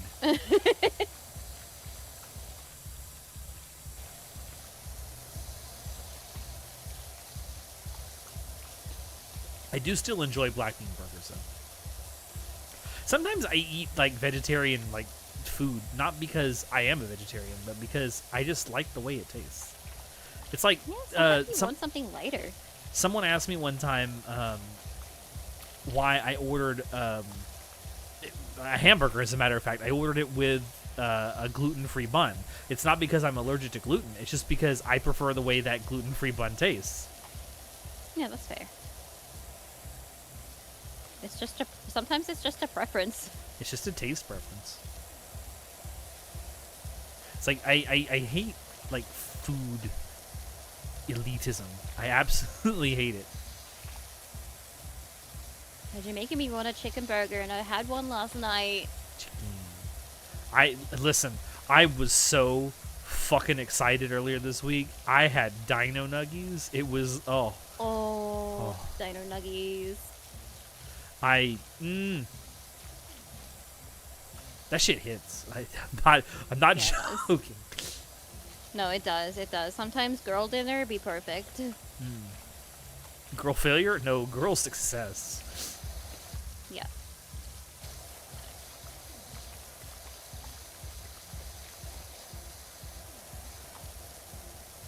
Like, one of my biggest pet peeves is when I'll be like saying, "Hey, you know, I ate this thing," and it's like some, I don't know what the right word, international food, shall we say? And someone will go, "Well, that's not authentic." Like, bitch, it's good. I don't care if it's authentic. I hate when people do that. It's like, well, it's not authentic. That don't preclude it from being good. What do they mean by authentic?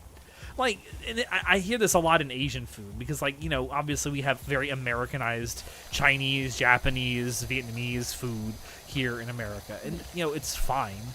And it's like, just because it's not authentic in the way that someone in bumfuck rural Laos made it, like, okay, I don't care.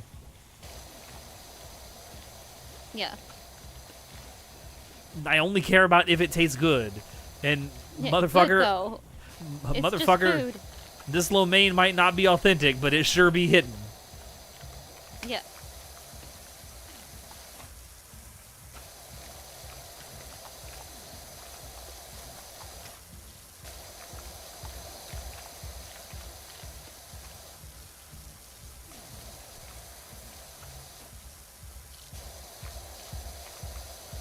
I will say, well, I won't say if, because I have done this, because I've traveled around to some other countries besides America. I know an American that's left America. Wow, shocking. Whoa. Fucking give me a trophy or something. I don't know. Yeah, I'm one of the half of Americans that have a passport. Go me. I always like seeing American-styled restaurants in other countries. And I love going to eat at them because I love seeing other cultures take on American food. And Wait, I've what would seen American food be? So that's a great question. And people are not going to agree with me when I say this. Pizza. I know people think of that as Italian food, and yeah, it originated in Italy. Some places, yeah, that I'm like, they're, what is it? Jersey? Is Jersey known for their pizza? New York and Chicago are the two big ones. Chicago's one. And Chicago, there are Italians who would tell you that Chicago pizza is not deep dish pizza is not pizza. It's a pie. It's like a literal meat pie, and I would agree with them. But no, I would argue that pizza has become American food because it is way more regionalized. It's way more specialized than it ever was and ever has been in Italy. Like Americans took I've that heard shit of and some ran people with that it. have gone and had pizza in Italy, and they say that it's not that good, actually. It's way more traditional to how pizza used to be. And that's fine because pizza started out as like poverty food. Like it was literal poor people food. Yeah. Wasn't the first pizza something that like soldiers? I don't remember if it was Roman, probably Roman.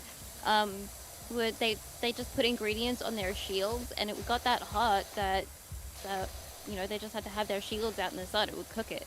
I mean, pizza. I imagine something like that would have happened with Romans, but from what I understand and have heard in the past, and I don't know the validity of this, but it's just what I've heard, that pizza, like as we know it now, like in Italy, started out as a way for farmhands to be able to eat something that didn't require any kind of like utensils or plates or anything, and it was something that could easily be carried around. Yeah. Now, I don't know the validity of that. 50. Oh, we are? Oh, we are. Shit. All right. Let me finish this sign. Because that's going to fucking bother me. But yeah, that's what I've come to understand, like the origins of pizza. Again, don't know if that's true or not, but it does sound plausible. So I'm going to say it's true. That's why Shepherd's... French fries apparently aren't actually French. No. Shepherd's pie is traditionally served in a bucket. Yes. Yes. Oh, man, I love shepherd's pie. I love Irish food. I mean, I'm ethnically Irish, so I'm obligated to say that. But shepherd's pie is delicious. It's one of my favorite things. Thank you for stopping by, Taku. I hope you sleep well. Bye, Taku. Have a wonderful night, honey. Sleep well, hun. I'll see you tomorrow.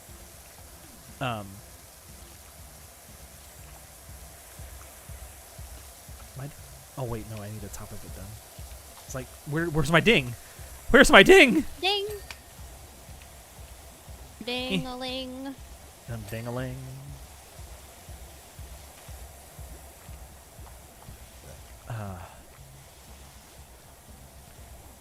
My grandma used to make good shepherd's pie. My mom makes pretty good shepherd's pie now too. That's another thing where when we make it, we make like a huge fucking like pan of it and just eat on it for days. There we go. I am done with the sign. Nice. Nice. This and... I'll tell you, you know what the inside of this kind of reminds me of a little bit? There was a movie theater in my hometown back in the day that kind of looked a lot like this on the inside. Oh, yeah? Yeah. I really like the colors. It's very much out of the late 80s, early 90s, for sure. Really nice. And, like, just the round windows and everything, like... Yeah. This is stylish. Yep. Love it. Awesome. All right. Well, Amazing. I guess this is it. I guess this is it for us for now. I'm sure we'll be back in a few weeks to finish this off and do another, maybe only one other one. Who knows? We did 1.5. We did 1.5. To be fair, they were both massive. Yeah, they were both big. Although I will say, I do. Oh my god, it's so big. It's so big. What do you feed that thing? I will say I do like that aspect of this one as opposed to the first one. Is the first one had a lot of smaller ones and only a few big ones. There's been like a pretty fair number of big ones so far in this one. Yeah, and I don't think we've really scratched too much at the surface. I can tell you how close or how far we are away from. How do we go back to the main menu? I don't want the packs. How do I go back to the main menu? Genuinely, how do I go back to the main menu? Am I dumb? am I stupid?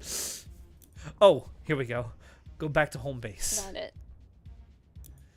Because I think you can find out just how far along you are. I think we were like nearly half done when we were here last time. Start washing. Yeah, according to this, we're like right at, or more or less at the halfway point. So I'm assuming that once we get done with this wash, this is the halfway point. Like it's really close to 50%. Nice. So that's pretty cool. Yeah. All right. Well, I'll go ahead and sign off, and then you can. Thank you, everyone, for stopping by tonight. Whether you stopped by my stream, Vixx's stream, or both of our streams, as one of you said you were doing. Don't forget to go over to Vixx on Twitch and give her a follow and maybe even a subscribe if you feel so inclined. She would appreciate it, and as her friend, I would appreciate it too. If you like what you saw here, don't forget to like and subscribe. Like the stream if you liked it. Subscribe if you want to see more. I will probably be back tomorrow night. I don't know what I will be doing, but I will figure out something. But until then, I hope everyone has a good rest of your evening, morning, afternoon, whatever it is, wherever you happen to be. Check down below in the description for links to all the stuff we do. Check out our Discord server. We have a lot of fun stuff that we do in there as well. But yeah, until now, thank you also, Vixx, for stopping by and playing with me tonight. Always happy, too. Always happy too. Always happy. Yeah, she's always happy. Just look at her face. All right. I'll see everybody later. Bye bye. Bye. I got.